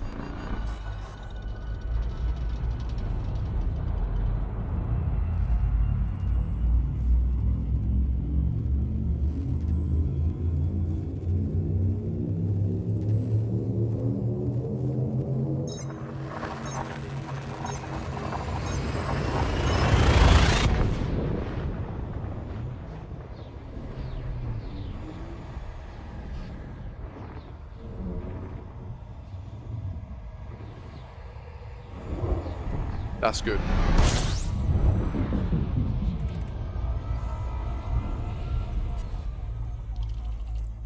System scan complete. Warning, frameshift drive operating beyond safety limits. Frameshift drive supercharged.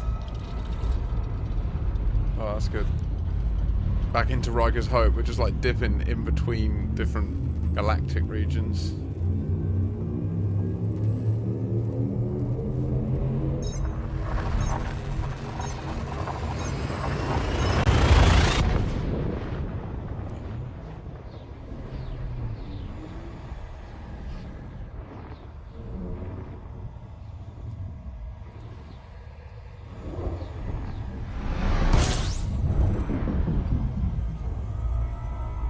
Amazing.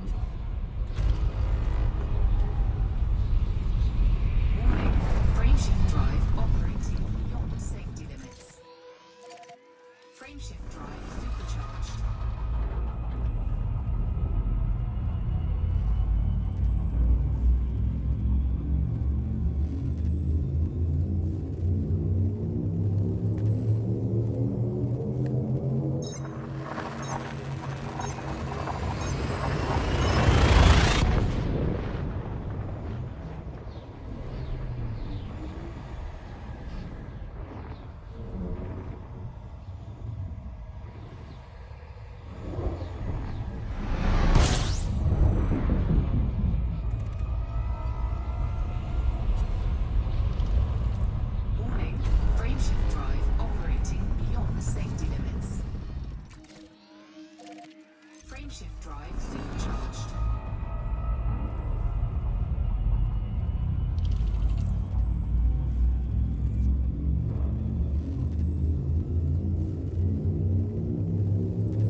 Sorry if you're on YouTube. I'm listening to, yeah, some really nice chills there. Terence McKenna just waxing lyrical over the top.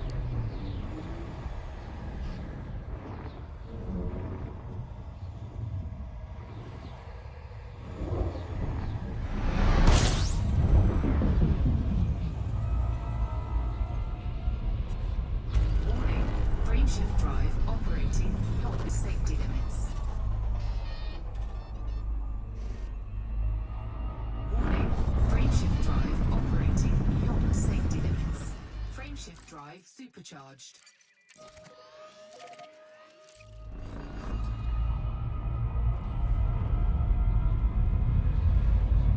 Now entering Izanami.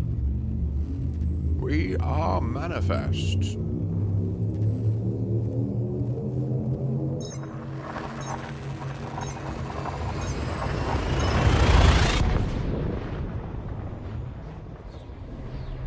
So do you think it is the case that if we all just share in a belief, it becomes real, like a quantum computer?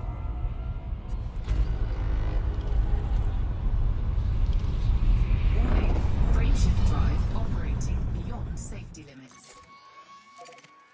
Frameshift drive supercharged.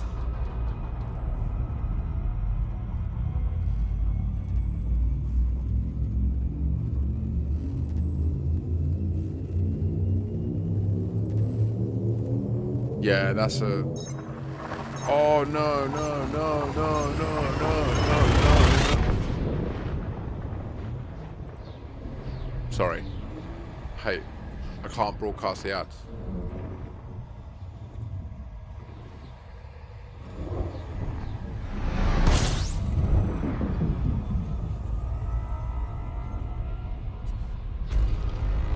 Wait, is this where I'm meant to scoot? No.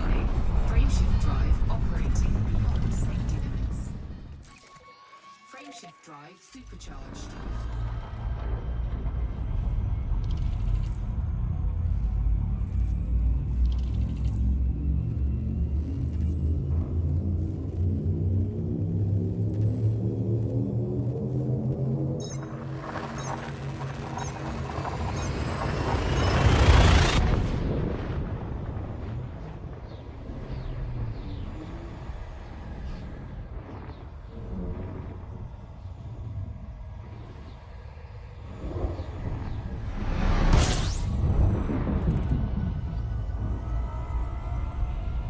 System scan complete. Warning, frameshift drive operating beyond safety limits. Frameshift drive supercharged. Nice, Cyber. GG's. Godspeed.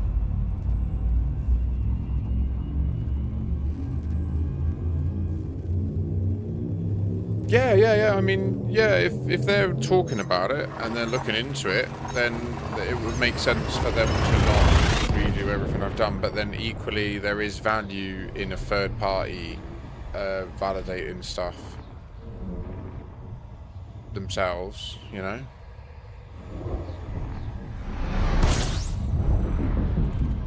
Tonight after dinner, in the next few hours, I will also edit that video that I recorded earlier, and I'll share that. So Frameshift drive operating beyond safety limits. Frameshift drive supercharged.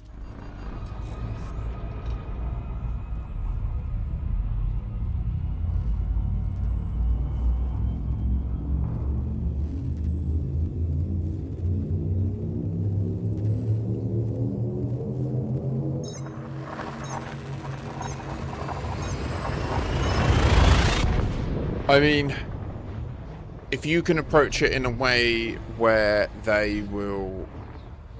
Ultimately, anyone can say words. What matters is what we do about it. Do you know what I mean? And I've done shitloads of effort to show how we can define the behaviour of it very deterministically.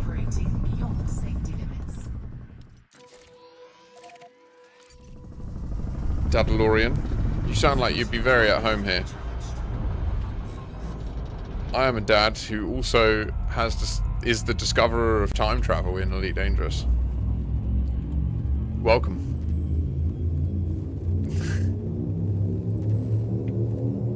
Oh, you might have spoken here before, actually. I'm not sure. I might have been... I'm not sure.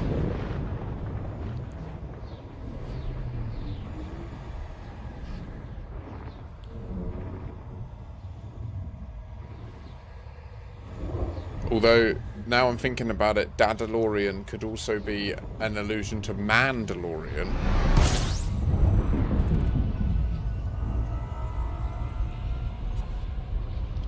System scan. Probably is more likely that, actually. Drive operating beyond safety limits. Frameshift drive supercharged.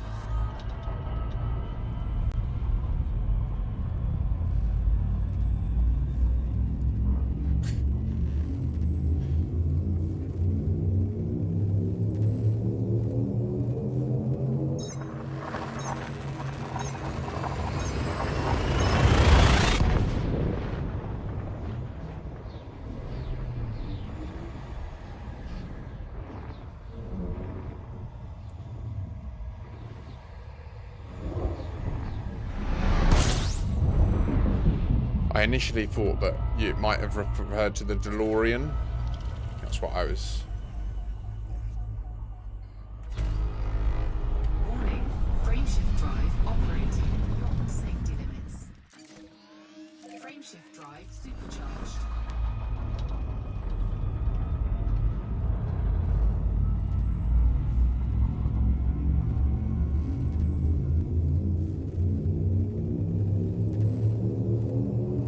Yeah, if you have the patience from... The issue isn't... Like, what I found, and my general take in group communities like that, is you end up with a hierarchy, and especially in Discord, what I quite like about Discord is it actually structures that. Like, you have roles, and you can see who is in what position in the hierarchy, right? And the rules essentially are, you know, we are a group of people that are in this Discord together, and you can see who is setting the rules and who's making stuff, right? In that context. And the beauty of Discord is it's voluntary, right? And anyone can make one. So if you don't like how someone else is running it, you can just make your own and join that and invite them to it and just say, hey, you know, for some things I'd like my own Discord. Yeah. And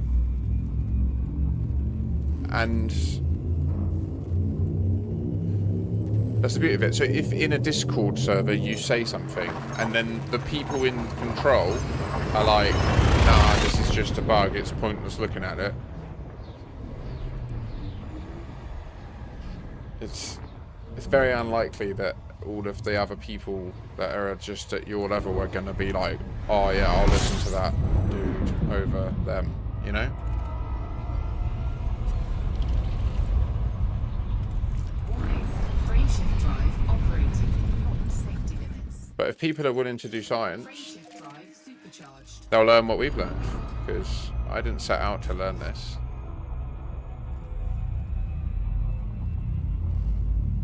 And that was what happened for me, but maybe it will be different for you if you want to talk to them about it. But I feel like if you share my videos, they'll just get pissy at you.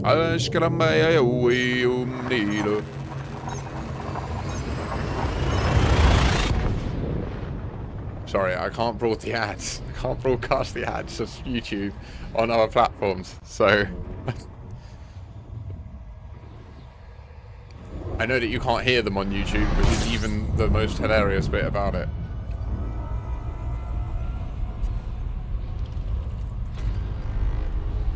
Warning. Frameshift drive operating beyond safety limits. Frameshift drive supercharged.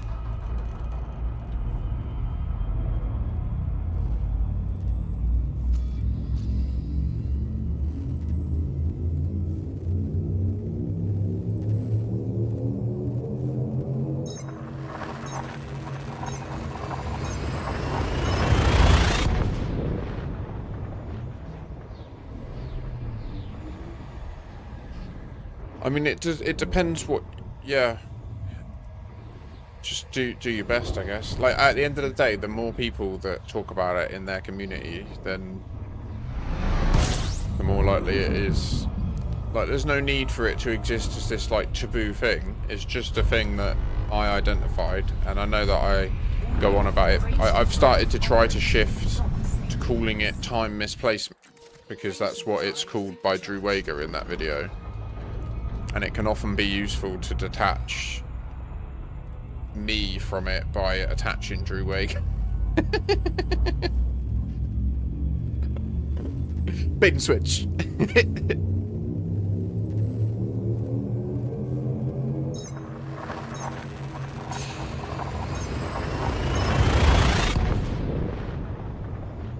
So we'll be arriving soon, and once we do arrive, I'll be probably just showing you Half Sword. Show you all the things I've learned if you're interested in getting the early access. Beyond safety limits. I've learned a lot. Frameshift drive supercharged.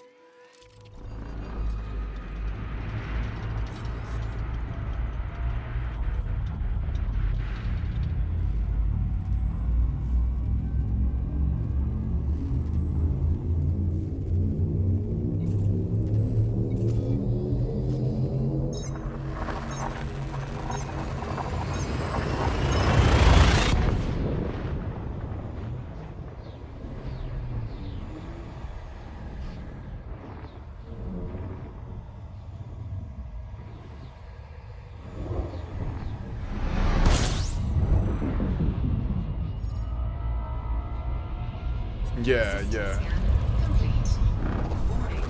I mean, just literally, a contribution is just going, experiencing it, and then updating the issue. Like that, if everyone went and did that, we would know that it's in the game unquestionably, right?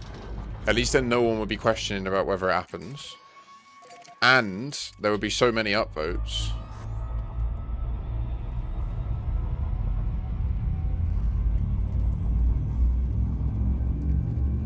If, like, everyone in canon, for example, did it. Do you know what I mean? Literally just went there and did it. Validated, oh yeah, wait. And then, like, what generally should happen then, I hope, for these people if they're curious, is when you do experience it and you witness it, it feels awesome. It's crazy. When you actually predict it's going to happen and then it does. After so many hours of playing the game, jumping around, experiencing it, stuff like that, never happening anywhere. What are you talking about? Like, that's crazy. Like, except for I do remember there sometimes being... System scan complete. Wait, is this correct? Fuel tank disengaged. No.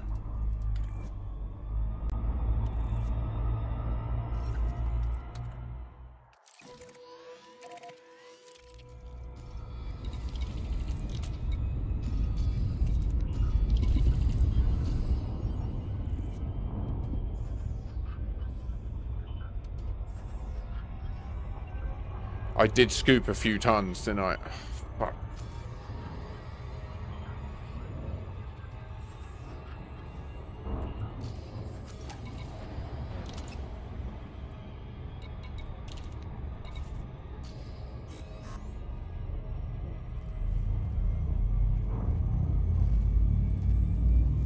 This is the refuel.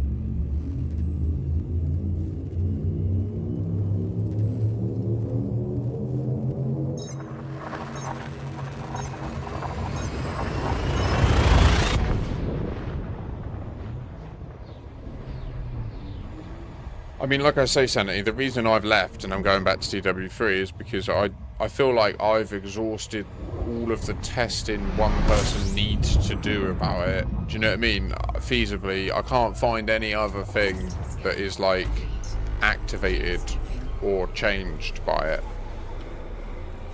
Other than the mapping thing, that is new.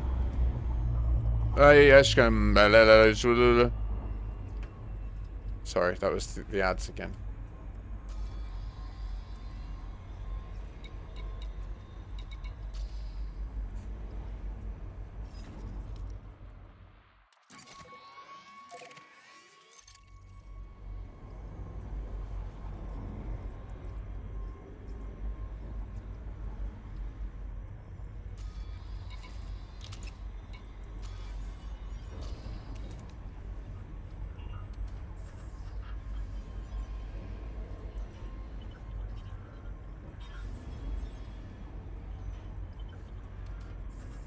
Yeah, I'm time shifted now.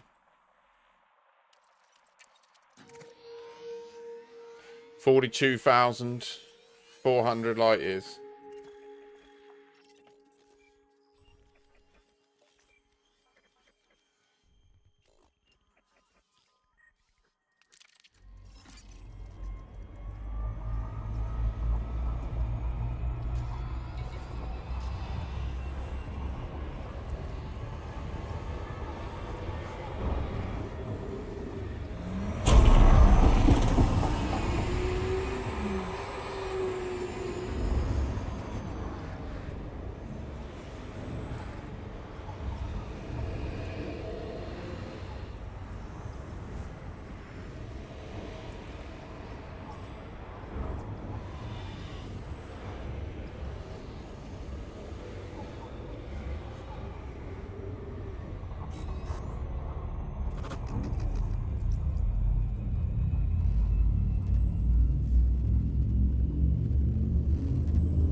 Fuel scooping. Fuel scoop disengaged.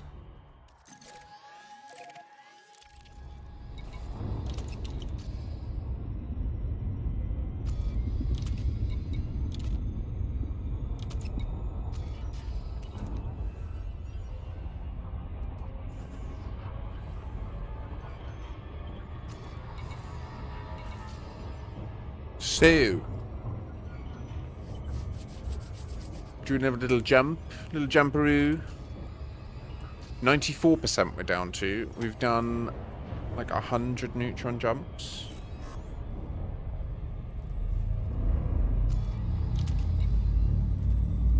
We need to get a bunch of neobium. Stat.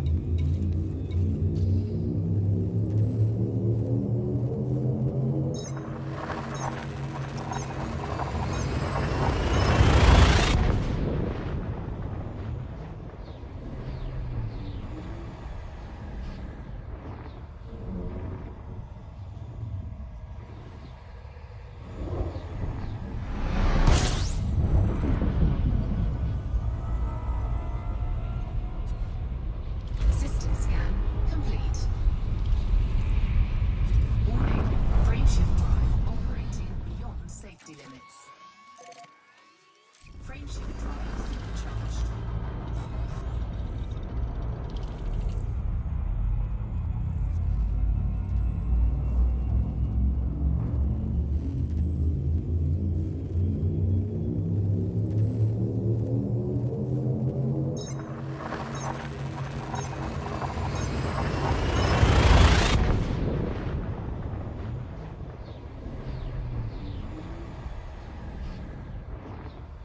Maybe that's you with the time travel. Maybe you're the doubter.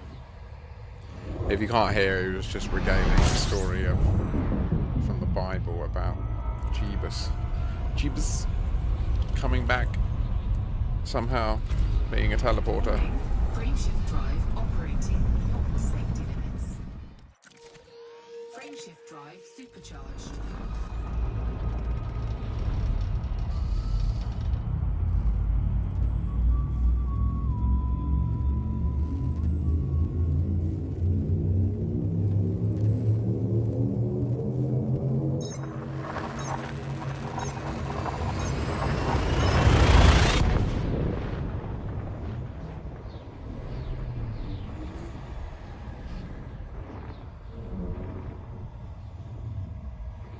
Probably are, Jasper, yeah.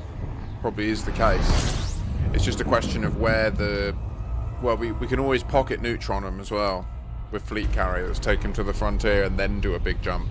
It's just getting back. Warning, frameshift drive You can always just beyond safety limits. rebuy that, right? Frameshift drive supercharged.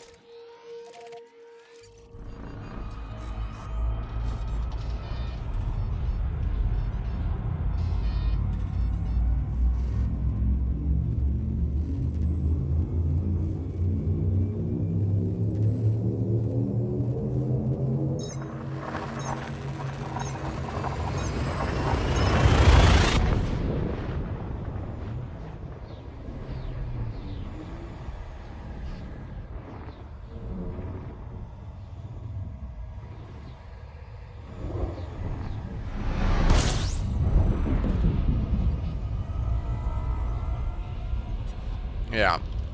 Warning. Frameshift drive. Nice kalumni yes you la la la.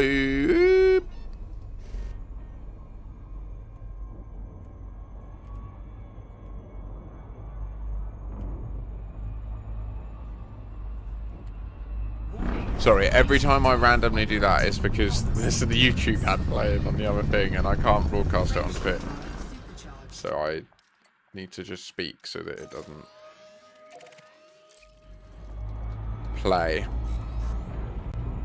But if you're on YouTube, that means I'm just randomly, like, scatting at you. And I'm not. I'm just... Skip-a-bat-a-limbo. Then I was.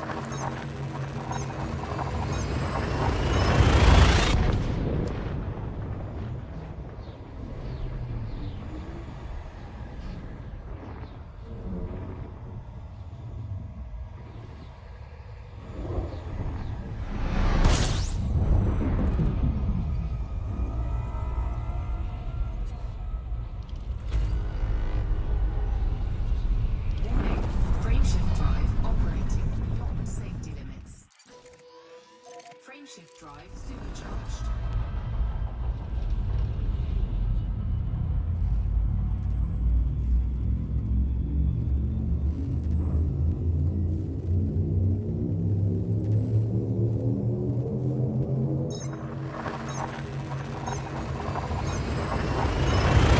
We've actually solved a lot of those problems as a species since he said all this.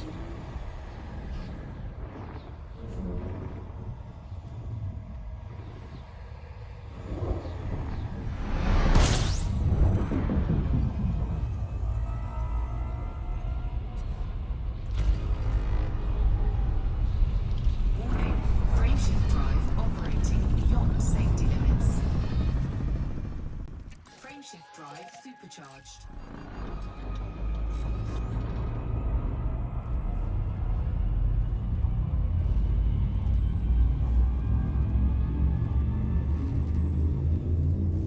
It would be cool if you could have someone else in the ship and then they could do the galaxy map. That would be a lot quicker. I don't think that works, so does it?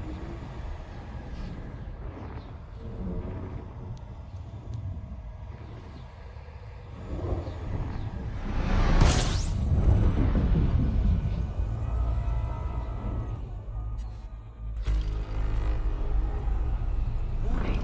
Frameshift drive operating beyond safety limits. Frameshift drive supercharged.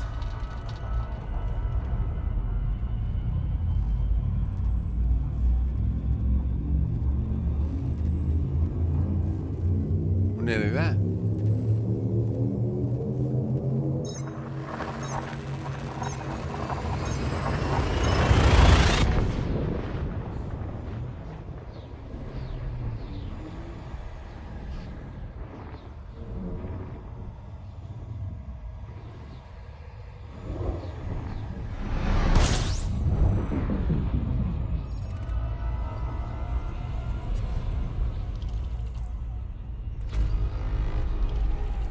Warning. Frameshift drive operating beyond safety limits. Frameshift drive supercharged.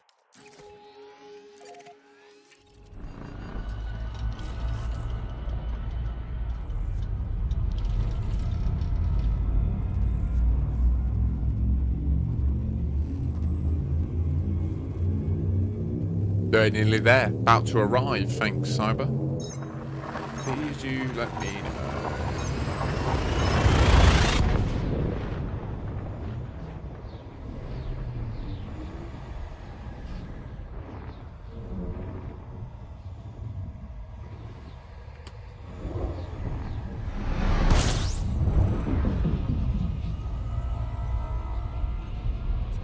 Warning. Frameshift drive operating beyond safety limits. Warning. Frameshift drive operating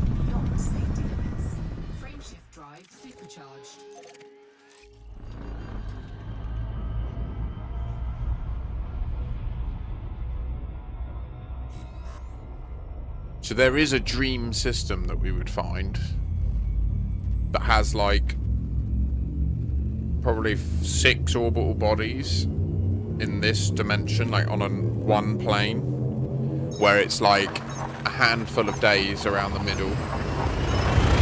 So just so that we can see, like, roughly, maybe even 7 days would be ideal, so we can see whether it's within a week, where it is within a week. And then the next one would be ideally, I guess, years. So ideally, the thing is, Earth can be used for that, the years, once we know. I mean, it looks like it's a clean, like, half a year out, but anyway. Frameshift drive operating. And then really what we need, the longer the orbit as possible, the better. So what I'm saying is, like, and then that scale going out on that plane, and then ideally on another plane, something that's mad, like billions of days to get around. Because we can only look back as far as the longest orbit. And we can never know if it's more than twice the big orbit, if you know what I mean. Like, and the second that the amount of time is longer than one whole orbit of the biggest orbit, we can't learn anything more. We can't know whether it was longer than that or not.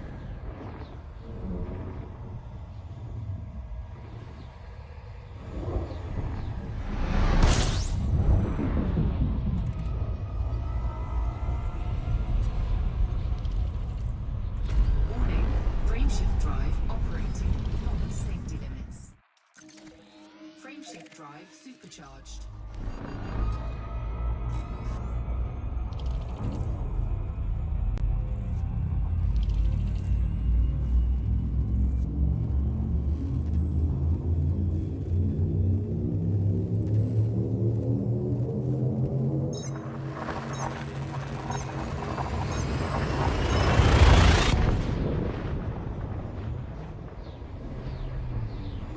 That would be cool, Crazy Bite. 7 days, a month, 6 months, that would be sick, yeah, to have that going out, just so that there's a spot that we can easily zoom in on.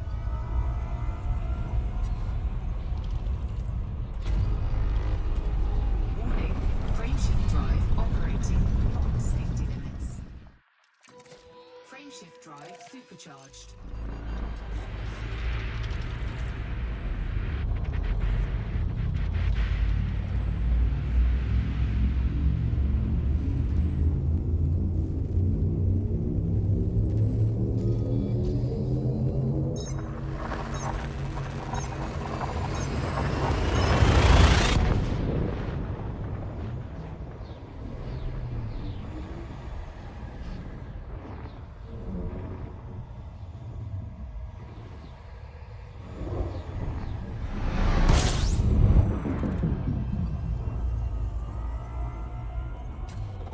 Fuel stripping.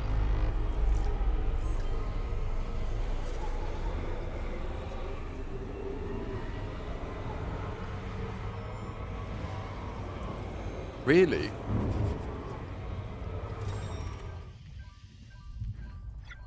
So is that the one that's...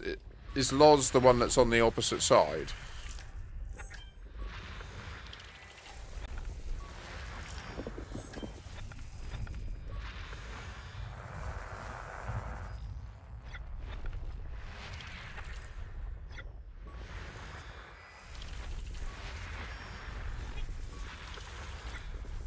System scan complete.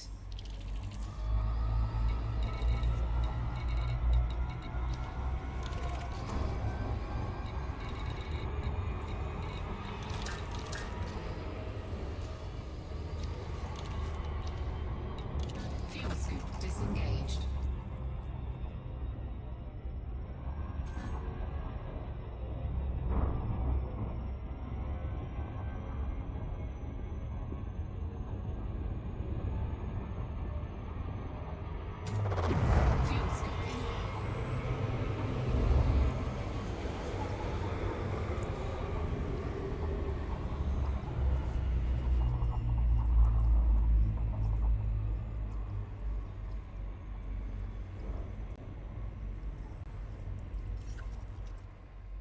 So I'm here at the Thimblefall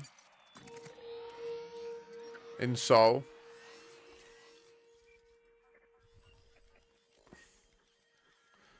We're time shifted.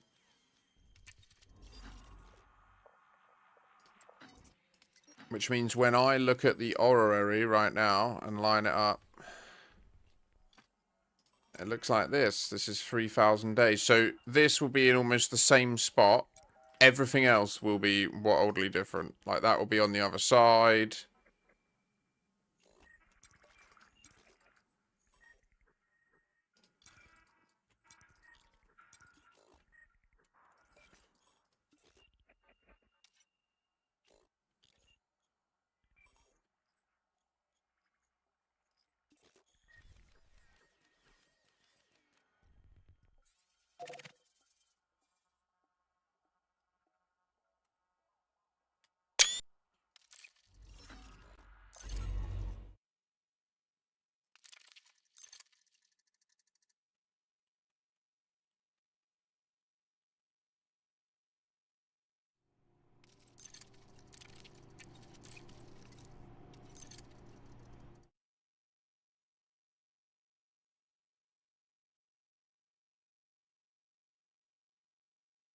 You imagine it just teleports me back? No, no, it's fine.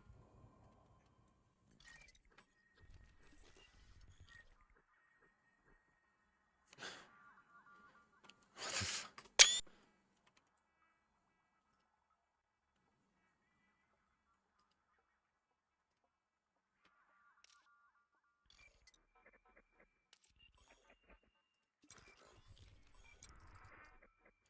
It's quite young. Yeah, it really is, isn't it? Very different. They're all in very different positions. We might be able to use it, to be honest. I think I got it pretty aligned.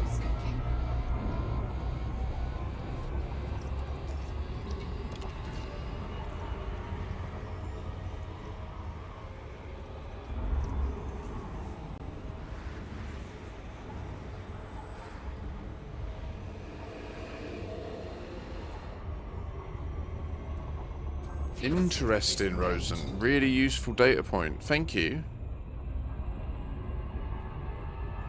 We were just time skipped at the same time then as well, and then we cancelled out. We're the fucking time travelers, man. It's crazy. Like, I just appeared from nowhere. Like, if I was in the PG, then it would have been like, what the fuck?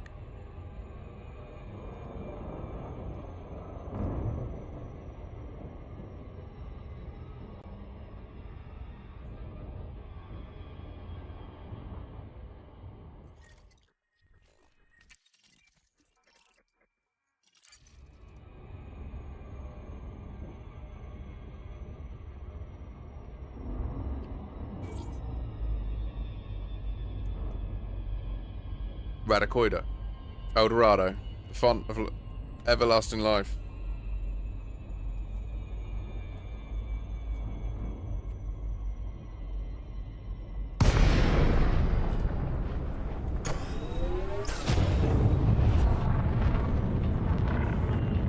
Welcome, Commander. Please request docking permission before approaching a landing pad. Permission granted. A landing pad has been assigned to you.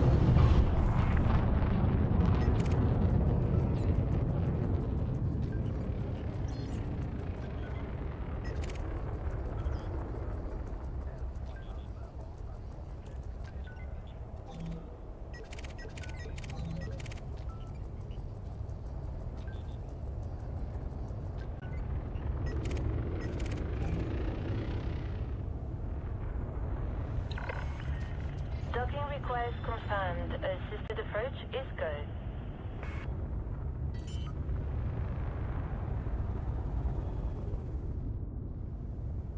Okay. Landing gear deployed. Easy. Back with the fleet.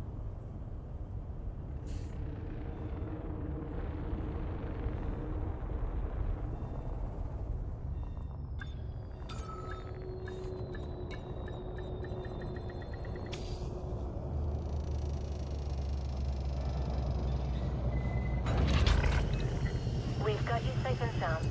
Clamps engaged. Our services are at your disposal.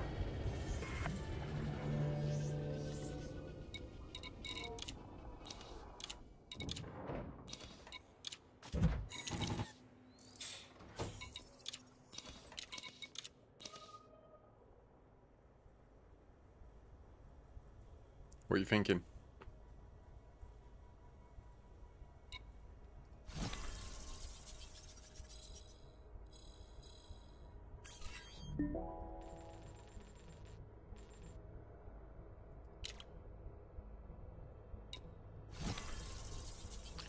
Yeah.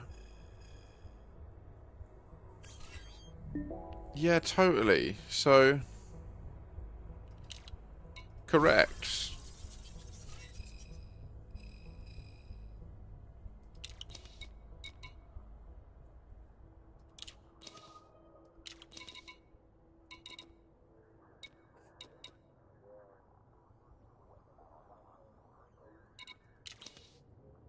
One last test. Let's hand in the Radicoida samples we've got on us to here.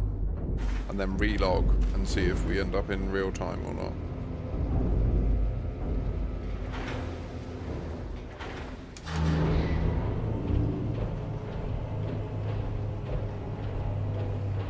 Oh, you visited the Lividium bullet mollusks.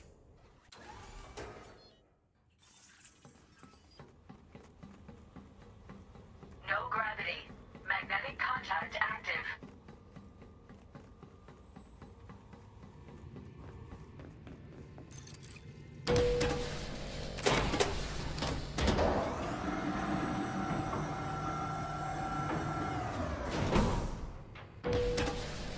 Yeah, it's per sector, yeah.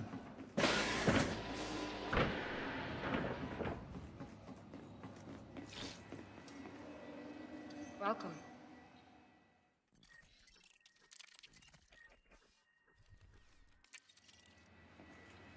Did you collect any? Well, let's see what you've got for us. Vista thanks you for your contribution. Really?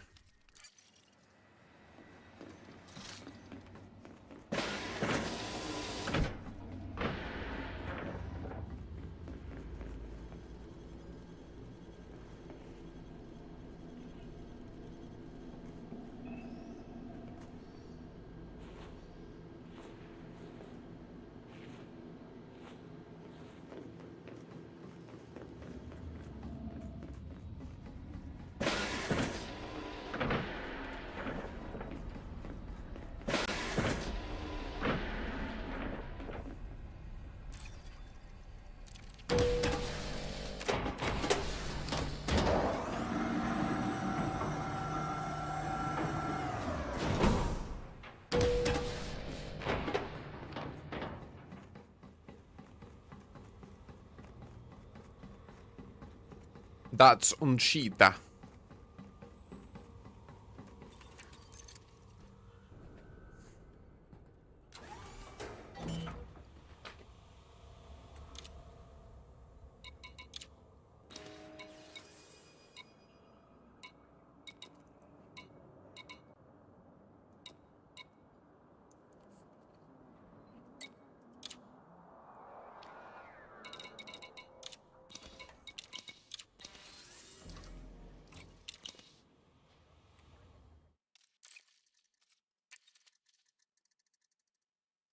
Okay, Terrence.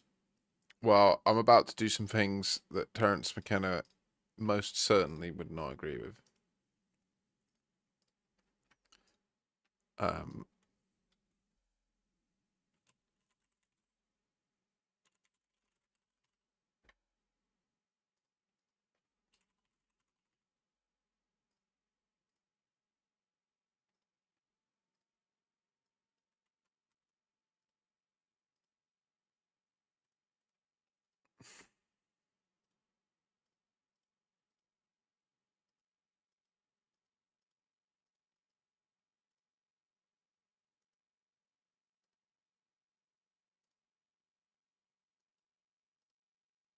oh, there's a patch. Oh no. Oh no.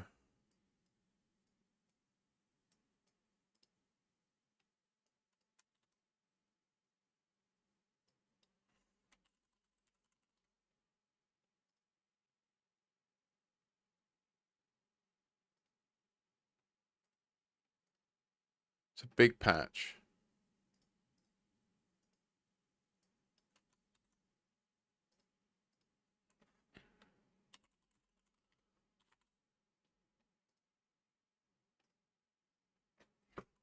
Time of lock-in.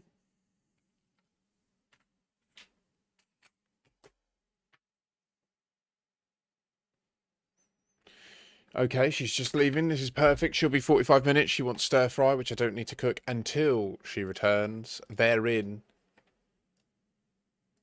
we have our moments. We have our time. Are you ready? This game will go great on the vertical mode on Twitch mobile. I'm willing to assert. Welcome.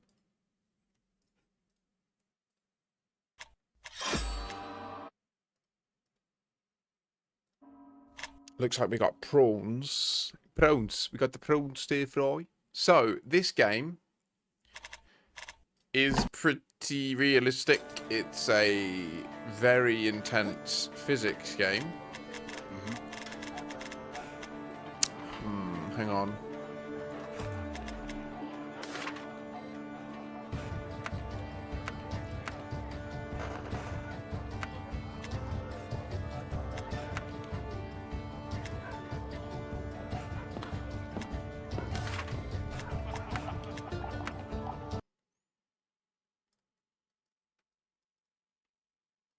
One second.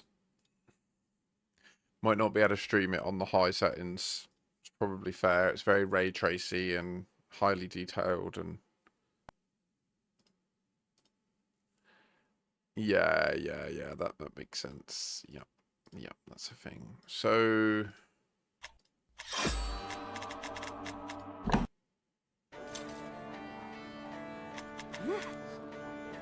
huh?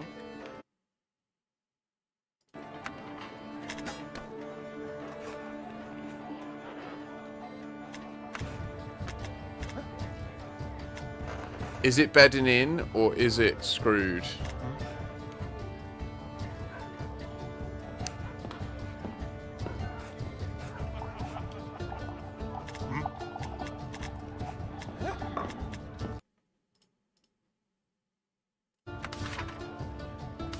So we don't have armor. We're on evening 18. I have sunk a lot into this guy. Burn stamina to grow your muscles. Oh my gosh, that's new. That tip is new.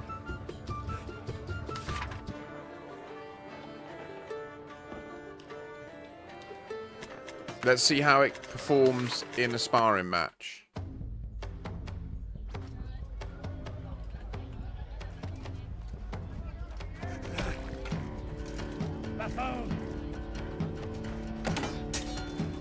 Coward! Yes.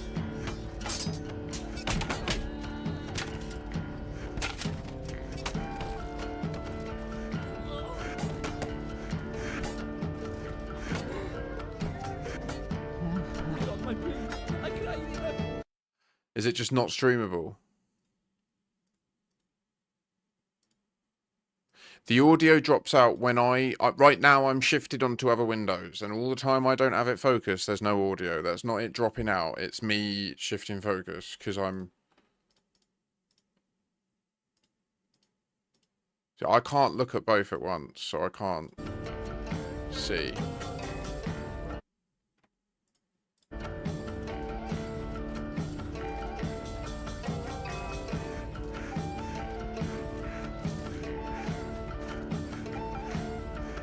It's mad because on my screen it doesn't look like that.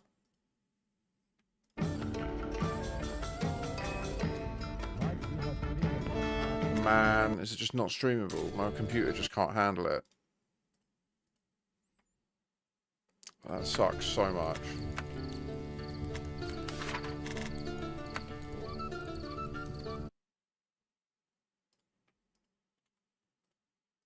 Yeah, I get it. I get it. I see that it's really laggy. I get it. It's a really demanding game. It's literally brand new. Do you know what I mean? It's meant to be on like 50 series cards and shit.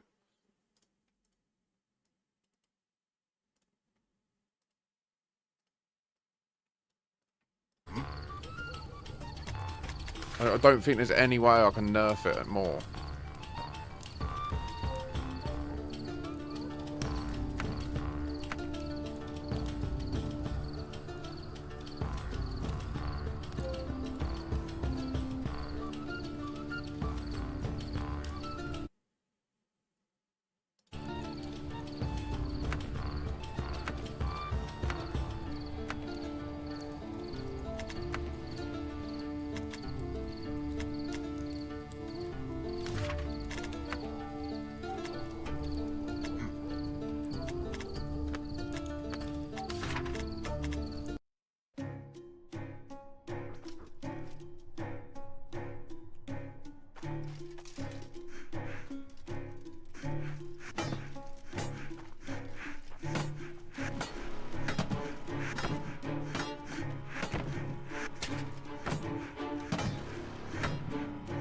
It looks...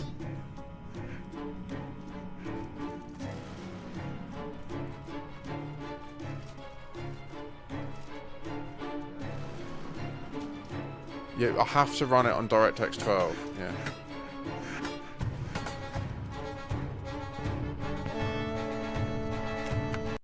Okay. I think we're good. I think we have to just run DX...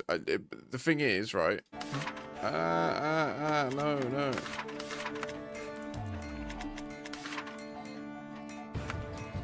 We'll probably at least go medium if we're gonna do.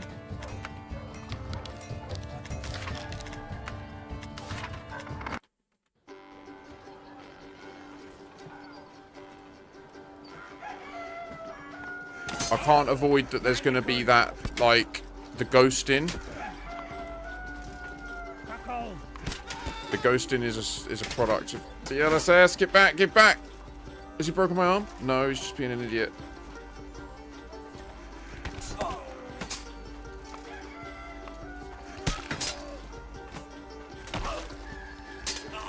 Get off!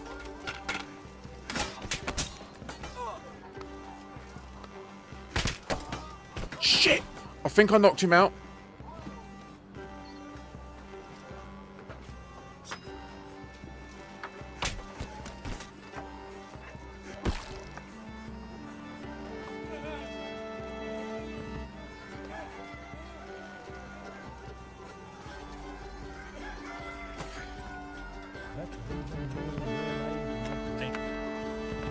How is it now? Is it... That ghosting sucks. Why are we so weak?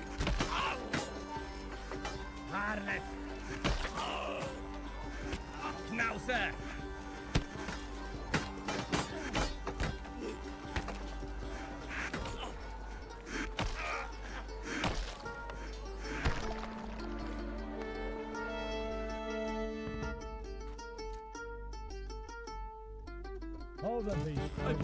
I know. It's a very, very vicious game, but it's... So we're just doing sparring here to make sure that it's not gonna freak out on me. It seems okay. I love it. It's really hard. I'm quite good at it. Yeah, like, I'd recommend giving the demo a go if you like the look of it. It's brutal. You can do crafting in it now, make your own weapons. I don't have many unlocked. It really is. I found it early on, and that's why I'm tempted to restart at some point. But right now, I need to get through this tourney, which we'll do soon. But first, I'll show you my top tip, which is when you start, you can do these slums champions. I was in a sparring match there, so that wasn't the... Yeah, we'll see.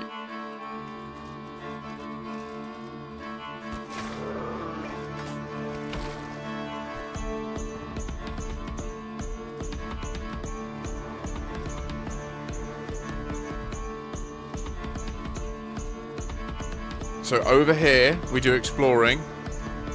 You can get these pitchforks. They just spawn laying on the ground here. Okay? And they're super rare. Anything you pick up in this phase and then end, you keep. Okay? So there is also chests back here that aren't here right now. So like, I could go and take his axe.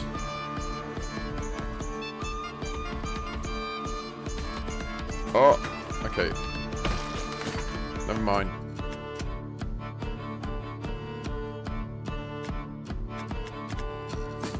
heal that off. Now, the peasant tawny, I learned something new last night. Maybe we'll need to rest, actually. Yeah, okay. Right, so another tip. If you've killed people and you've got the souls accruing, you can pay it off. So you don't have to then fight in the abyss.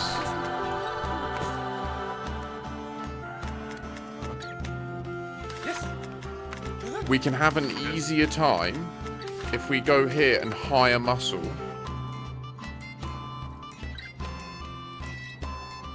These aren't good. This is really bad.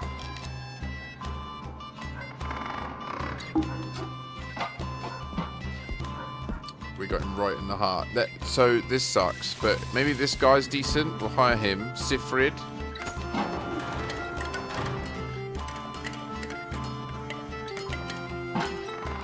And Balthazar.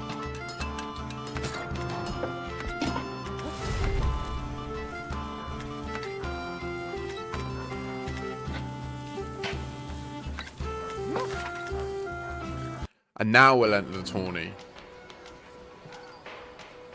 Shit, they're not here. Wait, what?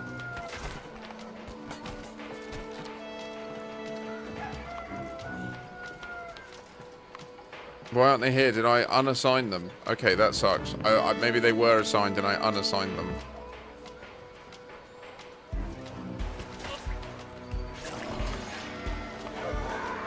It cut my hand off. I think I'll get it back. Yeah. Oh, no, they're here when there's a group. It's bullshit. It's bullshit. He's broken my hand. Is it broken? Okay.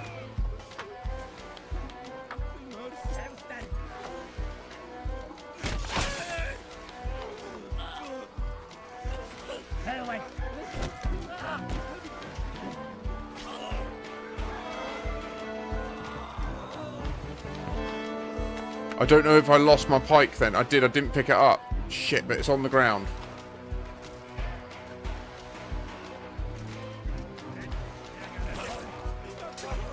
Get rolled.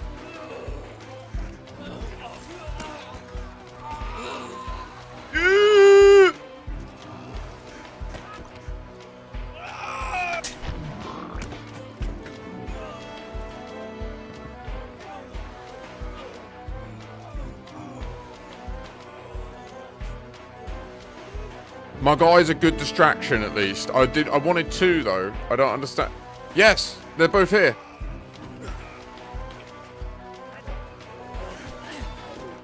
Shit!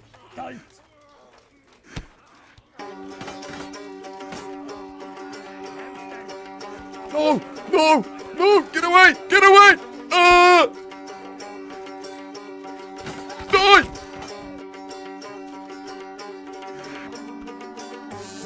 Yes! Go team! Okay. We'll get them through. Maybe. I didn't know how it works. It's worked as I wanted.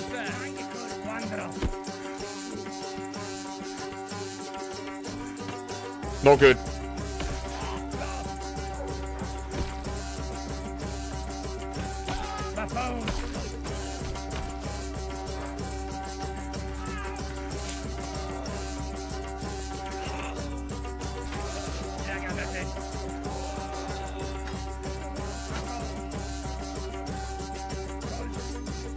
It's bullshit. He stopped. Why did he stop? It's bullshit. When you pull your inventory out, they stop running, and then obviously, like, it's all got me killed, man. We're not going to make it out. We're not going to get through 5. What do you mean, move the mouse? I think there's just too much going on. Okay, yeah, I know. It's a really demanding game, guys. Like, I'm doing my best, but... Okay, no, apparently my internet's struggling as well. I don't know what's happening. I'm having many problems right now. Get up!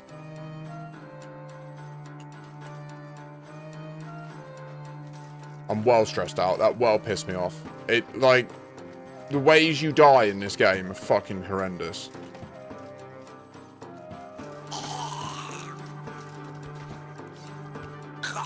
No! No!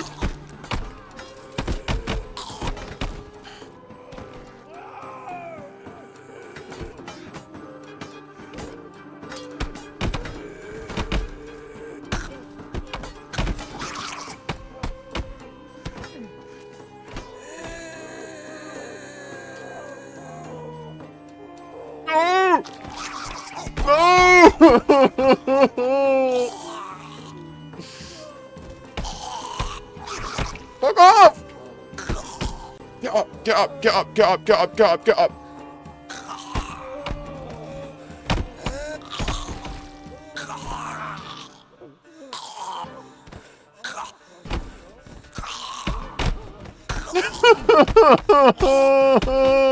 It's over. It's over. Maybe. No, stop biting me. Fuck off. Move back.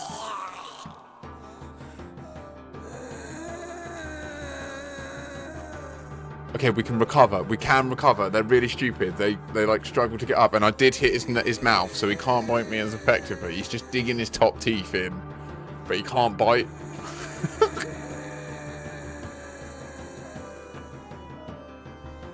There is hope. Our arms aren't too bad, okay?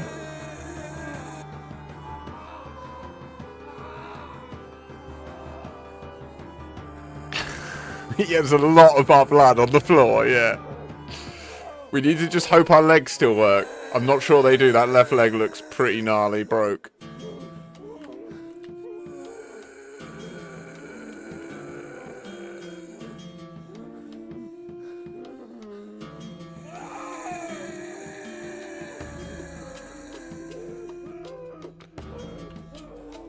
I don't want him to die. He's really good. I had a bad death, you know. I didn't know how the mercenaries worked. I was confused, and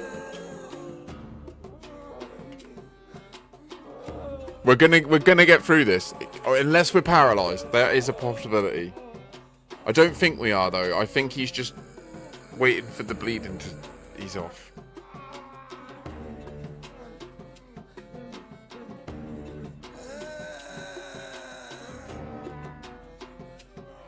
Looks like he's calming down.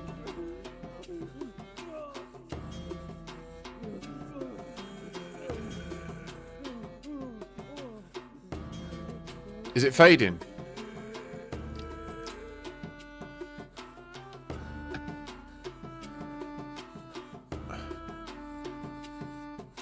The red mist is clearing.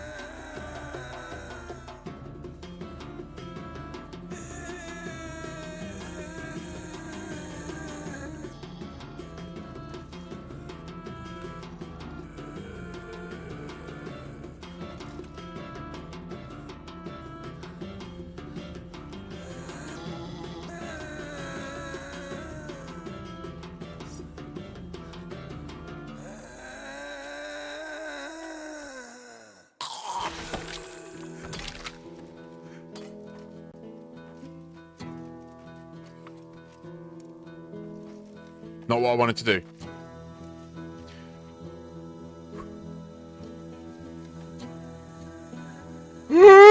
Fuck off! Fuck off! No! No!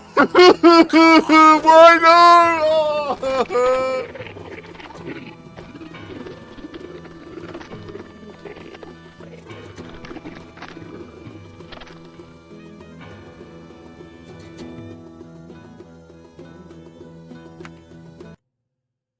Okay, so Quincy's dead. Quincy's gone. Quincy's no more. Forever. That's the end of Quincy. Now we're going to go to a small king. Because I want to do a test.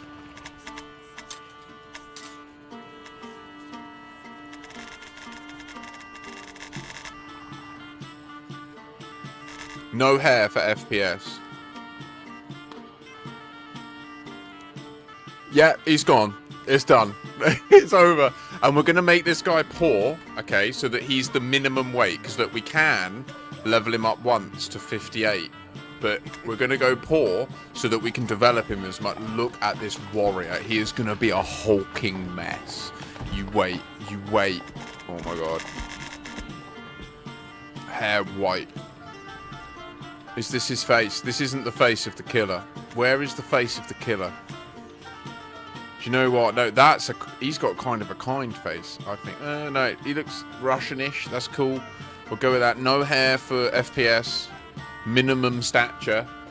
Okay, now I'm afraid to say there is a bit of a thing we need to do on a new character. So we do have insurance, which means we strip them. Look how skinny he is. And then we...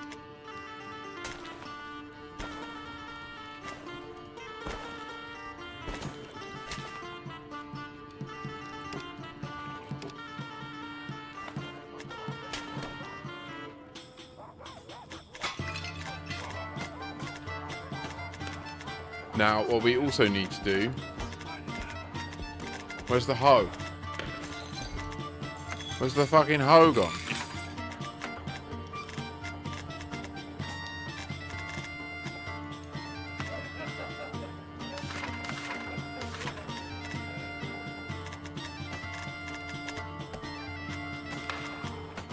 Where's my hoe gone? Where's my hoe, bitch?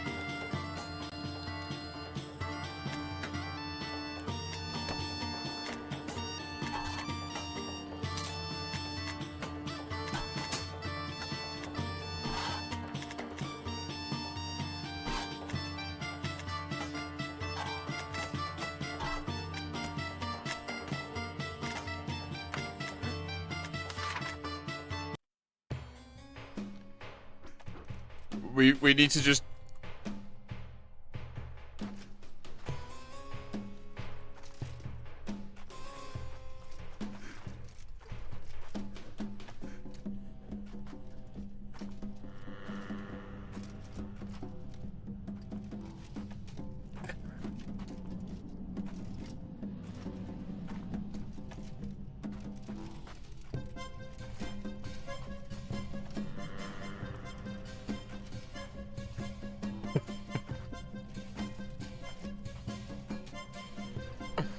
No, this is necessary. This is... We need to do that. This is training.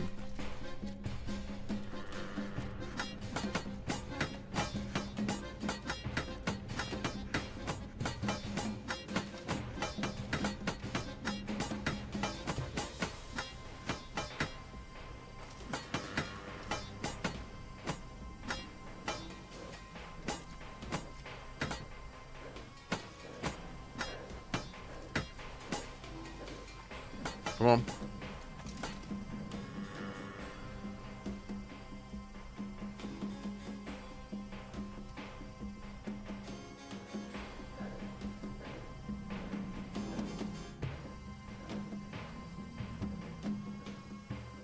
Oh.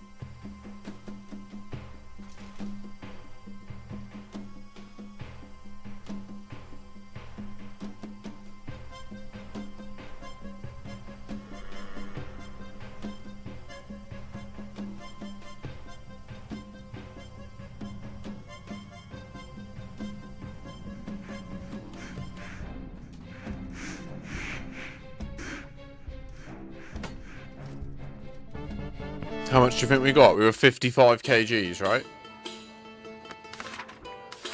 So we gained a kilo of mass, right? Just doing that. A kilo of muscle mass. That's why we do that. Just that little bit. Just that little nudge. Now we need to just fight. We don't want to be... I think a brawl precludes weapons, doesn't it? That's... We're down for that. Now, we're going to get... He sparked me right out. Oh. Release me. Oh. Is he... No, just shuffle this way. Has he broken my neck? Okay.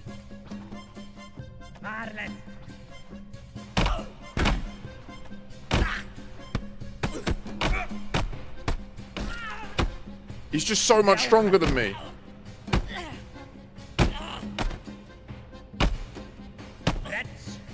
Release me!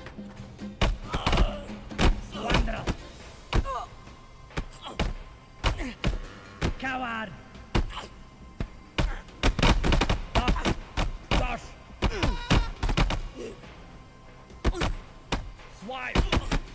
Getting mega, like, DLSS fragments over there.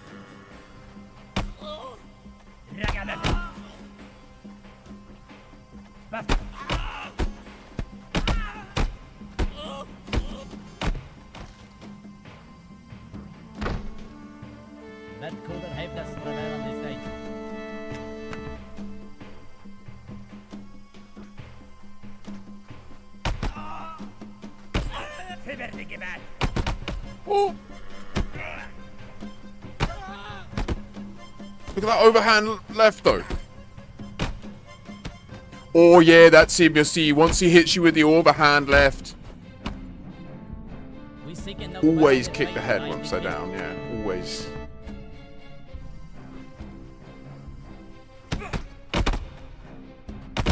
Oh.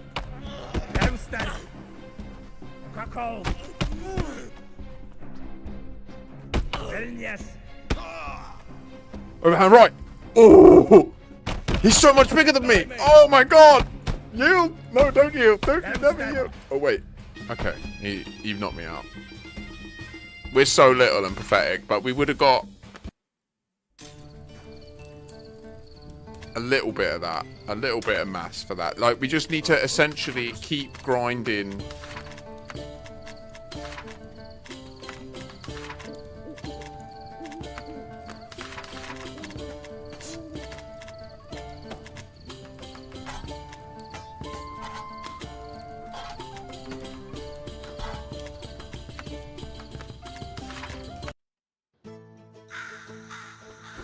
We need like another 10 kilos of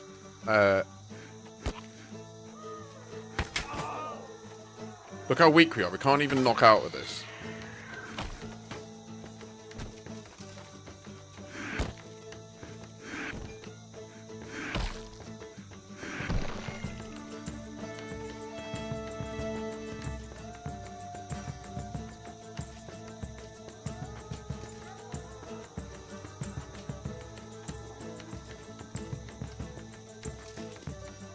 You've got to train the legs and the arms. Otherwise you end up with really skinny legs and you can't handle the weight of everything that you're... So you're saying it's like out in front of you and then...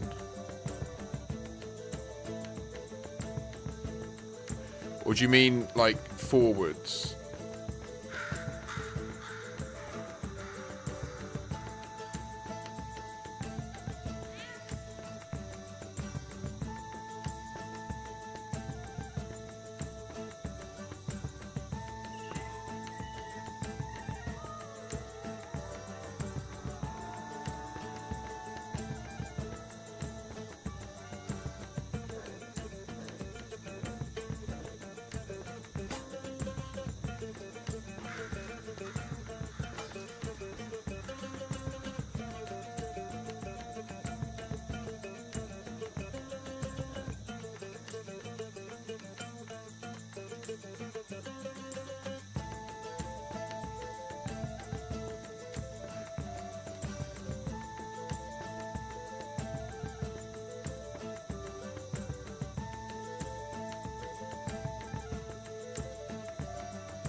I mean, this works really well. This here, for draining stamina.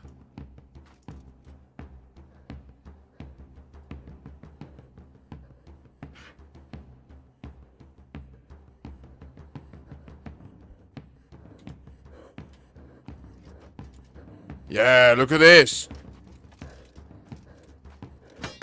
Oh, yeah, he proper freaked out then, didn't he? He was like, oh, it's too much. No, my legs. Oh, he's all jelly. Okay, let's have a little rest. So now let's see.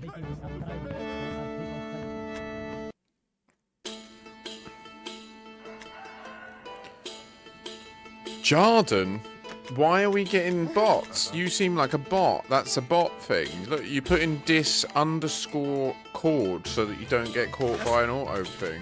That's horrendous behaviour. Don't you try and fuck me. We'll do some more sparring because...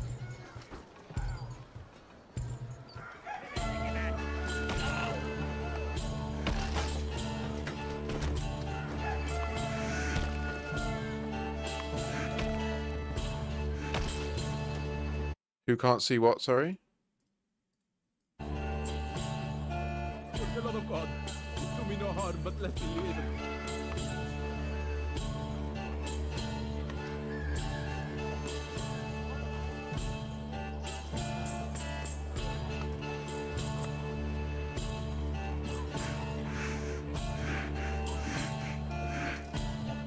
So the last guy, Quincy, he was up to like 76 kilos of body weight. Now he started at like 60 odd, right? So This bastard. No, no, no. Oh, wait, where did that... I cried. What do you mean you can't see it? I don't understand what you mean. Oh, is it? Really?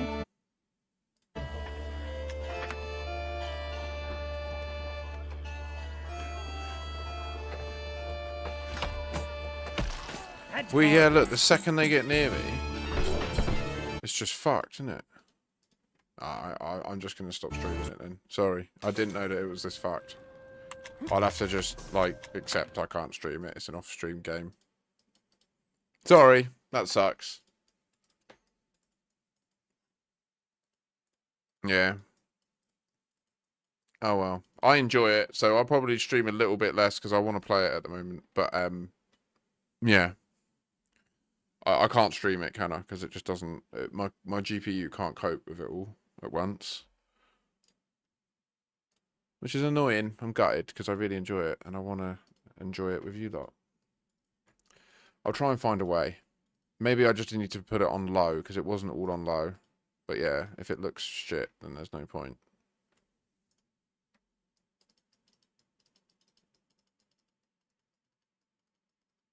You can talk your enemies into submission now. I don't know about the optimization side. I don't know what the fuck's going on in the tavern. It's literally a static scene. I don't see why that should, like, tank my whole rig, you know? No, I can see what you're describing. Like, I have this. I have OBS, right? Like, I can see what you're seeing. This is the truest form, and I know what your problem is. I can see it happening here. Like, I have G-Sync, so I don't see tearing and stuff like you do. Like, I don't see a lot of the problems locally that you would see on the stream because I have a lot of, like, G-Sync and all that, like, removing it all from what I see. So, for me, it was fine. Like, I was playing at 60 FPS constantly. It was fine. Yeah. I understand what the problem is. It is just literally, I have a 3070. It cannot cope with all of that at once. The game's too demanding. But yeah, they've added more optimizations. I would say it did actually feel like, I don't know, it's hard because the stream does use a lot. It's so annoying as well because Nvidia say that the stream should use nothing, and it's just such bullshit. Like, it's obviously that it does use like 15% of my GPU's capability.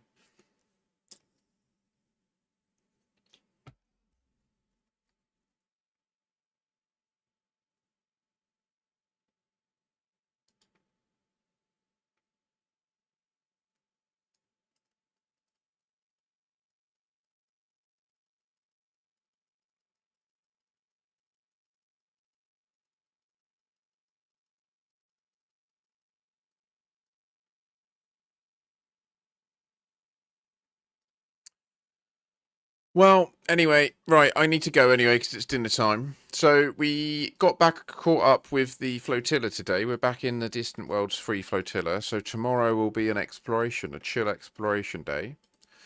And also we need to do some research for Thursday's fresh account, which will probably just get it all set up and logged in and make sure that I can actually load it and then wipe it. And yeah, go from there. So we'll have a nice new experience this week. I haven't started fresh in Odyssey ever before. I've only ever started fresh in Horizons. So it will be curious to see just how brutal the onboarding is now that they've changed the AI for on-foot combat. I might not even make it through it with the standard gear. We'll see. It was horrendous the first time, I remember. It took me 3 or 4 tries to get through it because, like, they're just so OP compared to what you've got. Anyway, we'll see how it goes. Be hilarious if I, a seasoned elite pro, start the Odyssey thing and don't even get out the tutorial.